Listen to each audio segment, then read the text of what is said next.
Is this where you last saw the stranger? Miles asked when we got to the familiar hallway. Yes, I blacked out after that. I nodded.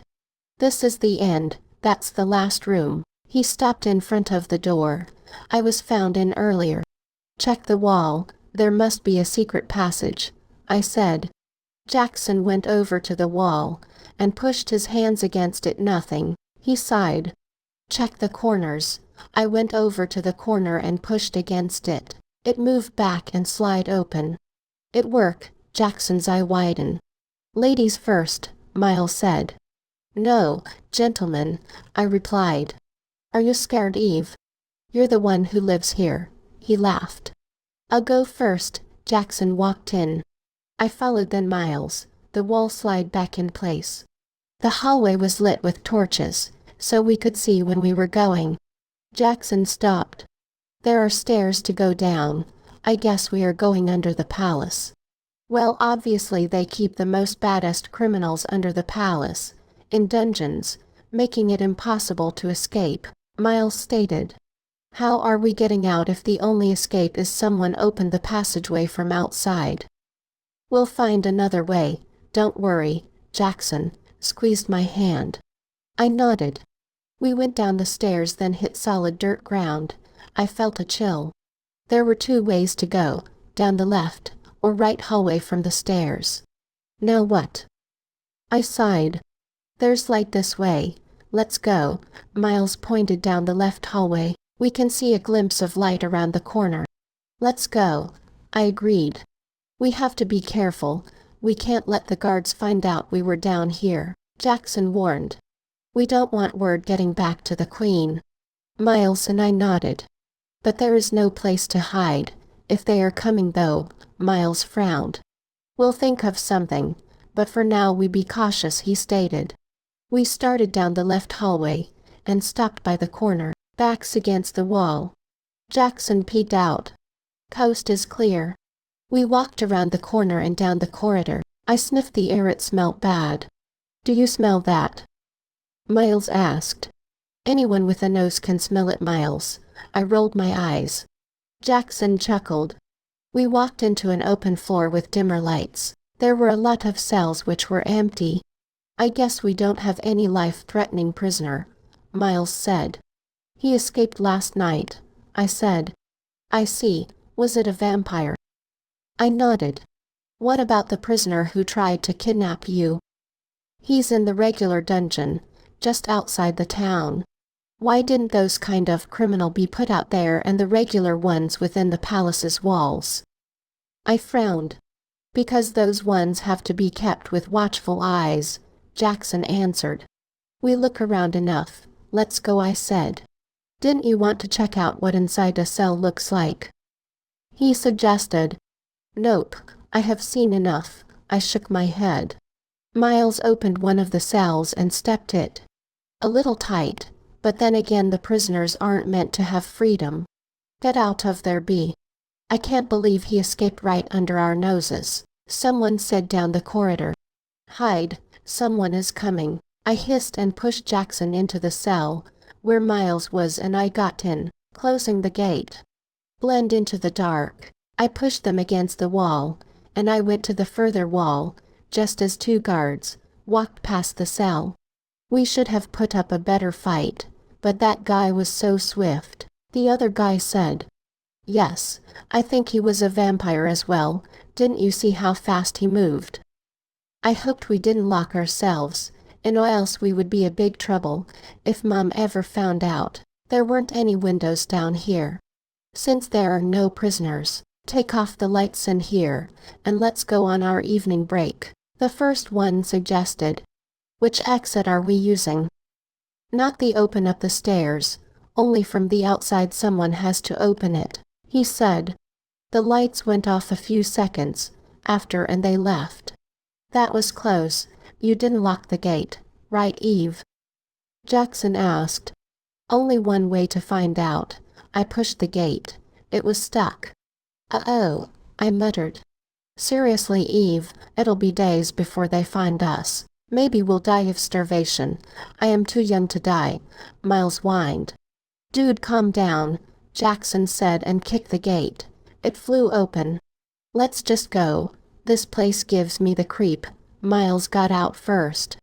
We took the corridor down the right, and met a door about 2 minutes after. We have to be careful not to be suspicious of being seen coming out from here. We'll go one by one, Jackson advised. He opened the door slightly and peeked. There are guards in the hallway. He closed the door. Now what? I sighed. We have to distract them. But how? Miles thought. Oh, we can find another way. I pointed to the right where there was another corridor. Was that always there? Jackson frowned and I shrugged. It's dark though, Miles said. Jackson got a torch, and we started down the dark corridor. I stayed close to him, while Miles lingered behind us. 15 minutes later. Is there a way out? We've been walking aimlessly for almost 20 minutes, Miles groaned. We will find a way out eventually. Eventually. He sighed. I am using the door. Instead, according to my watch, the guards should be changing shift in about 15 minutes. How are you going to get there without light? I pointed out. He cursed. After walking for another 5 minutes, the ground changed from solid to small stone and moss. Ew. I think we are close to an exit, Jackson said, hopeful. You think? What gave it away? Miles retorted. We stopped in front of a few steps going up. Freedom. Miles grinned and pushed past Jackson going up the stairs, and pushed against something. What is it? I asked. It's an old latch door. It's jammed, he said. Push harder. We heard a noise and then saw light. Miles went out first, then me. Where are we? I asked. Certainly not the palace, Miles said. Actually, we are out of it. Jackson pointed behind us. I turned around and the palace was distance away. This was a secret escape path. And that's the werewolf's territory. He pointed to the forest. Do we really have to walk? How are we going to sneak back into the palace without being caught? I asked. Easy. I know a few ways. Jackson smirked. Well, I am tired. Let's rest, I suggested. Your mother will be back soon, Eve. We need to go, he said. Yeah, it's already PM, Miles nodded. I'll carry you, but we do need to go, Jackson offered. We sneaked into the palace, from the west garden undetected. You're a mess. What have you been up to? Ariel gasped when she saw me. I had a few stains on my dress, and dirt on my skin. Hiking. She laughed. Let's get you clean up. There is someone here to see you. We walked to my room. Who? She's waiting in the sitting area when you're done, she replied. Megan. Jamila. I showered and put on a dress, just because it'll be appropriate to whoever came to see me. I left my room and walked to sitting area. Jackson joined me since he had to. I entered. Hello, who are you? I asked the light brown hair and green eyes lady. There was something familiar about her. Hello, your highness, my name is Everleigh, and I am your new handmaid. She curtsied. What? I have completed my training and was immediately assigned to you, she added. She smiled at Jackson. He frowned, trying to figure out who she was. Hello, brother, she said. Brother. Brother. Sorry, but I am the only child, he said. Nope, we share the same father. Says who? It's true, Jackson. Ariel came into the room. What? Who? Your father left me to be with her mother. She needed him more than I did. She sighed. So I let him go. I needed him, Mom. You didn't even ask how I felt, he snapped. I am sorry I took your dad from you, but my mother was dying and I had no one else to take care of me. Really looked down. That was why I applied to train as a handmaid for royal families and high-class families, so I can see my older brother again. Dad always talked about and said so much nice things and how close you were with the princess. I knew I had to meet you someday, and then my dream came true. They did share the same light brown hair and green eyes. I don't have a sister. I'll be right outside the door, Eve. He left. Really looked hurt. Really, dear, let me show you to your new quarters and room. Then I'll give you a tour, and show you where Princess Everleigh's room is," Ariel offered. "Thank you, Miss Ariel. My father spoke so much nice things about you," she smiled. "I see. Sadly, I haven't seen him since I began my training. Last I knew he moved out from my childhood home, and ran off somewhere with his new lover," she sighed. "Did you ever had a stepmother?" I asked. She shook her head. "Dad always kept his lady friends away from the house. When I finished school, then he started to bring one over a few times, and when I left, I was told he took off with his new lover." "Sorry to hear that, but you're here now," Ariel said. "Nice to meet you, Your Highness." She curtsied again. They left. "Who's the new girl?" Miles entered. "Don't even think about it. She's my new handmaid." I glared at him. "What?" "I didn't do anything." "You didn't have to." I took a seat and clapped my hands. "I am ready for my afternoon tea," I told the maid. "She does look like Jackson a little though," he added as he took a seat. "She's his half-sister." "What?" "It's true." Jackson entered.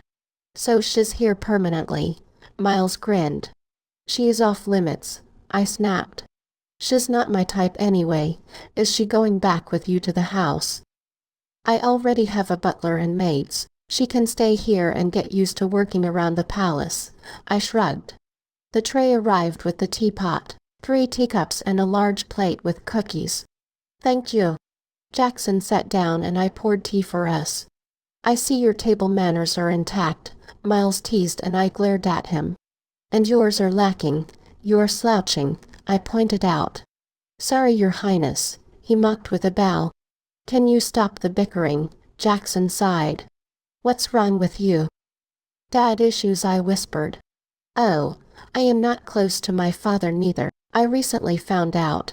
He has been sneaking around Mom's back," Miles said sadly. "What?" "That is why my parents' relationship has been strained. Mom suspects he is unfaithful, but she doesn't have the courage to confront him about it," he explained. "Auntie Brill doesn't have courage. Who would have thought? As long as I known my auntie, she was one headstrong woman with courage, but now Miles was telling me she was afraid to face her marriage problem. My parents got married at a vividly young age. I think it was a bit rush, like my mom was trying to prove something, but now their love was dying. I am sure they can overcome this," I assured him. "Once Mom know the truth, that can make or break them." They loved each other for years. What went wrong? I entered my room after having tea. Really was outside on my balcony. "Nice view, huh?" I stood next to her. "Your Highness," she curtsied. "Did you enjoy the tour?" "Yes, Your Highness. It's a large palace." She nodded. "You'll get used to it. Just remember the route from the kitchen to my bedroom, and to the main dining room. You'll be fine." "Thank you. When I go back tomorrow for class, you'll stay here and help out." "I only need you when I'm here," I said. "Of course," Miss Ariel said. "I will meet the king and queen tonight." "I'm nervous," she confessed. "No need to be. My mother is a lovely person." "Most the time." She nodded. "Aren't there twin princes as well?" "Yes, but they are at school. You'll meet them soon," I told her. "Do you need anything before I go?" "No, dinner is at, so you'll have to come help me get dressed before that." She curtsied and left. What a tiring and adventurous day. But why would a vampire history book talk about hybrid? Shouldn't the werewolves do that? I needed to find my father. Maybe the pendant can help me. I should take a sick day on Monday and focus on getting more clues about my father, with Jackson's help, of course. "Princess, someone left this note for you." Really knocked on the door as I was reading on my bed. "Come in." She entered and handed me the envelope. "Who left it?" "Didn't say. It was addressed to you," she replied. "Thank you." She nodded and left. I opened the envelope and read, "To find what you are looking for, meet me down to the back of the campus library on Monday at p.m. sharp." Was this a joke? How did the person know what I was looking for? P.S. Use this key to unlock the door. What door? I frowned and took out the key. I called Jackson and made him read the note. Someone knows we are after something. We should be careful, he advised. You don't think Asher will tell anyone, right? I doubt it, but we still have to be careful. I nodded. Are you getting along with Riley? I asked. He sighed. I'm still wrapping my mind around that my father cheated on Mom, then left her a few years later. It wasn't Riley's fault that we had such a douche father. Well, you finally have a sibling, so be happy you wouldn't feel so alone. I am not alone, I have you. Where's Miles? In his room. Should we? No, he isn't that involved. Besides, he doesn't attend university. He should sit this one out. He cut me off. You're right, I nodded. Which dress do you want to wear? Riley asked me. I chuckled. You're one who's supposed to just take out the dress and I wear it. Of course. My bad, but Jackson told me you like to pick out what you like to wear. Yes, when I don't have to wear dresses. I see. I'll get a dinner dress. She returned to my closet. First day always the hardest. Dinner dress. That was a thing. 15 minutes later, I was dressed and ready for dinner. Mom said it was punctual to arrive early before dinner was served. I had 10 minutes until dinner was served, so I left my bedroom. Jackson was waiting right outside. Nice dress. Thank you, your sister chose it, I said as Riley came out and closed the door. The dress reached just by my knee. It was light green with short sleeves. Good choice, Riley. You pass your first assignment, Jackson stated. I didn't even know I was getting a handmaid. At least Ariel can finally relax. Assignment. I'm being tested. Yes, by me, he nodded. We walked down the staircase and went to the main dining room, where Mom and Miles were walking. Everleigh, Mom smiled. I am so happy you had a good day with your cousin. Yes, he isn't a pain in the butt when his mother isn't around. I laughed. Yes, I only put up an act because of her. If I don't, she does lecture me when we go home. He sighed. That's my sister for you, but I am sorry about her marriage though. Mom sighed. If they do split, no doubt she will come crawling back into the palace to live for a while. She'll say she has nowhere else to go. My mother has pride. She'll demand Dad to give her half of everything, or take the house, and let him go live with his mistress he been seeing, Miles said. I know it's hard for you, Miles. You can stay here as long as you like. I actually can use the help with royal duties, Mom stated. I'll have to talk to my mother about that. She is expecting me home on Monday. Just think about it, Mom said. So Everleigh, is this your new handmaid? She watched Riley. Good night, your majesty, she curtsied. Nice to meet you as well, Ariel told me. You're Jackson's half-sister. That is correct, we share the same father. He wasn't no good when he became distant with my best friend and hurt her. No offense. None taken. I am not fond of him neither, your majesty. Good, we can agree on something. Levi entered. Good night, everyone. He sat down. Mom, Miles and I did the same while Riley and Jackson took by the wall. Did you deal with what you went out for earlier? I asked as the appetizers were brought out. Yes, we did, Mom answered. We began to eat. I saw Jackson and Riley whispering to each other, then Miles glancing at Riley, when he thought no one was looking. I see you, cousin. How are classes so far, Everleigh? I heard there was a game yesterday, Levi states. Classes are good, and yes, we won the game. I nodded. Maybe I can fly over sometime and see the game. I love soccer, he suggested. You do? Yes, back in my day, I was the captain of my soccer team. He nodded. Interesting, no wonder the twins were good at it. After dinner, Mom and Levi retreated to their room, while Jackson and I went to my room to get our sleeping stuff to sleep in the star room. Our sleeping bags are in the closet, right? he asked, and I nodded. I got my pajamas and went into the bathroom to change. Princess Everleigh, I heard someone knocked on the bedroom door. She's in the bathroom. Do you want something? I heard Jackson asked. I wanted to know if she needs anything before I retire into my quarter. No, good night, I said. Good night. I came out a minute later. Jackson had our sleeping bags tucked under his both arms. I'll carry the pillow and snacks, I offered. Of course, but let's wait until 9 before we go so no one will see us. I nodded.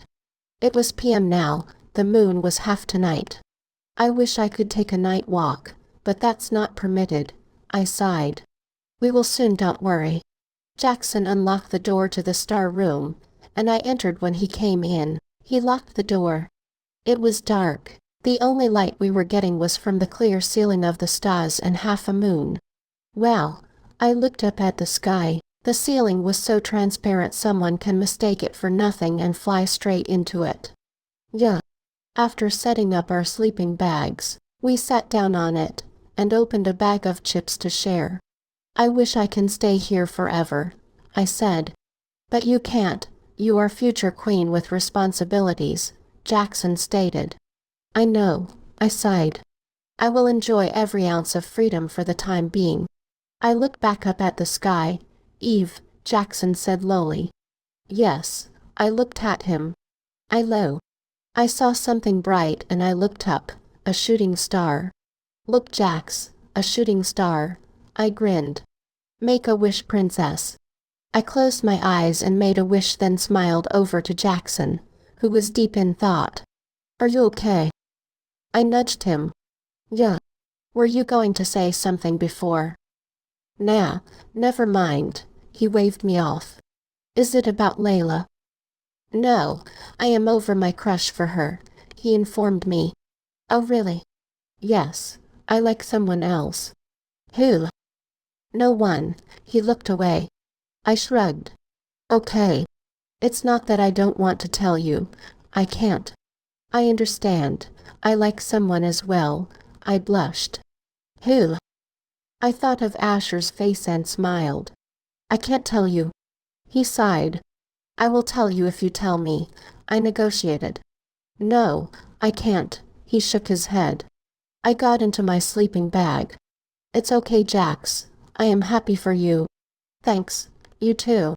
I looked up at the stars reflecting what happened in the past 12 hours. Then the note I received earlier. Eventually my eyes began to close and I fell asleep. The princess has been kidnapped. Someone shouted, waking me up. It was coming from outside. Jackson. It was still a bit dark, but the sky was become brighter. Jackson was by the window. I'll be fine here, Eve. Mom is worried about me, Jax. We have to go. I got out of my sleeping bag. No. Why not? My mother has guards looking for me. Because we are under attack. What? I went to the window and looked out. There were a few vampires fighting against some of our guards. We're under attack. I looked to the forest and gasped. A few werewolves were coming down the hill. What's going on? Your mother gave me a tip earlier that we were preparing for an attack. Apparently they found the Rouge vampire, and he said they will be here at dawn to get the prisoner who tried to kidnap you, and also to take you as well, he added. Don't worry, they will not get into the palace. What about the werewolves? Are they attacking too? What? Look, I pointed out the window. The werewolves just crossed the back gate, and one jumped into a vampire's back. I don't think they are attacking. It's not like them to come out of their territory without a cause, he stated. Someone knows where I am. She knows you're safe. Miles been told to stay in the West Wing, he explained. When can we leave? Now, actually, we are escaping through the underground tunnels that lead just outside the town, where a car will be waiting for us to take us to the private place. Don't I have to change and get my books? My research isn't done. Then let's go. We got no time to waste. He picked up the pillows and bag. What about the sleeping bag? No time. He unlocked the door and we went down the stairs. As we were nearing the bottom, I heard glass broke. Find her. No one gets out of here, someone ordered. What do we do now, Jax? I asked because I was ready to fight. Back up the stairs. We can't be seen, he stated. Do we even have weapons? The wall on our left opened. Quick in here, princess, the blacksmith ushered. We got into the tunnel quickly and it closed. Thank goodness. I left out of breath. The wall on our left opened. Quick in here, princess, the blacksmith ushered. We got into the tunnel quickly and it closed. Thank goodness. I left out of breath. The queen sent me to get you, he explained. There isn't much time. It isn't safe to go back to the main hallway. They have got inside the palace. Vampires. Here is your bag, just follow this tunnel, and you'll be outside the town. The blacksmith handed me a bag. Thank you. Go. I am sealing off this entrance, so no one can get through, he said. Jackson took the torch in my hand, then we ran into the tunnel. This wasn't how I planned to spend my weekend. I hope Miles was safe. We ran for about 5 minutes, then stopped. Let's walk now, Jackson stated. How can this happen? I sighed. I don't know, but I think the werewolves came to help us. Hell. It's just a feeling. I hope Riley is safe. Only her second day and this happened. He sighed. He was worried about her. Let's hope we defeat those vampires, because it is strange that they just attack us. Well, they came for the prisoner and also you, so that are reasons, he pointed out. True, I nodded. We walked for a little while longer, and see a trapdoor up ahead. Jackson. I see it, he nodded. We got to the door and he opened it, letting light in. I saw the road a few meters away with a black car, and a driver standing next to it. Wait, let me go out first to make sure it's safe. Jackson stopped me before I can step out. He stepped out first and went to the car. I saw the driver about to attack him. Jackson. I ran to them. Eve, no. The driver punched Jackson in his gut, and he fell to the ground, clutching his stomach. The man turned to me, showing his fangs. Hello, princess. Such a rare blood you have. I'll have fun feeding from you.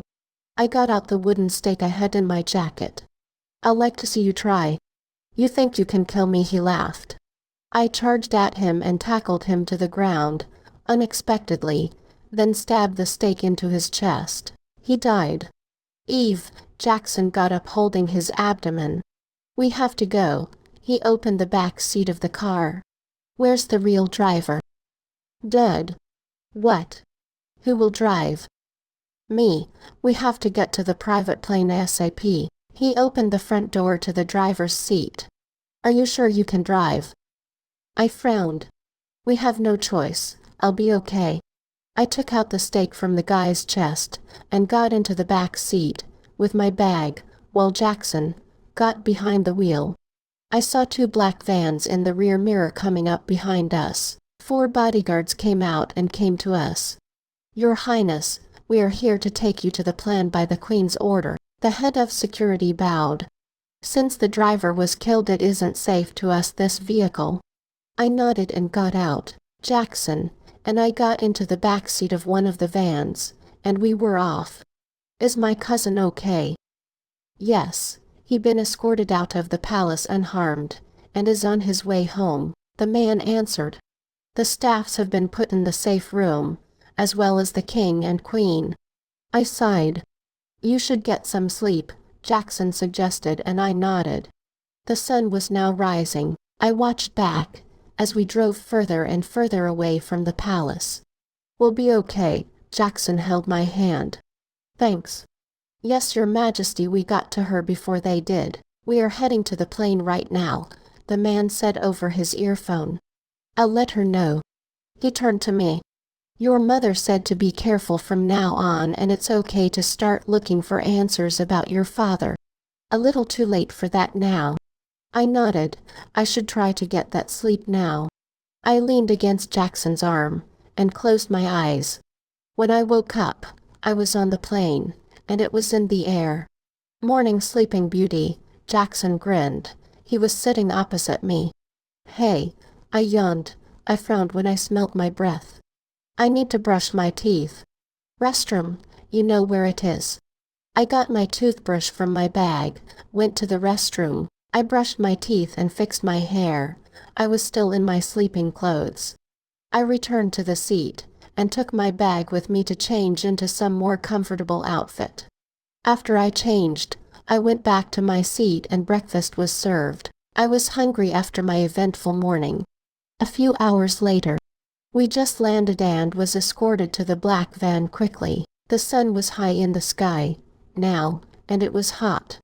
When we got to the house, Layla and Asher were waiting for us with a worried expression.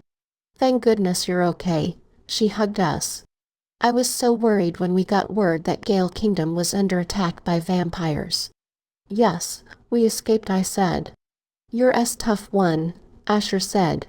That she is, she killed a vampire, Jackson added. What? It's true, I smiled. Jackson was taken to check out his bruised rib. I'm impressed, Asher smiled. We'll talk in a while. I need a bath, I laughed. He nodded and I went up the stairs to my room. After I showed and put on some casual clothes, I returned downstairs and found Asher in the sunroom. Did you find anything that can lead you closer to your father? He asked. I think so. We encountered werewolves yesterday, I stated. Werewolves? Yes, just outside Gale's territory. I went through a book and it talked about a war that broke out between the werewolves and Gale's citizens. Then the werewolves fled from our territory. I guess they've been out there for centuries, I explained. How does werewolves come into this? There were rumors that the royal family had werewolf genes in them, but without proof that died down. But the writer believed it was true. Why would he or she think that if no one else did? Maybe they found something and kept it a secret. I shrugged. I got a note to a clue on how to find my father. I have to go to the library after class tomorrow. You seriously not thinking about going to class when there is a threat going around, are you? Mom sent more guards. I have to live my life, I stated. I wouldn't let some vampire scare me into staying here all day, doing nothing, or forcing me back into home classes. You are right, he nodded. Tell me the time you're going. I am coming with you. Actually, Ash, the less people the better. Jax is already going with me, I explained. Of course I understand, but for your safety you shouldn't attend classes tomorrow until you get back word from your mother that the attack is over, he advised. Fine, but I am not missing the library. I need to get that clue, I said. I understand. Jackson entered the room. Eve, your mother said that all the vampires that attacked were dead. The werewolves somehow helped them, but for caution purposes you are to remain here until Tuesday. I nodded. Looks like you are missing class after, Asher chuckled. Yeah. Don't worry, I'll send you the notes from history class. Remember our first test is soon. Thank you. Layla joined us a little while after, taking a seat and texting on her phone. I was watching outside by the pool. The problem was this house was no way near any other houses. It was like Mom built this in the middle of nowhere. Well, I have something to go finish read. See you soon, Eve. Asher stood up. Thanks for coming. Just checking up on you. You'll tell me what you found tomorrow. He hugged me. Of course. He left. What do you want to do now? Jackson asked. Finish read. Are you attending class tomorrow? I asked. Yes, one of us have to present. You're safe here, he assured me. I know, have fun for me. I'll try, he laughed.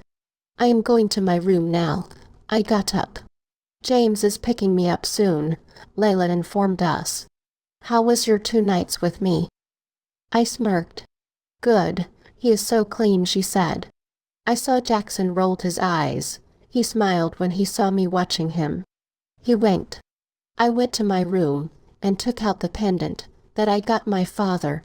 It was clear, What did it meant when the book said it was protection? Protection from what? I leaned my elbow on the desk, where a little sunlight was. I felt it burn me and I pulled back. What the heck? I put my hand back, and felt like my skin was melting. I hissed and pulled back my hand. What was happening to me? I got out the vampire history book. It did talk about the signs you experience when you are a vampire. First sunlight burns you. Check. Was I becoming a vampire? The pendant was for protection from the sunlight. It can't harm me once I wear it. Also have an umbrella on hand and sunglasses on once outside. This was so strange. I looked at the pendant and put it now. It glowed a little. I called Jackson and he came. Did you find anything? I took out the pendant. Watch this, I said and put my hand into the sunlight, and I hissed my pain as it burned. How did you do that? He gaped. It just sort of happened. I shrugged. I put on the pendant, and put back my hand. Nothing. The pendant is protection. I nodded. I think a map as well. Let's get to work then. Theos POV. There has been report that Rouge vampires have attacked the Gale Palace. My messenger informed me. Oh no, Everleigh. The Crown Princess. Is she okay? I asked. If the vampire's still attacking, then my guess is that she already escaped. If vampires were closing in on Everleigh, then I need Jamila to drop a lot of hints, so she can find me quickly. That way I can protect her the way her mother can't. Jamila already left the first clue. Once she finds that, then Jamila can leave the other one. But I need Everleigh to find me using the pendant, because I don't want the notes ending up with the wrong set of people who can track me down. I will have to contact Jamila tomorrow. She stayed on campus this weekend. Instead of coming home, my wife went to visit her parents, so it was just me alone in the house with my staff. I sighed as I went into my office and looked out the window. You will find me soon, my dear Everleigh. Someone knocked on the door and entered. Hey son, my father said. We need to deal with this Rouge problem. I don't want to see my granddaughter get hurt. How did you? You think you can hide it from me? The evidence is visible. She has our eye color, he said. I sighed. I knew you were with Faye that night. I warned you not to go. They might kill you if they find out what you truly are. If Everleigh turns out to be half vampire, then they have to kill her too, and I don't think they will kill their own future queen. Don't underestimate the Gale Kingdom's son. They will lick you up once they catch sight of your true form. You sound like you're talking from experience. Maybe I am, but I've been around for a long time, he pointed out. I know. So that Rouge vampire problem, how are we going to deal with it? He asked. Nothing. I want Everleigh to find me first before I attack.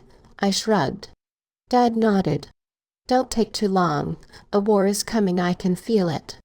I already have Jamila leaving hints for her to find me. Everleigh's POV. Next day. I woke up at 9 a.m. since I didn't have to go to class. I knew Layla already left for work, and Jackson went to my classes, so not many questions will arise. I didn't sleep until 11 p.m. last night, because I was reading on vampires. Good morning, Your Highness. The maid came in as I was getting off my bed. Will you like breakfast in your room today? I looked outside.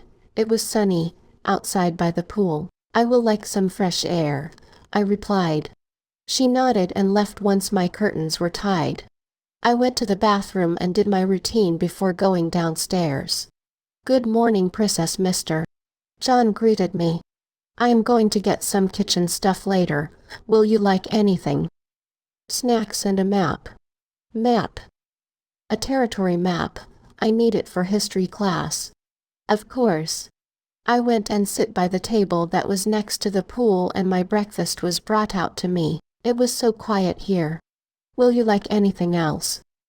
The maid asked. No, thank you. I opened the book and brought with me and ate my meal. I heard the birds up in the trees. How did vampire and werewolf got mixed together to create a hybrid? I needed that map, It will help me on my quest. I wondered if my mother was safe. What about the twins? Did she send more security to them? An hour into reading I came across something interesting. There was a time when two persons, a male vampire and a female wolf, fell in love, and the infant was born. That was why the wolf fled. But to protect her child, that was born out of a forbidden love, she sacrificed herself. Why did they address the female as Luna? Was she special? The child was then adopted into a family and grew up, but sadly died, and his father passed on his werewolf genes to his other child he later had, who was then married into a royal family. What? When the war happened, the queen disappeared without a trace, and the king told everyone she died, but was that true? My family has werewolf genes running through their veins. Was that why Grandma gave me that book? I wore the pendant now for protection. I wasn't taking any chances. There was a prophecy that another hybrid will be born, who can unite both enemies. Wouldn't that put him or her in danger? I closed the book. I was getting more questions than answers. Miles told me his mother believed our family had trace of werewolf in us. Does the werewolves know, and that was why their territory stayed so close to us? It can explain why they helped us defeat the vampires. I sighed. I needed to talk to my aunt. She maybe knows something, but then she might question my motives, so I rather not. I have to do this on my own. Once I am done finding my father, I will track down my family history about werewolf, or even go talk to the werewolves themselves. I returned inside and went to the library to practice some Latin. Since I was home, I couldn't waste my time. Wake up, princess. Remember, you have to go the library at. Jackson woke me up. Jackson. I yawned. Class finish early today. We need to go. What time is it? PM. Why didn't you wake me up sooner? I just got here. I wasn't expecting you to be asleep. He sighed. Give me 5 minutes. Okay. He left. I fell asleep right after lunch. I was tired after reading all morning. 20 minutes later, we arrived at the campus and walked to the library quickly. People were giving me strange looks. I thought she wasn't coming here today. Is it safe for her to be here? Would the vampire attack the school? Show some respect. She is future queen, Jackson snapped. We entered the library 2 minutes later. I'll make sure no one is following us. You go ahead, Jackson said. I walked down to the back of the library. It was quiet and a bit dark, since it didn't have no window. Hello. I called. A book fell, which startled me. I went to where the book was and picked it up. I read the note on it. The answers are in this book. Time is ticking. You don't got much time until they find you. It isn't safe for you to stay here. Carry the book home with you and read it there. Who will find me? Hello. I looked around. No answer. Was this a prank? I watched the book. The cover was a picture of the pendant I was wearing. I went back to Jackson. Did you find the person? They left this book and a clue, I whispered. They said I don't got much time before they find me. Who? I don't know, but these people watching me are giving me the creeps. I went over to the library. I would like to borrow this one. I placed the book on the desk. You really are interested in history, Your Highness. She stamped the book. You can say that. This one is a special one, but it's all a myth, so don't get too caught up in it, she whispered. I wouldn't. Jackson and I left the library. I saw 2 guys coming our way wearing shades. Jax. Keep walking. We can't let them know we noticed them. He pulled me closer to him. As we walked to the main building, the guys still walking behind us. I held the book close to me.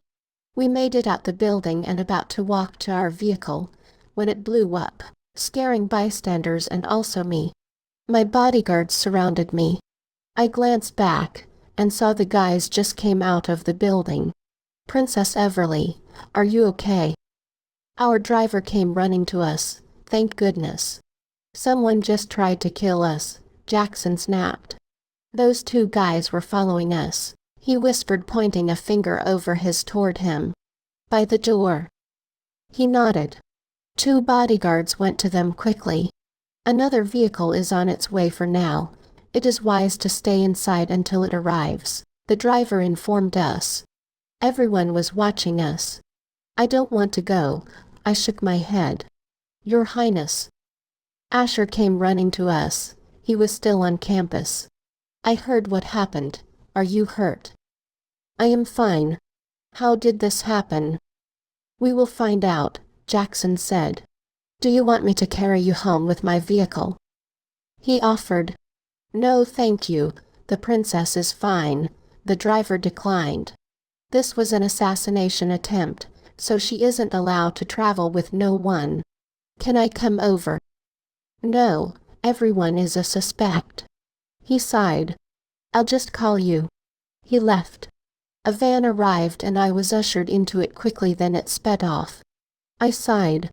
When we arrived at the house, Mr. John informed me I wasn't allowed to leave until my mother said so. She said it wasn't safe at the moment, and I would return to the palace once it was safe to do so. What did I miss? Layla asked when she got here about 30 minutes after. I almost got killed, I answered. What? The car flew up. Someone tried to kill us, Jackson stated. Oh my, she gasped. Are you okay? I nodded. A bit shake, but I'll be okay.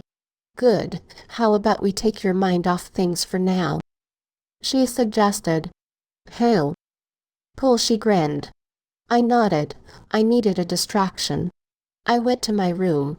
The book was on my bed. I'll read it tonight. After getting into my swimwear, I returned downstairs and went to the pool, where Layla was sitting in the chair. Hey, you look nice, she stated. This old thing, you chose it for me, I chuckled. I did good then, she smiled. We heard a loud splash and it wet us. Layla shrieked. Jackson! She snapped when he emerged from the water. Whoops, sorry. She glared at him. I dived into the pool, then pop up next to Jackson. This week is off to bad start for you, Eve. First drama over the weekend, then this. Layla sighed. Yeah. I was just starting to like Asher, and now, I don't even know when we'll get our first date. I think it is best I do stay here for a while.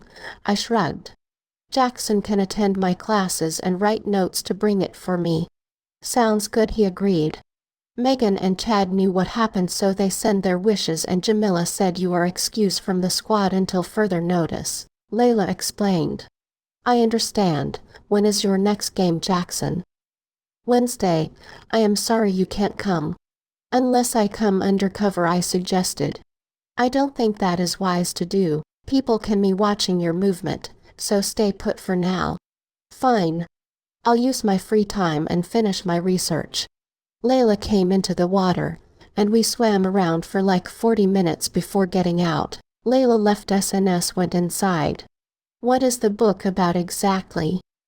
Jackson sat down at the edge of the pool next to me. The pendant. I think it will give me the answers I am looking for. Also, I told Mr. John to get a map with all the territories as well, I explained. Will that help? Yes. I have a feeling we will need a map this time. Meet me at the library tonight at 10 when everyone has retreated into their room, I stated. You do know I have to attend your class tomorrow morning, right? You wouldn't stay long, just come. He nodded. After dinner I returned to my room and waited 30 minutes before going to the library with the book and the map. I was in my nightgown and a robe. I turned on the lamp by the table and sat down. I brought a pencil and ruler with me just in case. Jackson will be here in about 30 minutes or so. I opened the book to its content and scanned through it. I spotted a topic. Mapping. I unfolded the paper which had the map layout on it. Mr. John had to visit a store that sold ancient items, since these kind of maps weren't popular these days. The map has all the kingdoms. Gale was the largest one, and beside it was the thick forest layout, but that was it. I was reading the book when I heard knocking on the window. scaring me. I glanced at the window, but it was dark. I didn't see anything. The knocking came again, but it wasn't from this window. It sounded like it was coming from upstairs. I frowned and got up, leaving the library and going towards the sunroom. The backyard was dark, so I turned on the light and slid open the door. I got outside and looked up. There was someone knocking on my balcony door. "Hey," I whispered, yelled. They turned. "Miles, what are you doing here?" "Something happened to me. I had to run for my life." "How did you even got up there?" I frowned. "Can I explain when you let me in?" Jackson came onto his balcony. "What is with all Miles?" He stopped when he spotted Miles. "How did you get in here undetected?"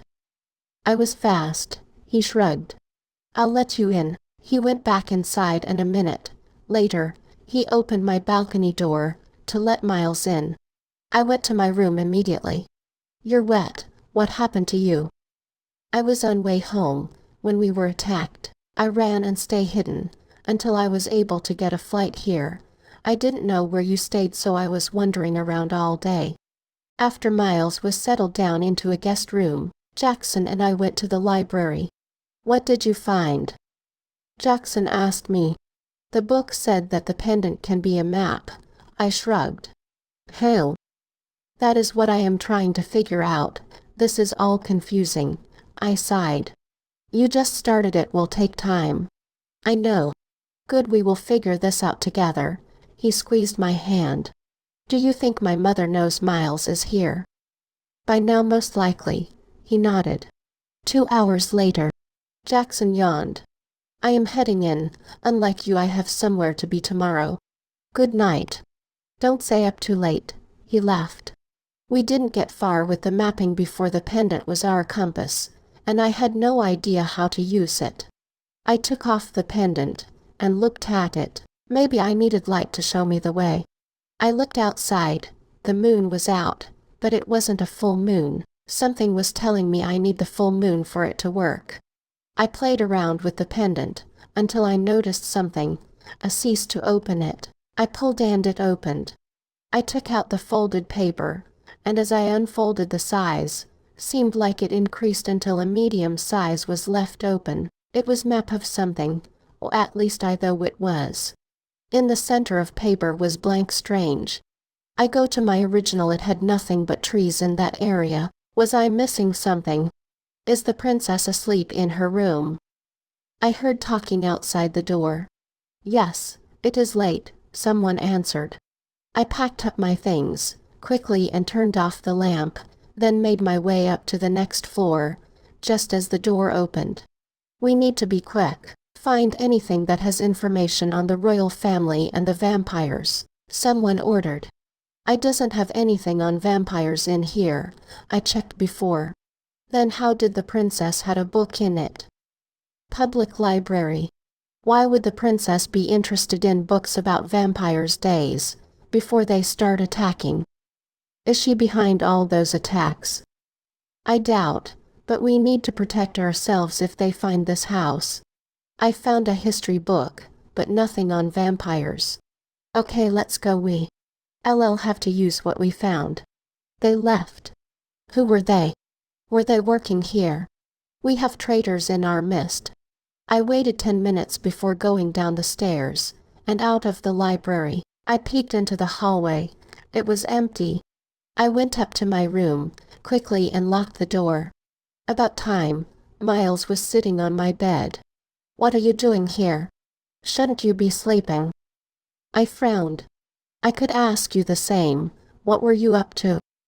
"Stuff. You can leave now." "Come on. Yesterday and today weren't enough time. I missed you." "I am going to sleep so you can leave," I stated. "Fine. See you in the morning." He unlocked the door and left. Friday. "Bye, thank you for the company these past few days." Miles waved. His father sent a private vehicle to come pick him up. The threat was dealt with, so he was safe to leave. These past few days Miles and I relaxed by the pool and played games, while Jackson and Layla were gone most of the day. Our team won their match, Sadly, I couldn't attend. I would try to figure out the mapping with Jackson when everyone was asleep, but I haven't gotten that far with it. See you soon, I waved, then returned inside. Princess, I am going out. I'll be back soon, Mr. John informed me. Where you off to? Shopping and visiting my daughter. You have a daughter? He nodded. Well, enjoy your day. I will, and you have security all around, so no need to worry. I am not. I'll be in the library most of the time. I shrugged. Good. Well, I am off. He left. It was 10 a.m. I decided to call my mother. She called me 2 days ago and asked me how I was. My grandmother's supposed to come and spend the weekend with me. Queen's official office speaking. The person answered. It is Princess Everleigh. Is my mother there? She is in a meeting right now. Do you want me to call her? Is the meeting important? Yes, she'll be out in 15 minutes. Tell her to call me back when she is done. Will do, Your Highness. I hung up. I went to the sunroom and sat down on the sofa. I watched outside past the pool, all the way to the high wall. Would I be able to climb over? Suddenly I heard an alarm. I got up and went to the living room. Your Highness, someone is trying to get into the property. You need to get to the safe room now, a maid told me. Also, this is for you. She gave me a package. It was a long box. What is it?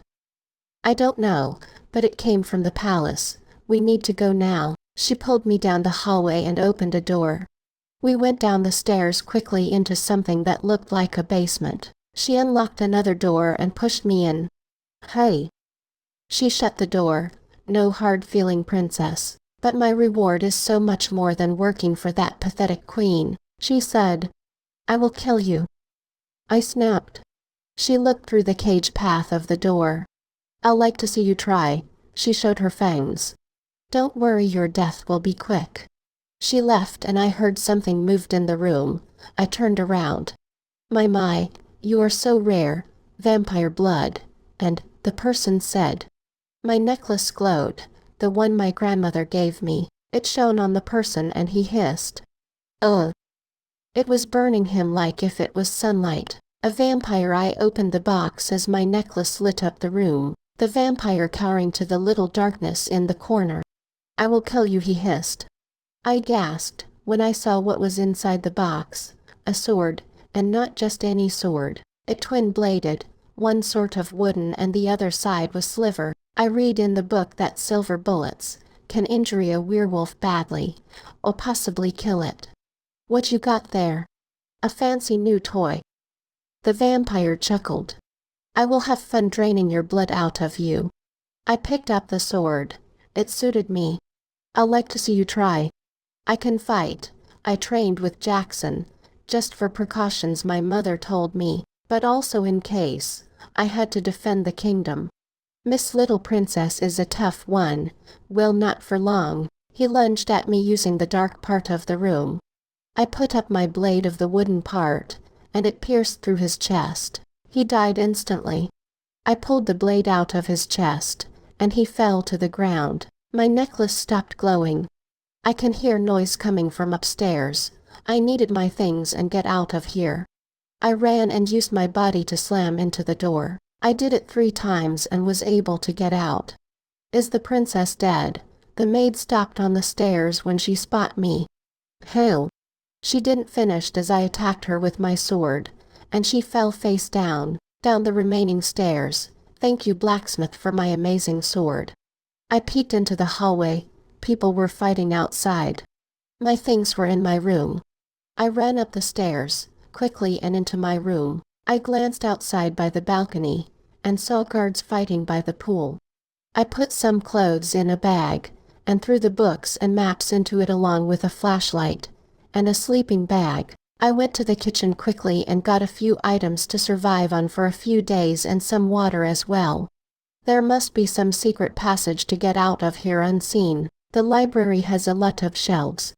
As I passed the dining room outside, I saw a vampire feeding off a maid. I gasped and ran into the library.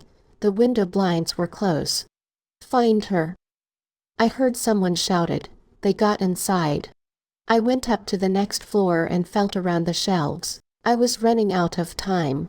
I got to the end of the shelves and two books on different row looked odd, so I pulled them and the shelf opened like a door. I got in quickly and shut it. I was inside a secret pathway.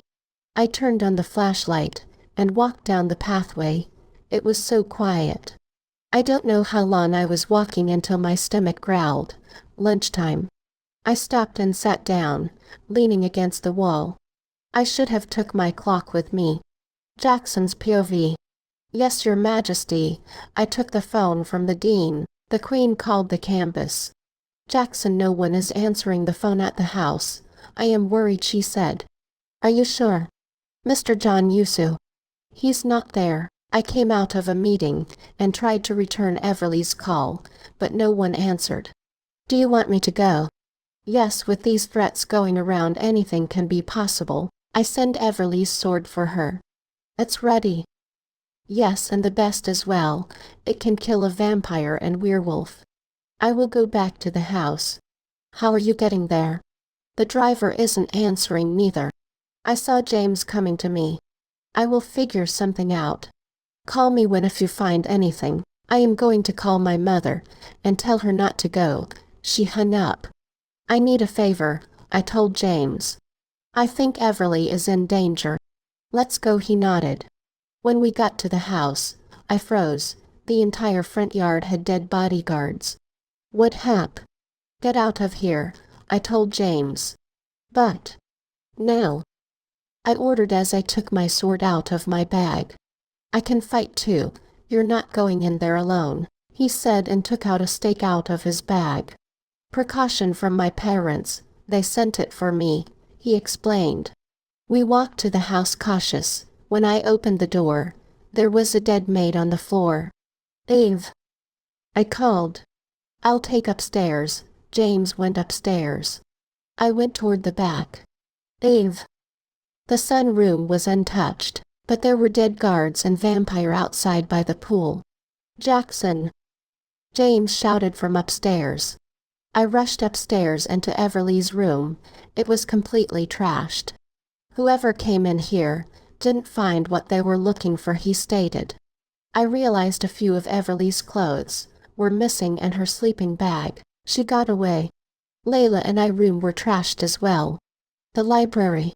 I rushed back down the stairs and to the library. Every shelf on the lower floor were completely pushed down. All the books were scattered. Wow, a tornado must have passed through here. James entered. I have to inform the Queen. I went to the kitchen where the phone was and called the Queen. Jackson, did you find her? No, but they were attacked. Everyone is dead. Everleigh too. She gasped. No, I believed she got away. She found the secret pathway. What pathway? An emergency escape pathway that leads right outside the city to a safe cottage. It is about 3 hours walk on foot, she explained.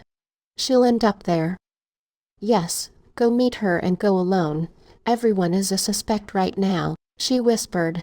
I'll take one of the car from the garage. Good, stay there until help arrives. She hung up. You can go, James, I told him. Are you sure? Yes, and keep Layla with you. Don't make her return here under any circumstances, I said. Can I get some of her stuff? If they aren't trash, go ahead, I nodded. He went up the stairs. I opened a drawer and took out the bottom. I stashed some wooden stake here. I put them in the bag I was carrying and went upstairs to my room to get some things. Bye, and I hope you find Everleigh. James left. I packed up my things, and went to the garage that was untouched, and chose a black car. I got in and turned it on. Hang on, Eve, I am coming for you. Everleigh's POV. I was tired of walking. Just as I was about to give up, I saw a door up ahead. I finally made it to the unknown. I opened the door and stepped into a room that looked like a basement. Where am I? I opened another door and stepped into the small hallway. I am in a house. I walked into an open area. It had a small living room and the kitchen, then the back door to go outside. I went down the hallway and opened the door, revealing a large room with 2 beds and a connecting bathroom. Was this a safe house? I went to the window and looked outside. I was in the middle of the forest, and there wasn't any electricity. I heard a knock coming for the front door. "Eve!" A familiar voice yelled. "Jackson! Eve, are you in there?" How did he find me? I cautiously walked to the front door and opened it. Jackson hugged me immediately. "Thank goodness you're okay. Are you hurt?" "With this sword, no way." I showed him the double-bladed sword. "Wow, it's magnificent." He held it. "What is this place?" "A safe cottage in the middle of nowhere your mother built for an emergency," he answered. "She ordered us to stay here until help arrives, so for now let's get comfortable." He closed the door and locked it. "Did you at least bring any extra things to eat?" "I have a few stuff." I stopped at the store and brought enough food that can last us the weekend. By the looks of it there is no electricity, so we will have to go get wood in the forest for fire, he said. "Where's Layla?" "I told James to let her stay with him. She doesn't know what happened."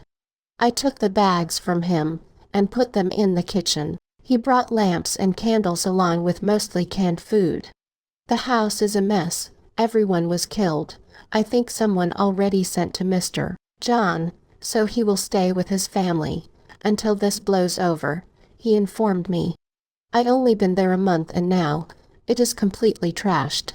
I sighed. "How did this happen?" "After Mr. John left and tried calling my mother, I was in the sunroom when the alarm went off. This vampire disguised as a maid led me to the basement and locked me in the room. My necklace glowed and the vampire that was supposed to kill me got burned by it, and I killed him with my sword," I explained. "It glowed. How?" "I don't know, but it was protecting me somehow." I shrugged. "Are you hungry?" "I brought sandwiches," Jackson offered. "Where is the vehicle you came with?" "I had abandoned it and walked the rest of the way by foot, so I don't get tracked down." "How did you know where the cottage was?" "I didn't. I wandered into the forest a bit," he chuckled. "I am so happy you're here. I thought I had to fend for myself. Didn't I tell you I will always be here for you? Now go shower. You stink." He covered his nose. Luckily there was running water. After I showered and ate, it was p.m. Jackson had a watch. "Do you want to take a nap before, while I go for wood, and then try to finish the research, since no one is hovering over us?" Jackson suggests. I nodded. I was tired from all that walking. "Good. I'll see you in an hour," he said. I went to the room and laid down on the bed, then closed my eyes. "So far we came up with nothing. How does the pendant fit into this?" Jackson asked. We were sitting on the floor of the living room. "Maybe we need a light." I shrugged. "What kind?" I shrugged again. I was completely lost. It was 4 p.m. now. The book my grandmother gave me. I think it was time to open it. "I'll be back."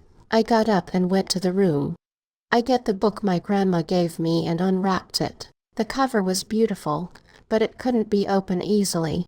There was a space on the cover shape, like a diamond. It looked like. I took off my necklace and placed it into space. The clip unlocked and I opened the book. There were a lot of things about vampires, werewolves, and even witches. I began to read. If you are reading this, then the book has reached the generation that can change the world of vampires and werewolves. This is the era that they reunite. A hybrid will be born. It was foretold, and he or she will reunite 2 enemies. But it is a risk. Are you ready to risk it all? Me. If you, the reader, is reading it, then you are special. One, you are royalty, and 2, either your mother or father isn't in your life. How did it know? I am not a mind reader, just a messenger. As you read this book, all your questions will be answered. You have to be ready and open to all truth you are about to discover. Also, no one is to know this truth except you. Your life probably in danger, if you open this book. Eve.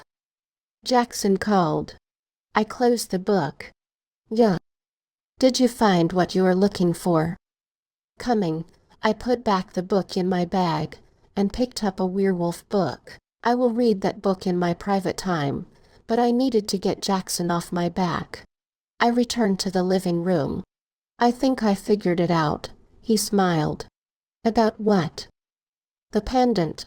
We need a full moon to shine directly on the pendant, and it should reveal a layout, and we use this map to pinpoint exactly where the treasure is. He showed me the small map. Treasure? Of whatever, but we need a full moon. How did you figure? This book you got on Monday. I did some more thinking about the light source. It said it comes once a month and at the high peak the pendant glows. I see. We're in luck. Next week there will be a full moon. He grinned. Wouldn't I be back at the palace by then? Let's hope not, but we figured out a piece of the puzzle, and one step away from finding your father, he said. Thanks. I hugged him. No problem. Outside started to turn dark. Rain clouds were rolling in. We are in for a rainy night. Luckily I got enough wood, Jackson stated. Shouldn't we be getting snow soon? Yes, winter is fast approaching. He nodded. 15 minutes later the rain began to fall heavily. I pulled the curtains close at each window, and changed into lawn clothing, then sit by the fire. Did you at least bring the Latin book? I shook my head. He sighed. I will go for it tomorrow. Are you sure it is safe to do that? I frowned. I will be careful. The passageway leads directly into the library. I will be in and out in no time, he assured me. Can I come then? I don't want to stay here by myself. You are safe, just keep all curtains closed, and don't light the wood for smoke, to get out of the chimney. If you like then stay down in the basement, until I return, he suggested. Good. I can read the book while Jackson was away. I nodded. You have a sword so you will be okay, he assured me. Can we sleep by the fireplace tonight? Sure, he nodded. After dinner and changing into sleeping clothes, we rolled out our sleeping bags on the floor of the living room, close to the fireplace. It was p.m. Since I have to leave early, I am going to sleep, Jackson said. What about breakfast? I will make it before I leave. Good night, Eve. Good night. I looked up at the ceiling as a lightning flash. No one in their right mind will come out here in a thunderstorm. When I woke up I didn't see Jackson. The sun was out and the fire died out in the fireplace. I got up and stretched. I can hear the birds chirping outside. I walked to the kitchen and saw a plate covered, my breakfast. Jackson had left. He left his watch with me. It was 8 a.m. I sat down and ate my breakfast, then took a shower, get dressed, then took my book and sword with me to the basement, locking the door.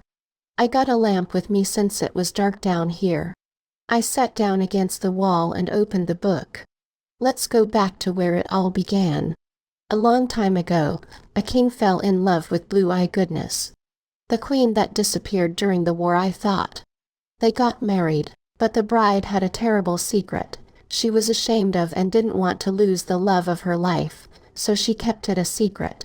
She was a werewolf, and during that time the vampires were killing werewolves. She fled for her life and fell in love with the crown prince.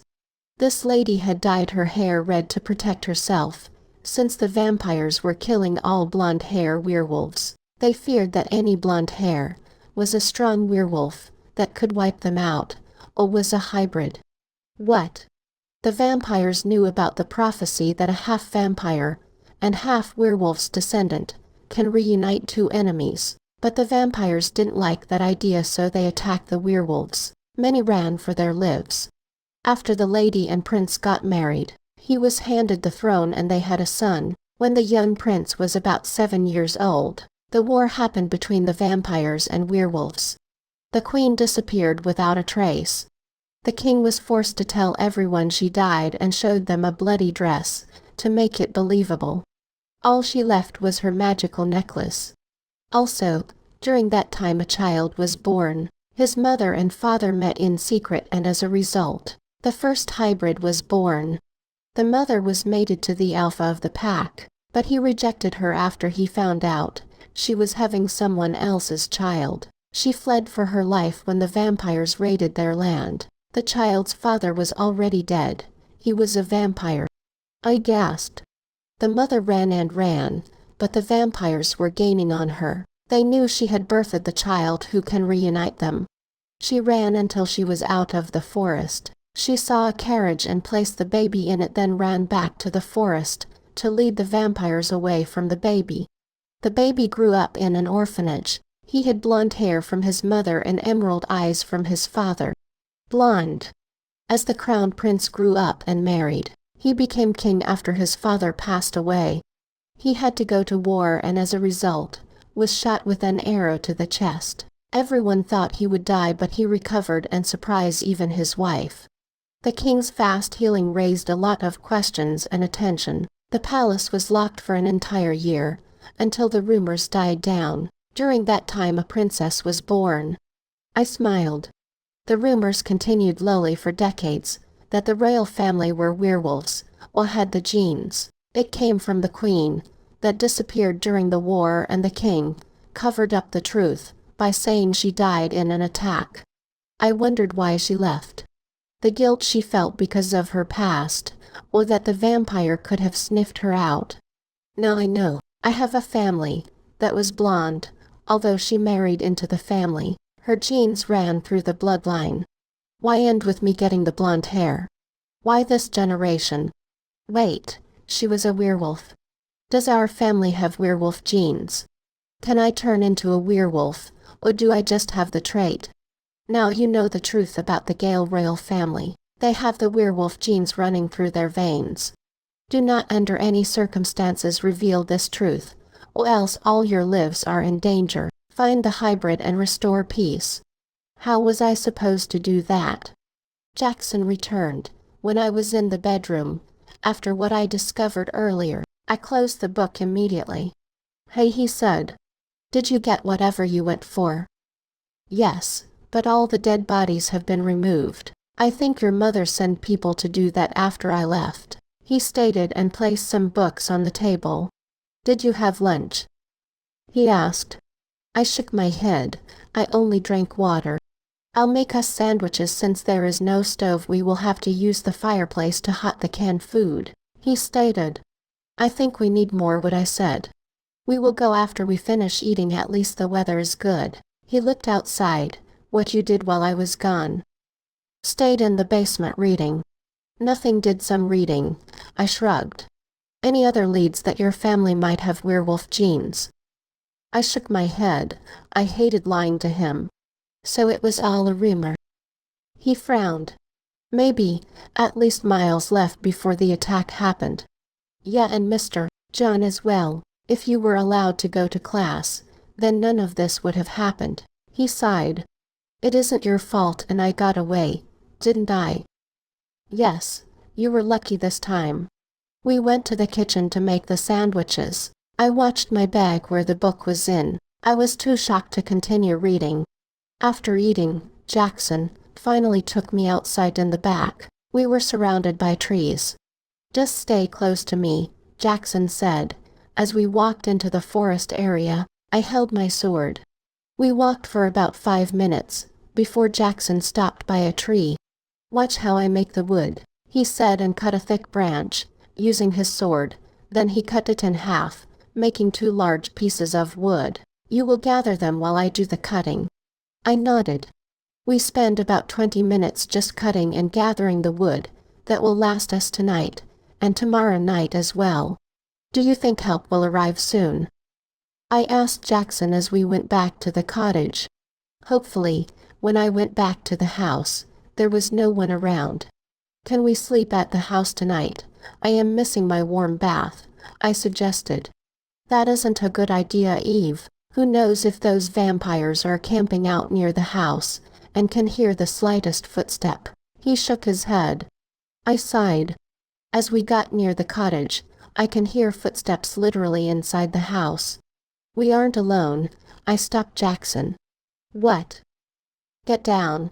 We hid behind a few bushes, so we can see the cottage. What do you mean, Eve? He whispered. There is someone inside the cottage. How did you know? I can hear it, 2 persons. I could be the guards your mother sent, he stated. The books. I will go check it out. If I am not back in 5 minutes, then come in. Jackson got up and ran to the cottage. I listened for any footsteps, but I heard none. Are they dead? Jackson came back, after I felt like I waited for an entire century. It's safe, he said and picked up the wood he was carrying. Are you sure? Yes, your mother sent 2 of her best guard. They are to the front of the cottage, he explained. Did they at least bring a stove? He laughed. Don't worry, your mother will be sending us warm meals 3 times a day from now on. Also, she said we can't leave here until next week. Next week? I gasped. That's good news. We can make it for the full moon after all, he pointed out. What about the guards? Don't worry, I will distract them. What? Who? You just focus on your quest. I nodded. Wednesday. The next few days flew. Jackson and I would go outside only for wood, and spend the rest of the day inside the cottage, learning Latin, or trying to figure out other stuff about vampires. My necklace and pendant. We had 2 thunderstorms as well. The 2 guards that came here on Saturday stayed next to the front door when the storm came. Our meals were delayed. Tonight was full moon. I don't know what Jackson got planned, but he assured me I will be able to make it to the hilltop to finally use the map. 2 days ago, while going for wood, we walked more deeply in the forest and came across a hillside. You will come here for the full moon, Jackson had told me. Why here? This is where the moon will be most visible. I nodded. Are you ready for tonight? Jackson asked me. I nodded. My bag was packed. Once we pinpoint where exactly we have to go, tomorrow we leave before dusk, he reminded me. The guards. They usually guard the front. We will sneak through the back. What if we need a plane to get to the place? I pointed out. We will have to contact Asher. He is in on this quest as well. He shrugged. I did miss Asher though. It has been over a week since I last saw him. Megan and Chad too. I hope Layla is doing okay. She is worried sick. I doubt it. My guess is that she thinks you're back in Gale. What you actually planning to do with the guards later? I inquired. Well, they wouldn't ask for you by the time they come inside, so I think you will have no problem getting out. Getting back in might be a challenge, he explained. Can the windows open? He shook his head. Well, you'll have to be by the back door by the time I come back, I said. He nodded. We were in the room talking. The guards were patrolling outside. Wouldn't their patrolling me a problem though? Don't worry, I will keep them to the front when you get back, he assured me. Maybe we should call Asher for him to be here too, I suggested. You think I can't do the job on my own? He frowned. No, that's not what I mean. I was just kidding, he chuckled. Whatever, I flipped him off. 晚上10点. Promise me you'll be careful, Jackson said, as I put on my backpack. I will. I got this. I showed him my sword. Now, I am more worried about the creatures out there in the forest, he laughed. 2 hours I am giving you before I come searching. He hugged me. I nodded. 2 hours was what we agreed on. I have to do everything and get back. Go, the guards are at the front. I left the room, walked up the little corridor, and turned into the corridor to the back door. I opened the door and the cold wind hit me. The moon was high in the sky, so the forest wasn't too dark. Your time starts now, Jackson said behind me, when I stepped out. See you, I waved and ran into the forest. I had on a jacket, since it was a bit chilly. I walked for about 10 minutes before coming to the hillside. It was quiet and all I can hear were tree frogs and crickets. I climbed up the hill until I reached the top. I gasped when I saw the beautiful view. There was a river past the trees underneath. I looked up at the sky. It was a cloudless night. Lucky me. I heard howling at a far distance past the river over the mountain. Werewolves. I took off my bag and sat on the grass, getting out both maps, pencil and book. I placed them on the grass beside me and took off my pendant. I placed the pendant on the bigger map in the center of it and stepped back, watching and waiting. Suddenly, the moonlight hit the pendant and it turned violet, then made a star shape above the map with each edge above a territory. Gale. I got my pencil and the smaller map.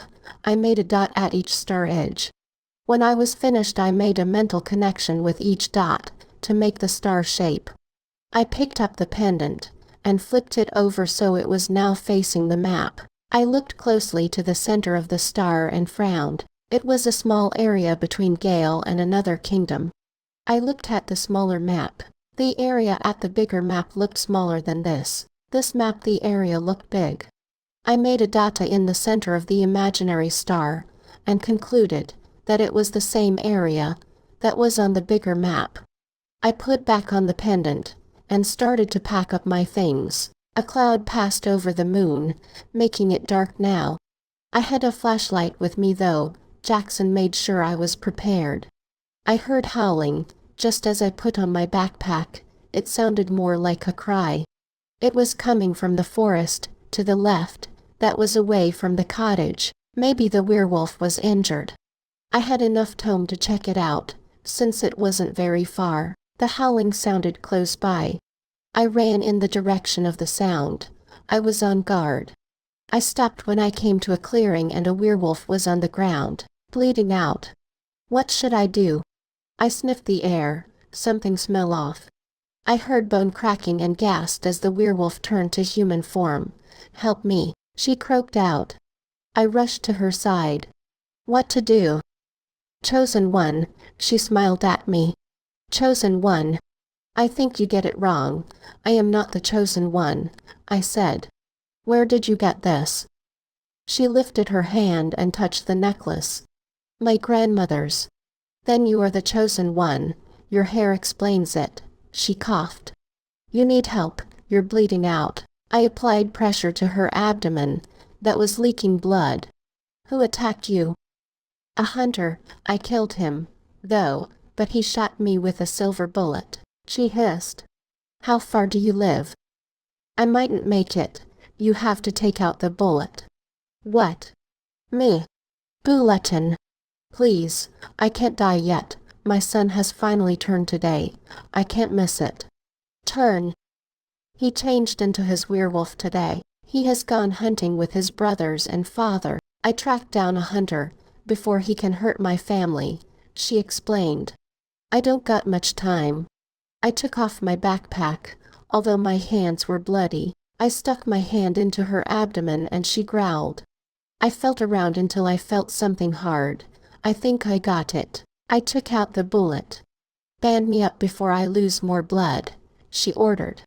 I took off my jacket and wrapped it around her abdomen, then tied it. I helped her up to her feet. "You are a secret kind. You're not even human," she said to me. "What?" "Mom." I heard someone shouted. "Where are you?"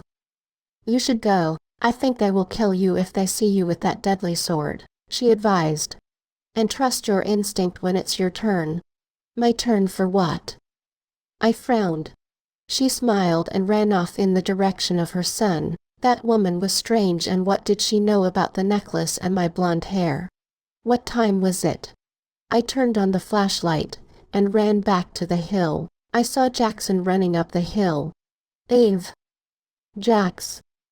I called out and he turned around. "Eve, run," he yelled. "Run." "Why?" I felt someone grabbed me and covered my mouth. "We finally caught you, princess," they whispered. "Say bye-bye to your bodyguard."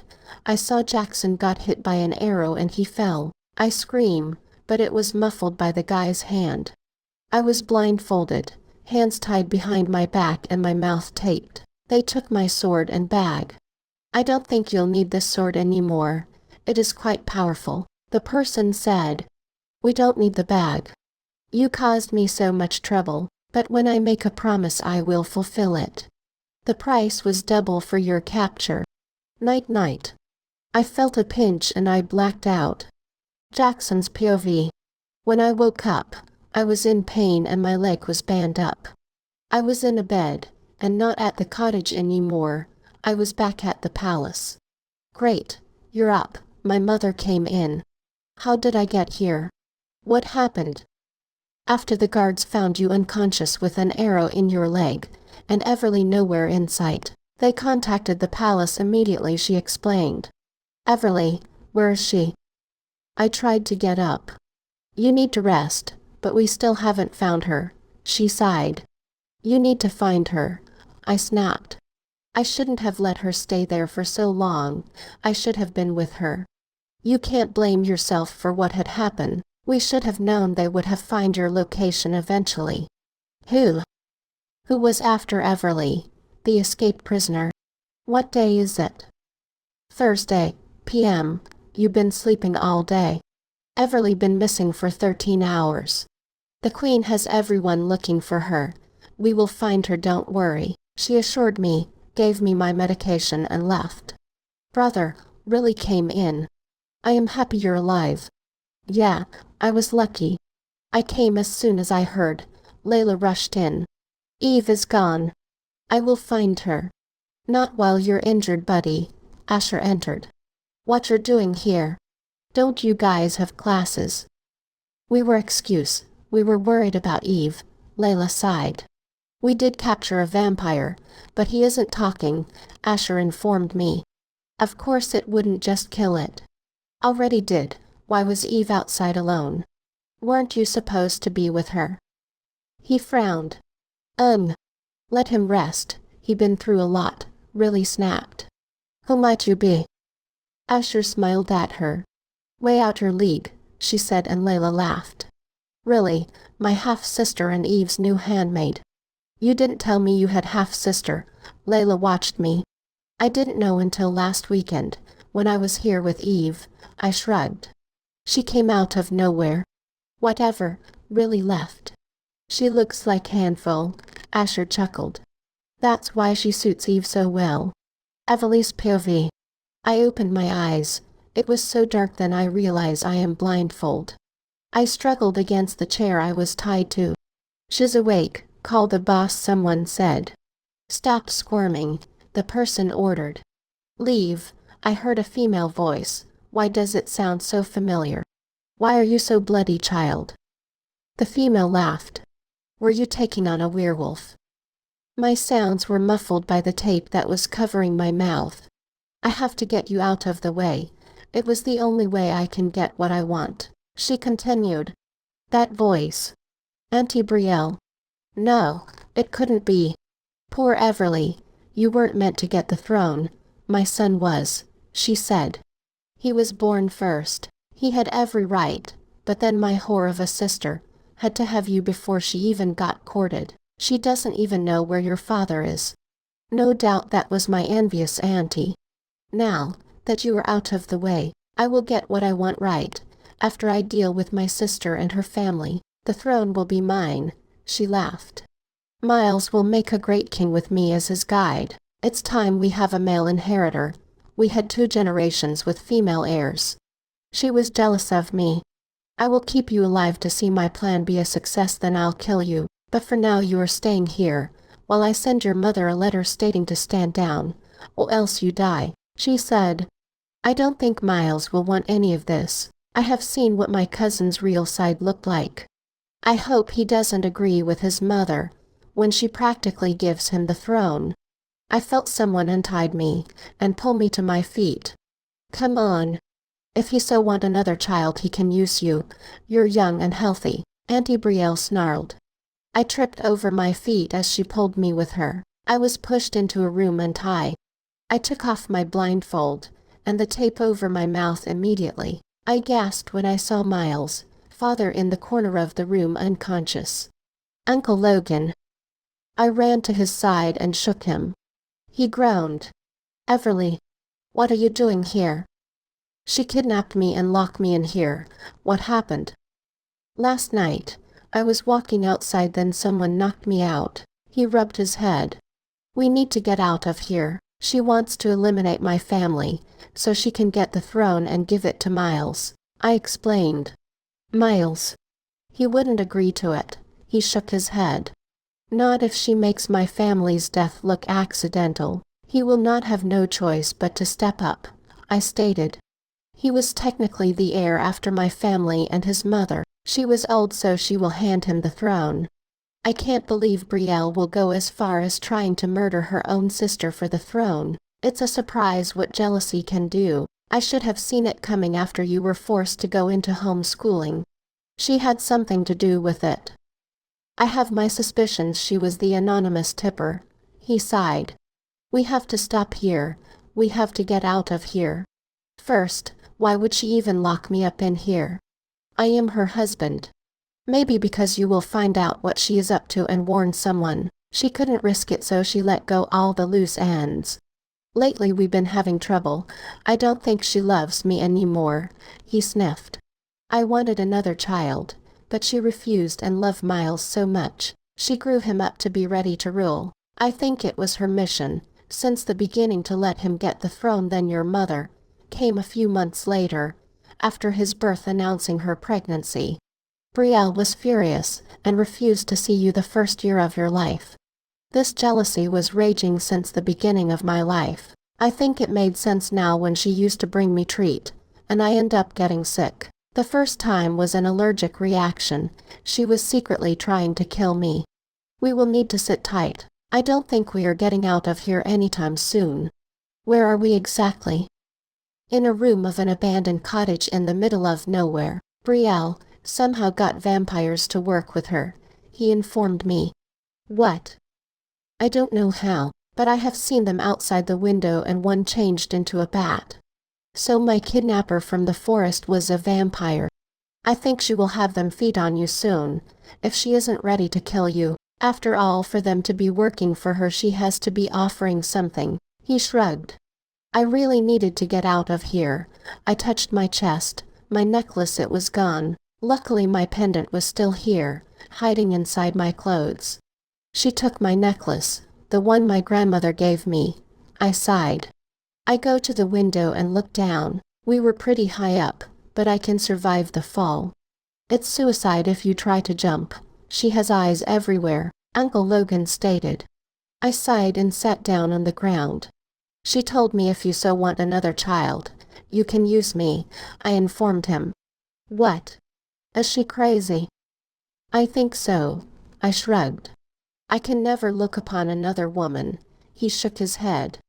I heard giggling outside. I went back to the window and saw Auntie Brielle making out with another man.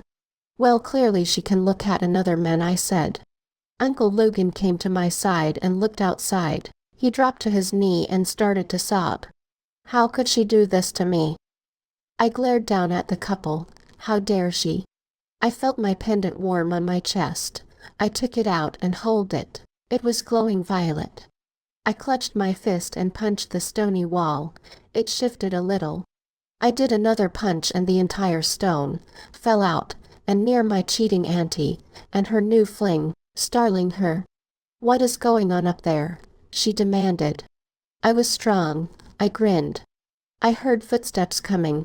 I think you'll want to step back, Uncle, I advised. He was still crying. I hit the wall again, and more stones started to fall. The door opened. What's going on? I already ran out so fast with holding Uncle Logan's hand. I ran until we were deep in the forest. How did you do that? He gasped.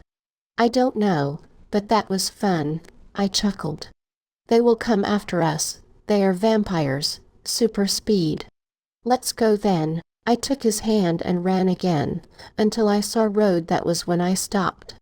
I know this road. This road lead us to a town, just outside the city a few miles up. The sun was high. The city is that way. I pointed in the other direction. He nodded. Let me take you to a safe place first, where you can call my mother. I have to stay into hiding since she probably got the letter.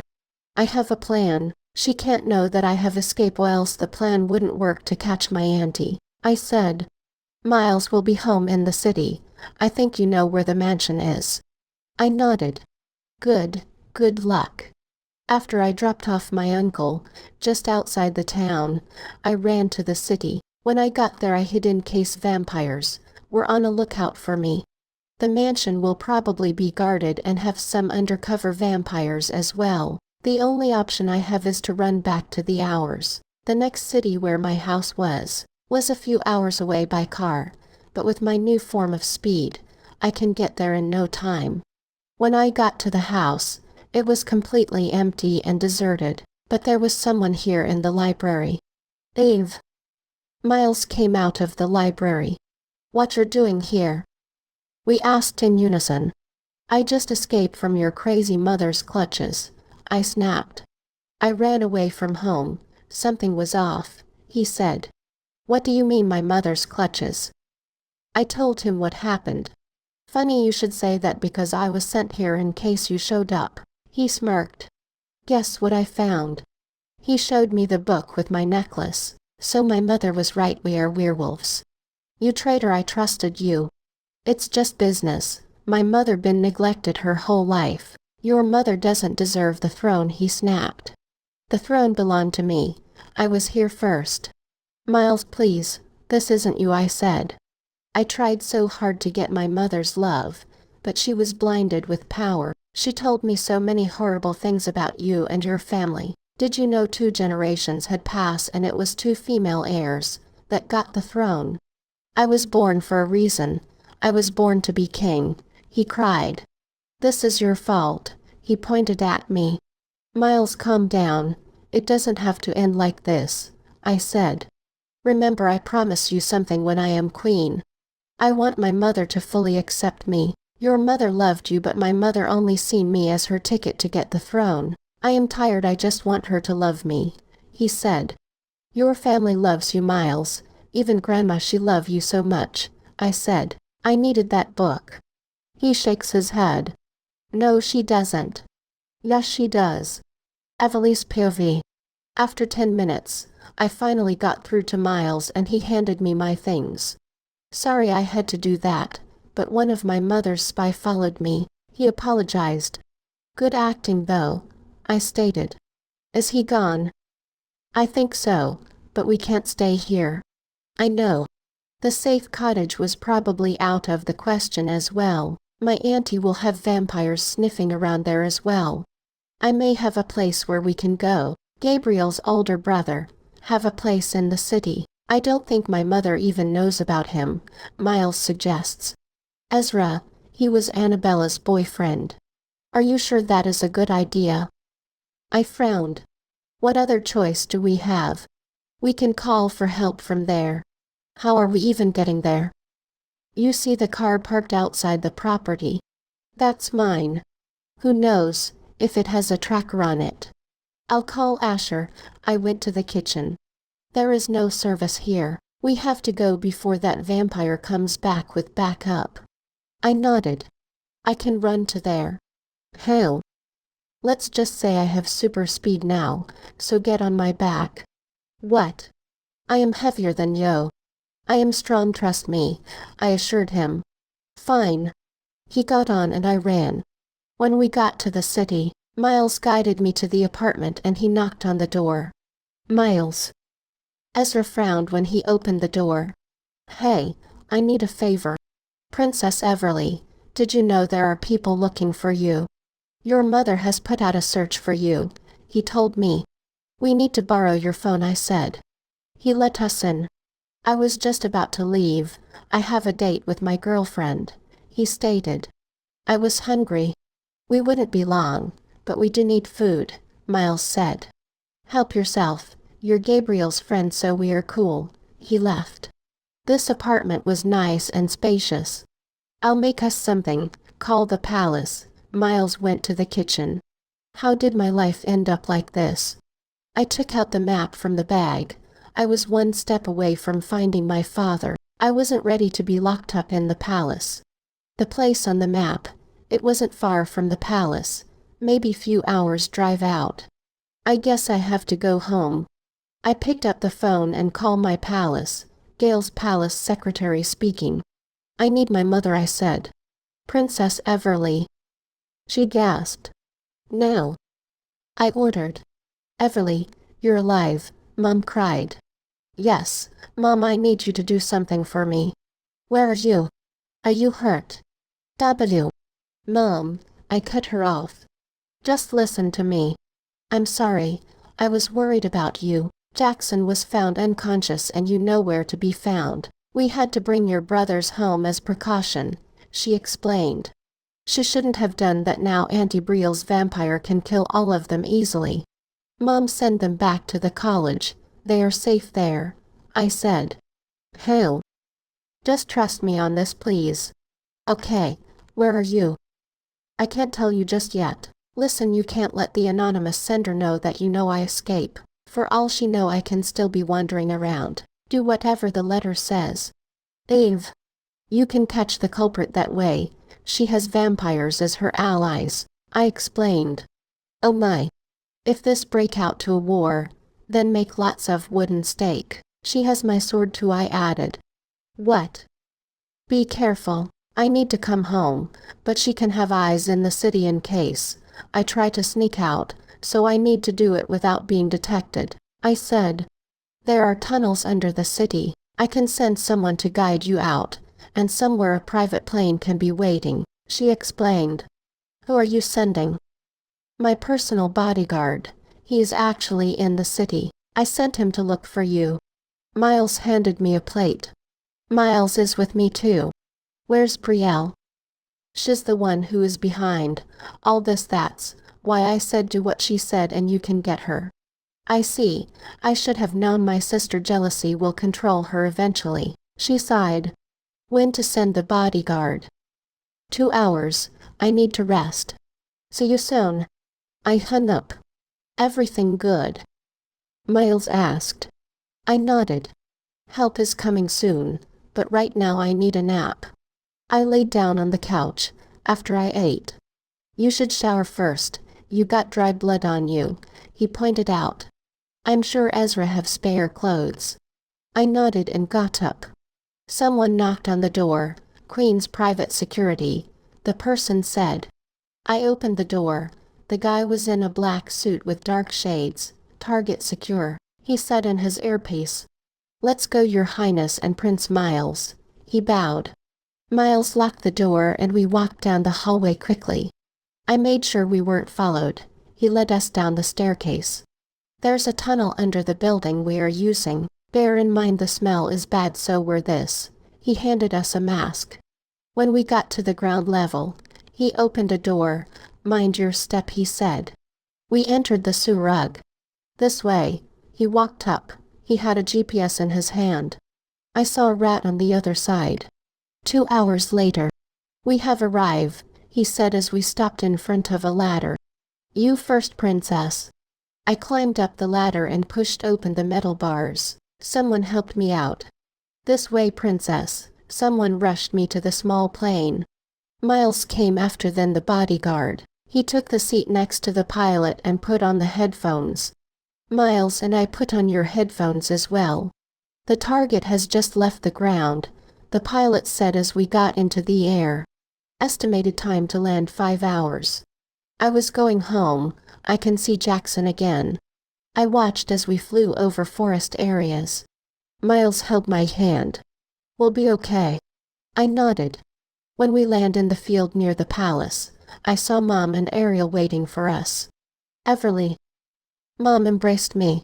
My poor baby. I got away, Mom. I am safe. Logan said you was fast like Speedy Fast. Dad's here. Miles asked. Yes, he just arrived. He was locked up by your mother as well. Everleigh saved him, Mom explained. Mom locked up Dad too. She nodded. I need to see him. He ran in the direction of the palace. I am so happy to see you, Eve. Jackson is on bed rest. Ariel hugged me. I need to see him. Also Layla and Asher are here, she added. I ran to the palace and to Jackson's room. I opened the door and saw Layla and him talking. "Hey," I said. "Eve." Layla ran and hugged me. "I thought you were dead," she sobbed. "It takes a lot more than kidnapping to keep me down," I stated. "How is your leg, Jax?" "Painful. I see you retrieved the bag. Did you find it?" I nodded and sat on the bed next to him. "I thought you were dead," I sighed. He held my hand. "It takes more than an arrow to keep me down," he stated. I laughed and hugged him. "I am happy you were found." Someone coughed. Asher was by the door.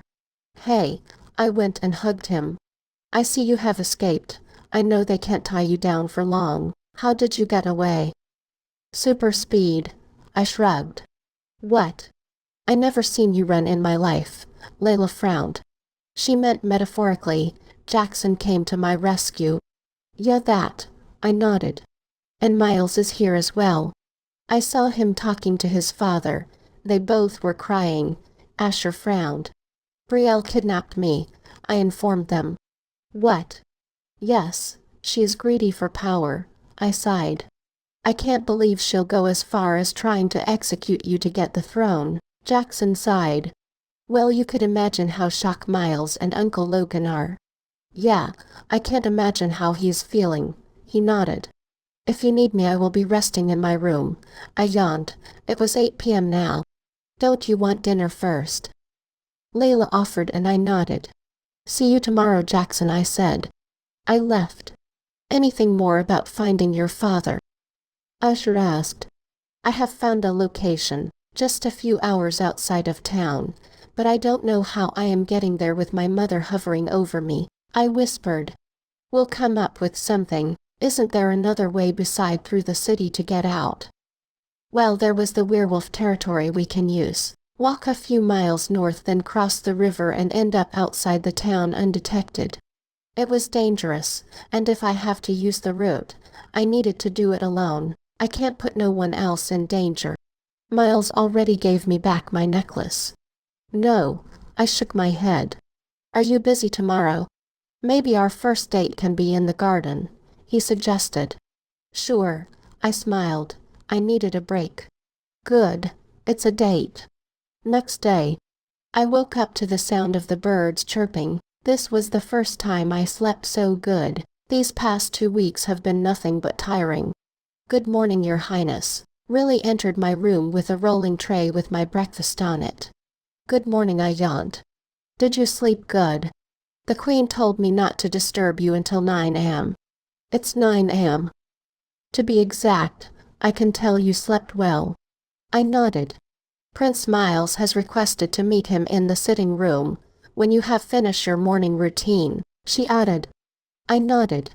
1 hour later, I walked into the sitting room where Miles was sitting. "You're well rested," he smiled. "Yeah, I finally slept peacefully." I nodded and sat down. "Me too, although I woke up thinking there was something outside my window." "Your mother put in tighter security now. There's a guard outside every room." I realized. I nodded. "How are you getting out without being seen?" "What?" "Who?" "I saw the maps. How close are you to finding him?" "Very. I need to get to that location," I said. "Do you need help?" He offered. "What can you do?" "What secret passage you know no one uses?" "Third floor that goes to the blacksmith. I think he knows secret passages around the palace," I replied. "Good. I'm coming with you." "What?" "But."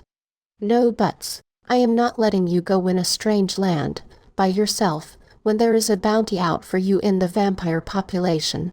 You don't have any weapon." "The blacksmith is making one for me," he smiled. "When do we leave?" "That's the problem. Your corridor is heavily guarded now. You will look suspicious leaving in the middle of the night." He frowned. "What do we do?" "A diversion or something. The West Wing isn't heavily guarded.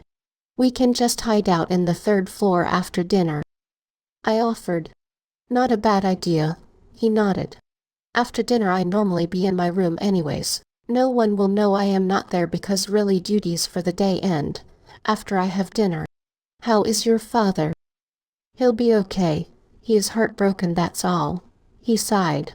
I can't believe she'll do something like that. I shook my head. Yeah, cheating is out of the question. I wondered how long it has been going on. She barely been home, after they started to have problems. Maybe from the start. I shrugged. We are moving out, Miles said. After all this is over, we are going back to Dad's homeland. Your duty's here. I will be here when you need me. After all this is over, I am going where my dad grew up, and get to know my family, since my mom never allowed me to get to meet them when Dad goes to visit. I'm sure you'll love it, I told him. Yeah. Thank you, I thanked Riley, after she served Asher and I tea. She curtsied and left. You look lovely this afternoon, Princess, Asher complimented. Thank you. When are you returning back to campus?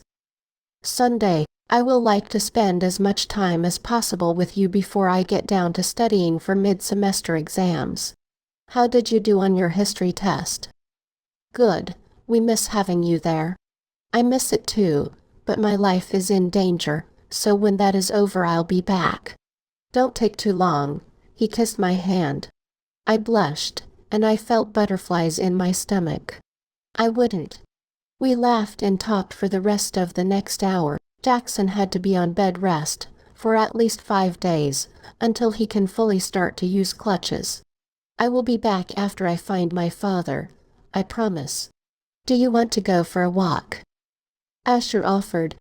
Sure. I got up and he took my hand. I was in a floor-length dress. Riley told me I had to dress good for my first date. We walked into the garden holding hands as the sun was setting. Asher led me into the field that was beyond the garden. We ran and around together. Then I laid down on the grass and looked up at the sky. The clouds were turning pink as the sun set. Did you have a good day? Asher laid down opposite to me, so our bodies were in opposite direction. Yes, I did. I nodded. This morning I did painting with my mother and chatted with Jackson until lunch. I had lunch with him and Layla. Me too. Tomorrow we'll go horse riding down the river, he offered. With guards, of course. I nodded. Good to see you, Everleigh. Sorry I wasn't here to see you yesterday, Levi said during dinner. It's okay. You're here now, I replied. What do you plan to do? He turned to Mom. About my sister. He nodded. Do what she said and stand down, and when she comes here we will take her down immediately, Mom answered. What if she brings back up? Isn't she working with vampires? We'll be ready. We have a lot of wooden stake and have bows as well with wooden arrows, Mom stated. When will you make an announcement? Monday. My mother is coming tomorrow. I see. How are we planning to make the announcement without becoming suspicious? Do it publicly, but don't give the reason exactly why, Uncle Logan suggested. Good idea. After we make the announcement, to make it believable, we have to leave the palace, Mom stated. And go where? I frowned. There are plenty of private vacation homes in other places. We can stay until we come up with the right time to attack. Since under my power of ruling, I made more secret passage that Brielle has no idea about, Mom explained. We can use that to our disadvantage, I nodded. No, you and Miles will be taken to a private house tomorrow night, along with my mother, Jackson, and Riley, your handmaid, she said. She already know you have escaped, but if we are stepping down the throne, then that means to her we have no idea where you are, she said. I nodded. I would be gone tonight anyways.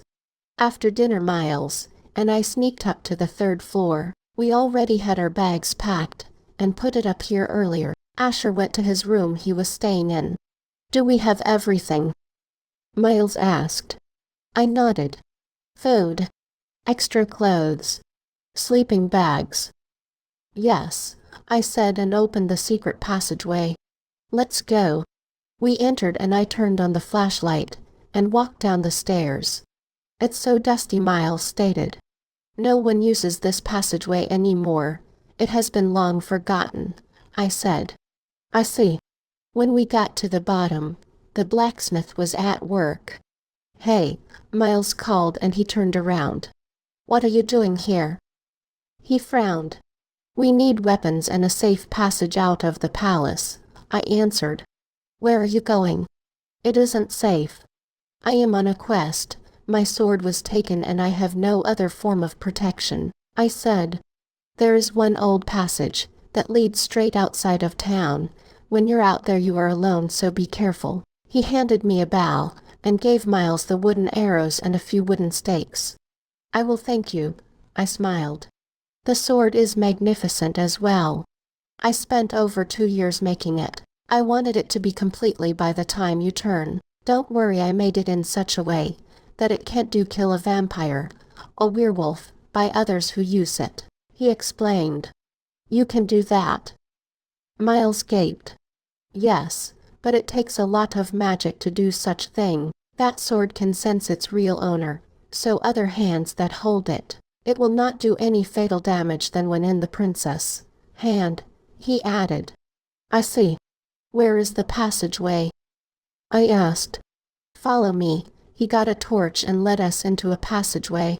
Do you have any form of transportation to carry you where you want to go? No, we will go by foot, I replied. Absolutely not. I will get 2 horses. He stopped walking. It will raise questions. We'll be all right, I assured him. How about 1 horse? My own, he offered. She's a fast one. We would like to do this on our own. It's very important, I said to him. If you are sure, then good luck. He pulled a torch and a passageway opened. It was completely dark. Be careful. It'll be dark now, but about 15 minutes. You'll get to an underground tunnel and can use the track to get out of town, he explained. Is anyone working there? No, the mine has been abandoned for years, but the tracks are still there along with transportation, he stated. He placed 2 light helmets on both our heads. You'll need it. We entered the passageway and turned on our headlights. Miles took my hand. To our first adventure, cousin. I smiled. A few hours later. I seemed so long we have been in the tunnel. My hands were tired from pushing down to move the railroad transportation. I yawned. It probably was past midnight. Let's rest, Miles suggested as we stopped move. At least the tunnel was glowing from all the crystals that were stuck within the walls. Why did they abandon work here? There are so much crystals the kingdom can use to gain riches. I jumped off the transportation and unrolled my sleeping bag. Miles did the same. I got into my sleeping bag and fell asleep. It has been a long day. Eve, we got to go. I felt Miles shaking me awake. What? I opened my eyes. I heard something. We have to go now. I got out of my sleeping bag quickly and threw it into the transportation, then got on. Miles and I got to work quickly and started to move again. How much sleep did you get? I asked. About 4 hours, he shrugged. It's 5 a.m. now. I'd been up for an hour before I started to hear something. I hope we were close to getting out. After an hour, Miles and I decided to stop. My arms were weary right now and I was hungry. I guess it's time to eat, Miles chuckled, hearing my stomach grumbled. Yeah, I nodded. I looked ahead and saw light. Miles, we're out, I grinned, and rolled up my sleeping bag. What? The end of the tunnel, I pointed ahead. He smiled. We're free. We got off the transportation and ran to the exit. The sun was just rising when we completely got out. I looked behind us and saw we were on a hilly area. The town looked so far away. We got out. I grinned, then took out the map. Where to? It might take us days on foot to get there. I pointed to the dotted area. We should have taken the horse, Miles stated. Suddenly we hear horses and turned our heads hide. Miles pulled me back into the mind. Your Highness, are you there? I heard someone called just outside the mine. I was sent by the blacksmith. I came out. It was the palace's barn boy. Hey. He bowed. Accept these horses. It will help you. Thank you. I smiled and a smiles came out. He handed me a bag as well with food that can last a few days. I have to go back now, he explained and rode off into the woods he came from. How did he get here with 3 horses unseen? I greeted my horses, then Miles helped me up into her. He got on his horse. Lead the way. We have daylight now, he said. I opened the map and led us into the opposite woods, on the other side of the hilly area. 6.5 hours later. Let's rest. We need to have lunch, Miles suggested. My horse stopped to a halt and I got off. I'll prepare a fire. Miles went to get wood. I got out the foodstuffs and gave the horses some carrots to eat. Miles returned and he started a fire, then put the canned foods over the fire. How far do we have to go? He asked. Another day and a half. Hard to say. I shrugged. We covered a lot of ground. We had halfway through another kingdom. We long passed over our borders hours ago. I nodded. When the food was hot, we ate and drank water, then rested for a bit. Who do you think is the hybrid? I asked Miles. It has to be someone in this generation, and also royalty. He shrugged. You don't think it's one of the twins, do you? Unless Levi is a vampire, no. Wait, if my father is potentially a vampire and I have werewolf genes, does that mean?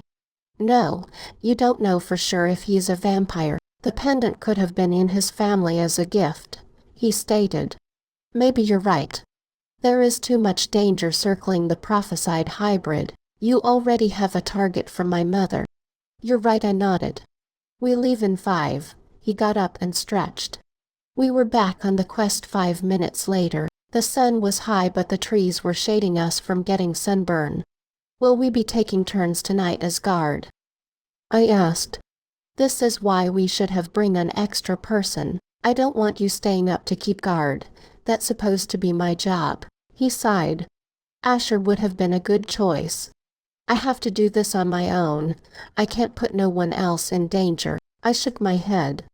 You came on your own. I understand after what happened with Jackson. He nodded. He could have died, I sighed.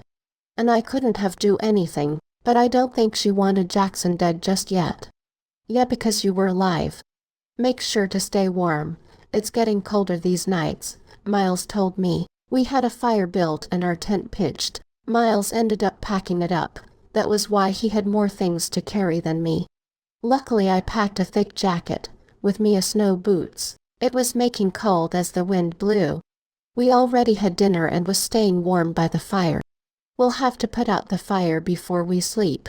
We don't want to attract anything here during the night, he advised, and I nodded. It was already past 9 p.m. I am going into the tent. I need an early sleep tonight. I went into the tent, and inside my sleeping bag, where I felt warm immediately. I closed my eyes and fell asleep. I had a dream about a fighting. I saw werewolves and vampires fighting on a large field.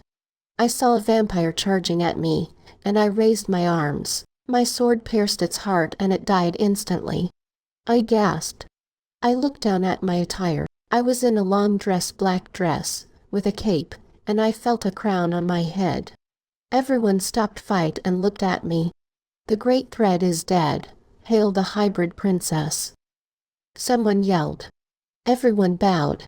Hybrid princess. I saw someone killed Miles behind the crowd. No. I yelled. I gasped as I opened my eyes. It was just a dream.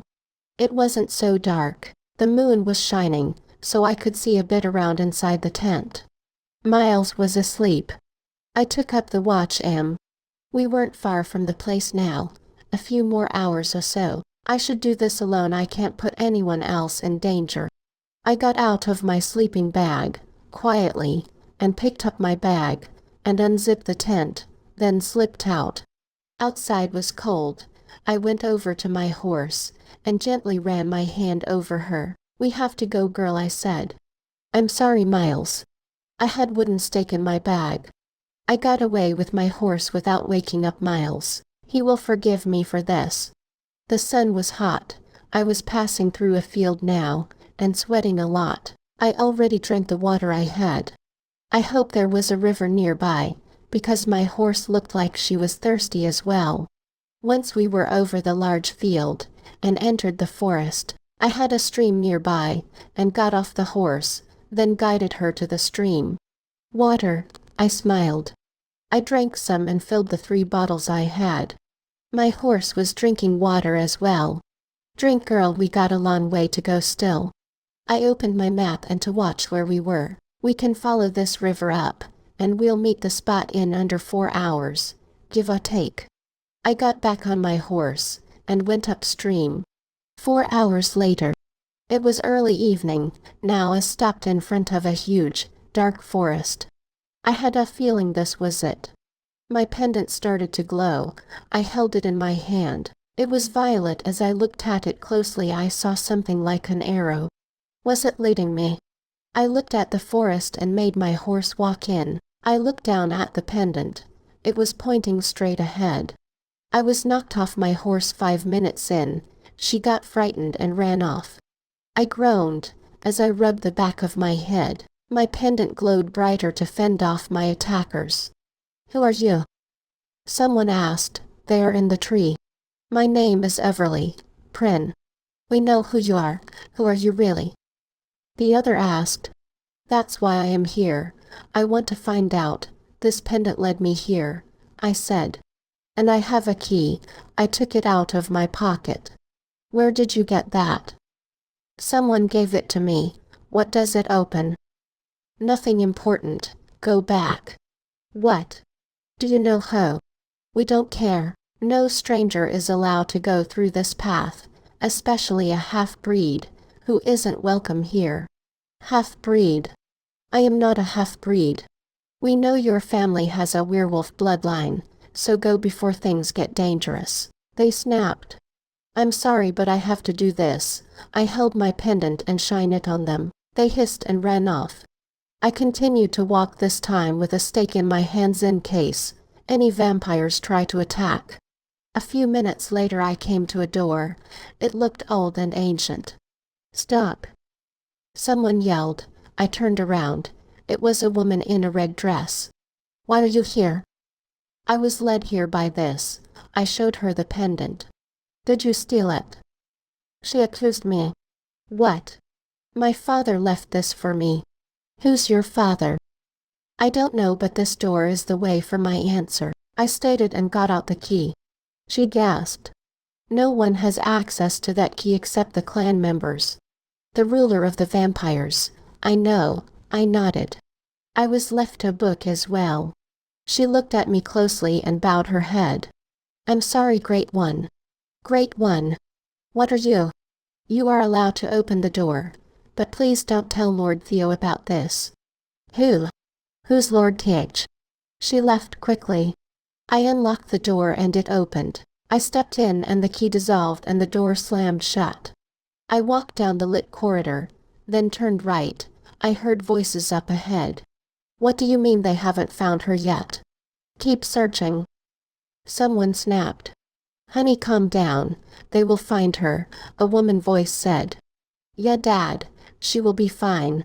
I heard a familiar voice. Jamila. I hope so, darling. I left a lot of clues to help her find me. The man sighed. I walked into the large room, and 3 pairs of eyes watched me. The woman gasped. She actually did it. Eve. Jamila frowned.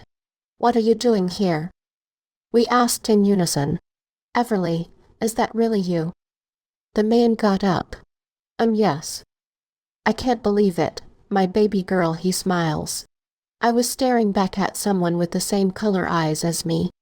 Dad. I gasped. Everleigh, he smiled. He embraced me and I cried. I can't believe after everything I've been through I have finally found him. It's okay. You're safe now. No one is going to hurt you, he said. The pendant, it guided me. I looked up at him. As it should, he smiled. You must be so tired. Also, we retrieved your horse. Where is her? In the back, but you must rest for now. He clapped his hands and a maid came in. She bowed. "Take my daughter to her room, which was prepared," he ordered. She nodded. "Follow me, Your Highness." "Aren't you going to introduce us?" the caramel brown hair woman asked. Now I saw where Jamila got her looks from. "She already knows me, right, sis?" Jamila smiled. "You're my sister." I gasped. "Half-sister. This is my mother, Serena." She pointed to the woman. "Hello," I waved. She had a blank expression.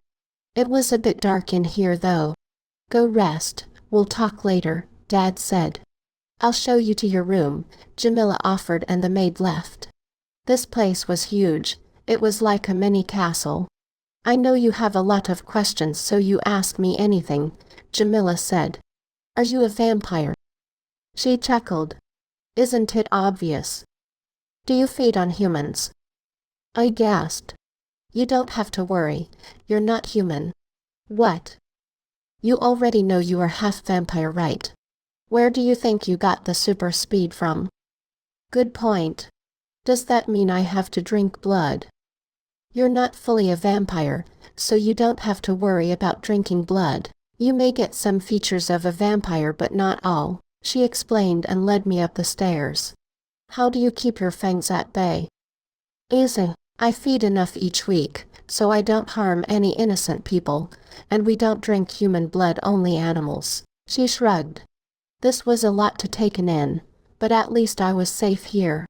"There are rouges on the loose, and some are working for your aunt. Since Dad has you, he can fully attack, so they don't harm the rest of your family," she explained. "Miles, your cousin isn't lost. We just turn him away so he can safely get to the city and wait for you there. It may take days, so he has to stay low," she added. "Isn't the city full of vampires?" "Not all. There are a few humans. He can easily blend in. We already told the owner of hotels and motels about him, so they can be a lookout for him," she said. I nodded. She opened a double door and revealed a huge room. "Gale." "Yeah, Dad picked it especially for you. Mine own is just down the hall," she stated. "When will I meet Dylan again?" I asked. He looked like Dad. "Maybe at a party, when all this conflict is over," she shrugged. "I'll let you get settled in and take a shower. There are clothes for you in the closet." She left. I closed the doors and watched around the room. The queen-size bed had 5 pillows. Outside, the sun was going towards the west side now. I took a shower before falling on the bed and closed my eyes. I was tired. Jackson's POV. Saturday evening. They still haven't found Eve and Miles. They disappeared into the night last night, and now the Queen was worried. Asher and Layla left today, instead of tomorrow, since Eve was gone. I knew Eve was okay. She was planning on finding her father and way to get out of here undetected. I will be moving to a safe place, with former Queen Odette and Riley. The Queen will be making the announcement tomorrow instead. Vampires were already hiding in the town, according to the spies. "Do you have everything?" Mom asked Riley. She was helping me pack, since I couldn't do much with an injured leg. "Yes, Miss Ariel," she nodded. "I am so worried about Everleigh. She has no sword and a bounty on her back." Mom sighed. "She will be fine. It's Eve we are talking about," I assured her. "I know. I hope they find her soon." "I hope they don't. Let her find her father first. I promise her that she will find him.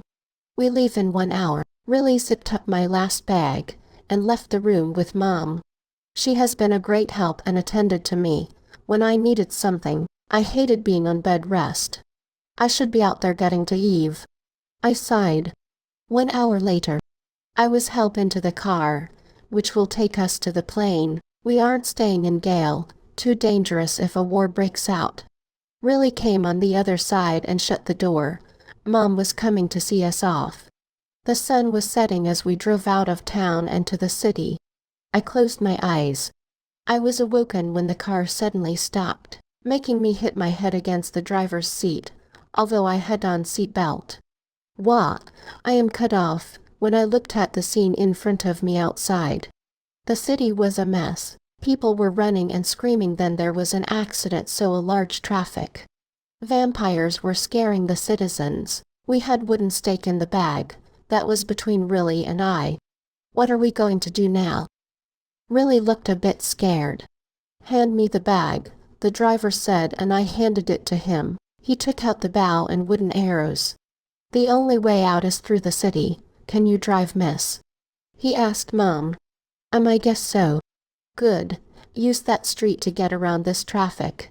I am going to help.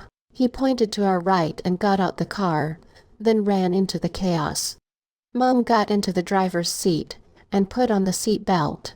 Hang on tight. She turned right and drove into the street.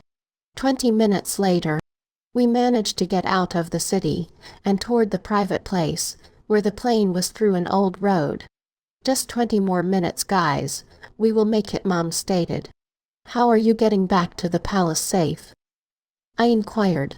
Don't worry, I will be fine. You just focus on getting better, she replied. When we got to area, there is a plane waiting for us. I was helped into the plane and given a headphone, although with Riley. Mom waved us goodbye as we took off. See you soon, Mom.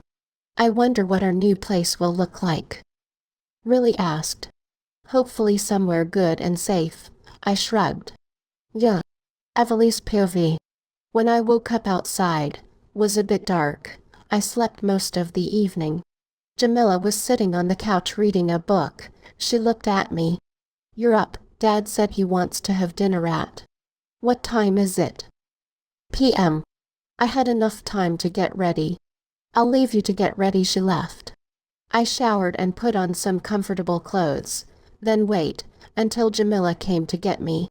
Let's go, and don't worry about my mom. She will take a while to warm up to you, she stated. I nodded. She led me down the hall and down the stairs to where the dining room was.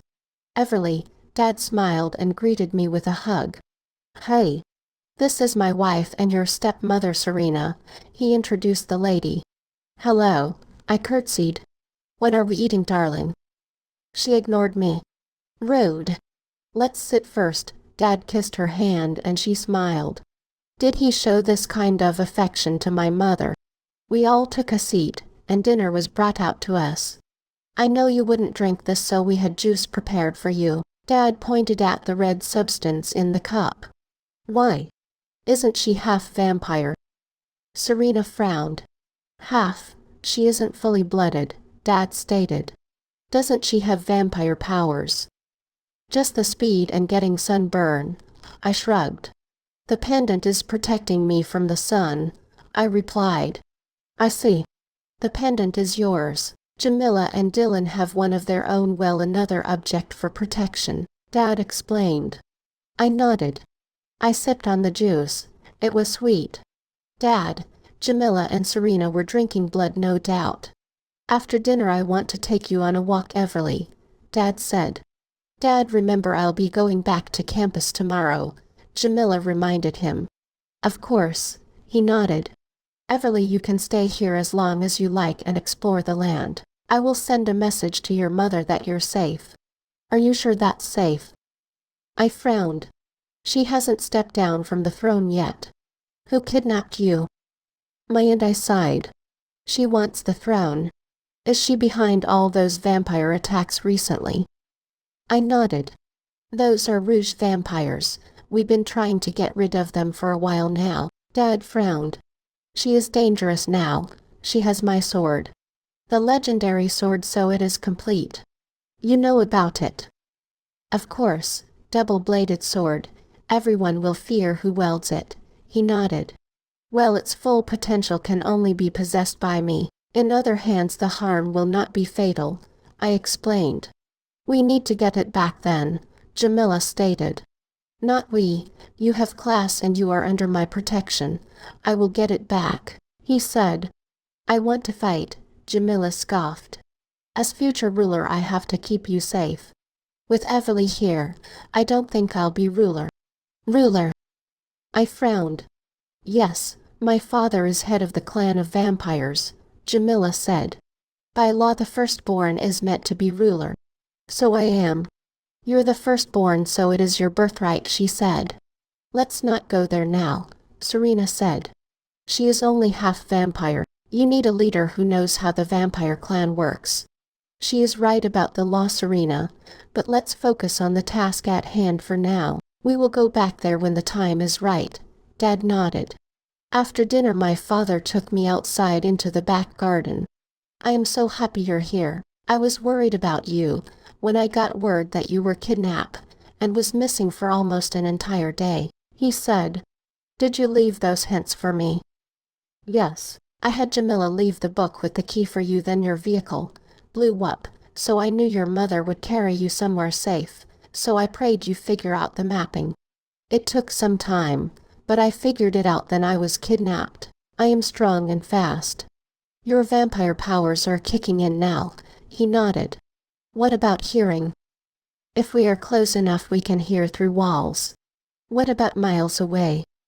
I don't think so, he shook his head. My father was a vampire and my mother had the werewolf genes, so that meant I am a hybrid. Am I the prophesied hybrid? Dad, do you believe in prophecy? I asked. Depends on what you're asking. About the hybrid. He frowned. We don't like that prophecy. The werewolves hate us. What if the hybrid can help reunite you two together? Many vampires are against it. Some already talked about killing the hybrid, if it came to that option. Kill? I gasped. Yes, I'll convince the hybrid to fight on them side. He nodded. I sighed. No need to worry. A hybrid hasn't been seen in over 100 years. The prophecy can't lie, I pointed out.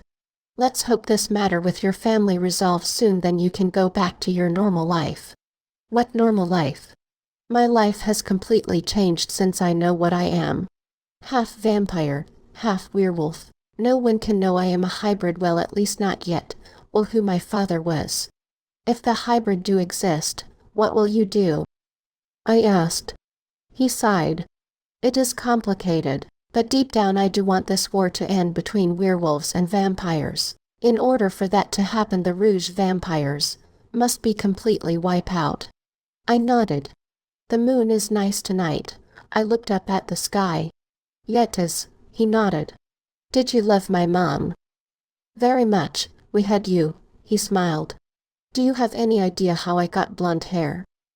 He shook his head. No one in my family has it. It'd have to be from your mother's bloodline. I nodded. Serena doesn't seem to like me much, I sighed. Just give her time. She will get used to having you around. I nodded. Have you known her long before you got together? Yes, we were friends during our teenage and early adulthood life. Why did you leave my mother? I had to. My entire clan was moving, and I was future ruler, so I had to go. I did leave the pendant with your mother's handmaid, just in case she got pregnant, which she did, he explained. If it was up to me, I would have stayed and married your mother after your birth. I'm only about over a year older than Jamila. I frowned. She was born not long after. Serena and I fell in love a few months later, after I had left. How can you fall in love so quickly with her? I frowned.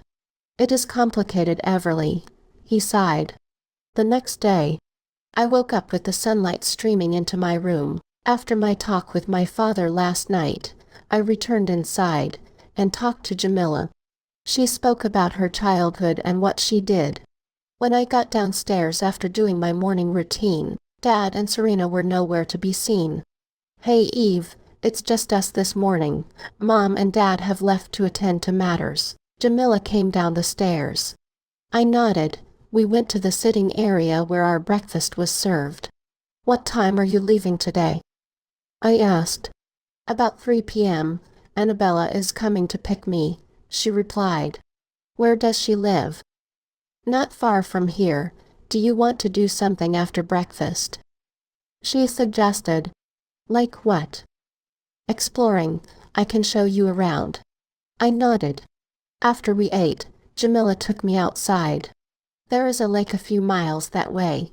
She pointed to the woods. Do you want to go? Of course. I will be here for who knows how long. We walked into the woods. It was quiet. Do you go to the lake often?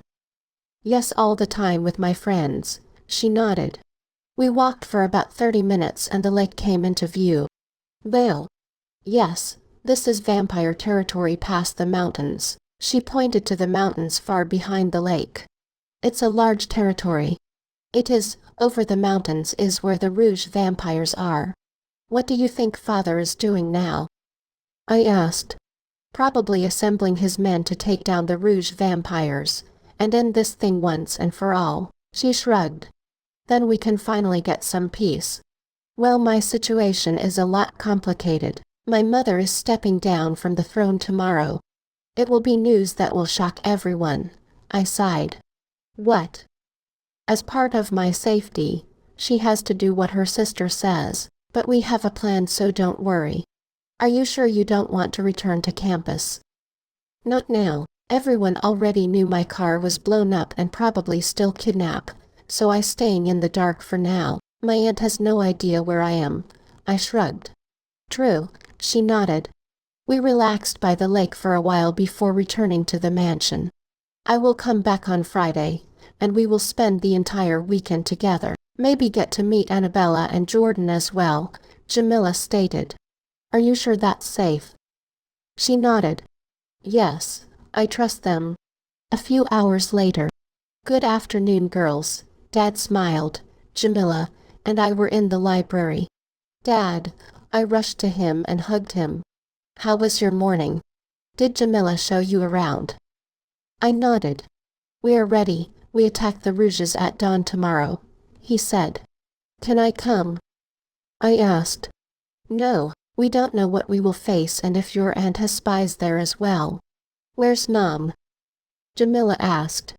She is packing to go by her parents' place. My mother is coming to keep Everleigh company tonight, also protect her, he explained. Grandma is coming.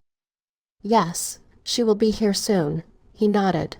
You will love her, Jamila assured her. I have to get ready. My friends will be here in 45 minutes. She left. Was there anything else you wanted to ask about the vampires? Dad inquired. Yes, why did the ending of the history book had information about a female werewolf and a newborn? The scholars thought that the important was too important to be left out. The birth of the hybrid is very important for the history of vampires and werewolves. Why did the vampires kill the hybrid? They were afraid and still am. A hybrid bite can kill us and its blood can also heal us. The hybrid is an endangerment to us if we pisses it off. What if the hybrid isn't what they think? What if it's kind and willing to help both vampires and werewolves reunite? I don't think you understand, Everleigh. Anyone who finds the hybrid first will try to use to their advantage. Do you know who it is? I remember what the book said. My life is already in danger as it is. I shake my head. He sighed. That's too bad. We could have used it to try and reason with the Rouges. I don't want to tell anyone but Jackson first. I trusted him the most. When do you think I can go home?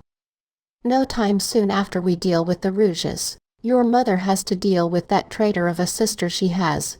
He shrugged. Can I at least get to talk to Miles? Not yet, but we will keep updated that you're safe. What is your mother like? I asked. You'll love her. She is excited to meet you. My father is coming with me on the attack, he answered. 20 minutes later. Where are my grandchildren? A lady called. She walked into the sitting room where I was. Dad stepped out for a while. Oh my, you do have his eyes. She grinned. Hello. She hugged me. Call me Nana, that's what Jamila and Dylan call me.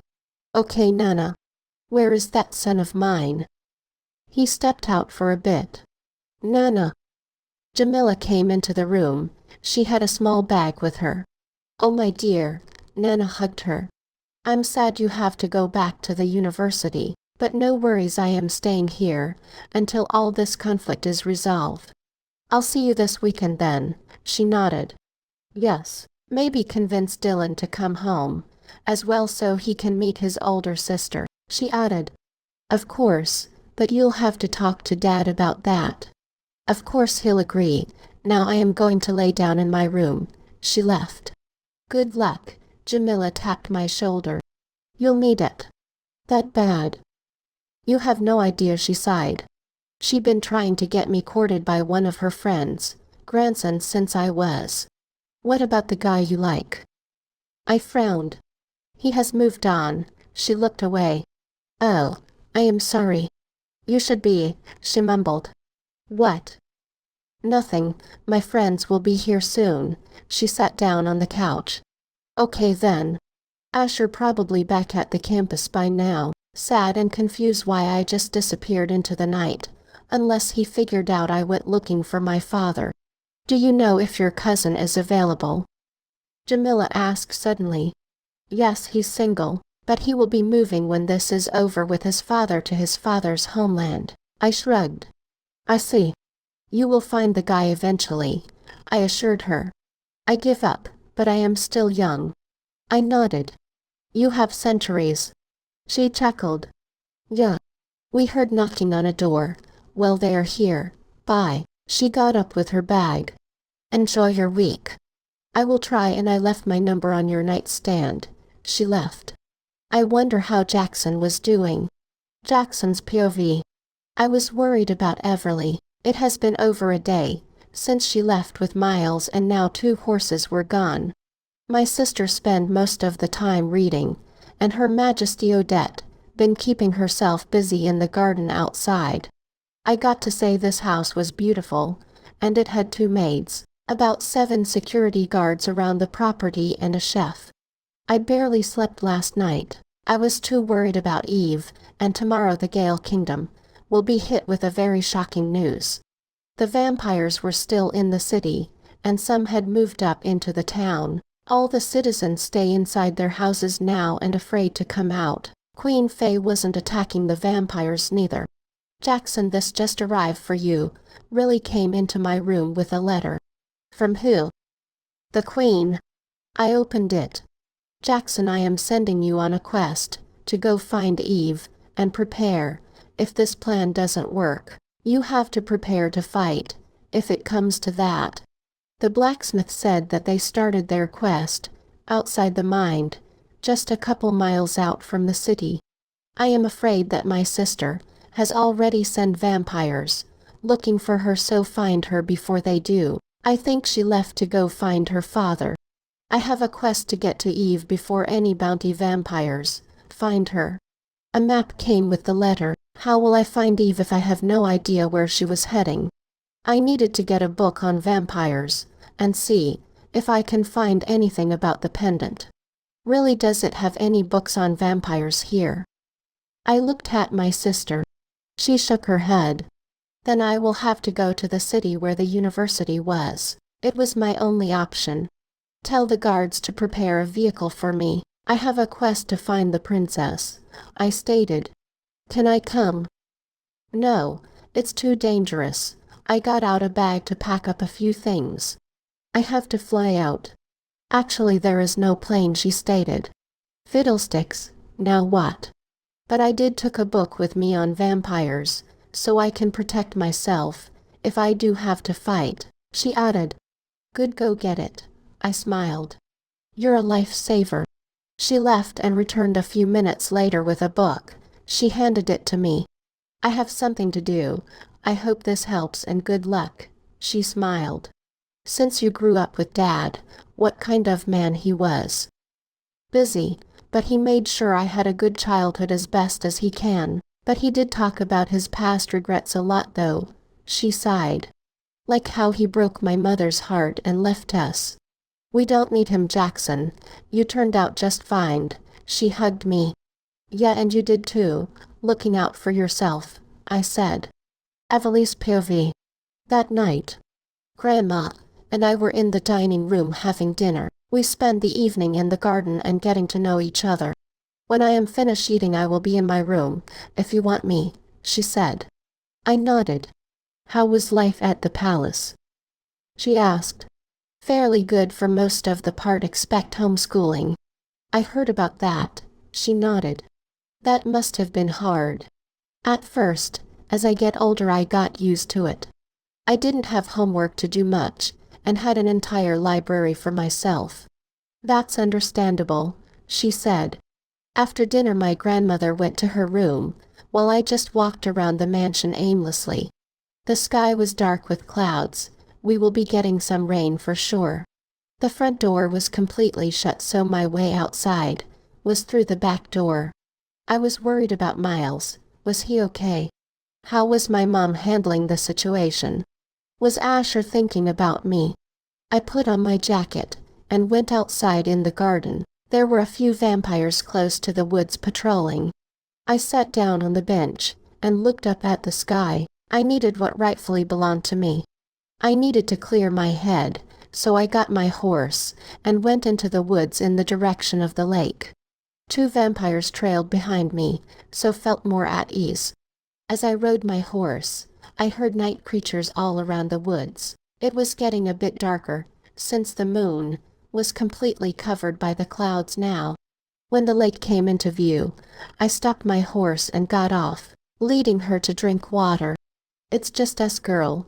I ran my hand along her side, beside the 2 vampires, who were a few meters away. I wished I could sleep here under the stars, but it was cold and rain looked like it will fall soon. My father was over the mountains in Rouge territory. I hope they were safe and returned back so too. I wonder how far it was behind the mountain. Princess, we have to go now, one of the men said. Why? You can hear that, right? I listened closely.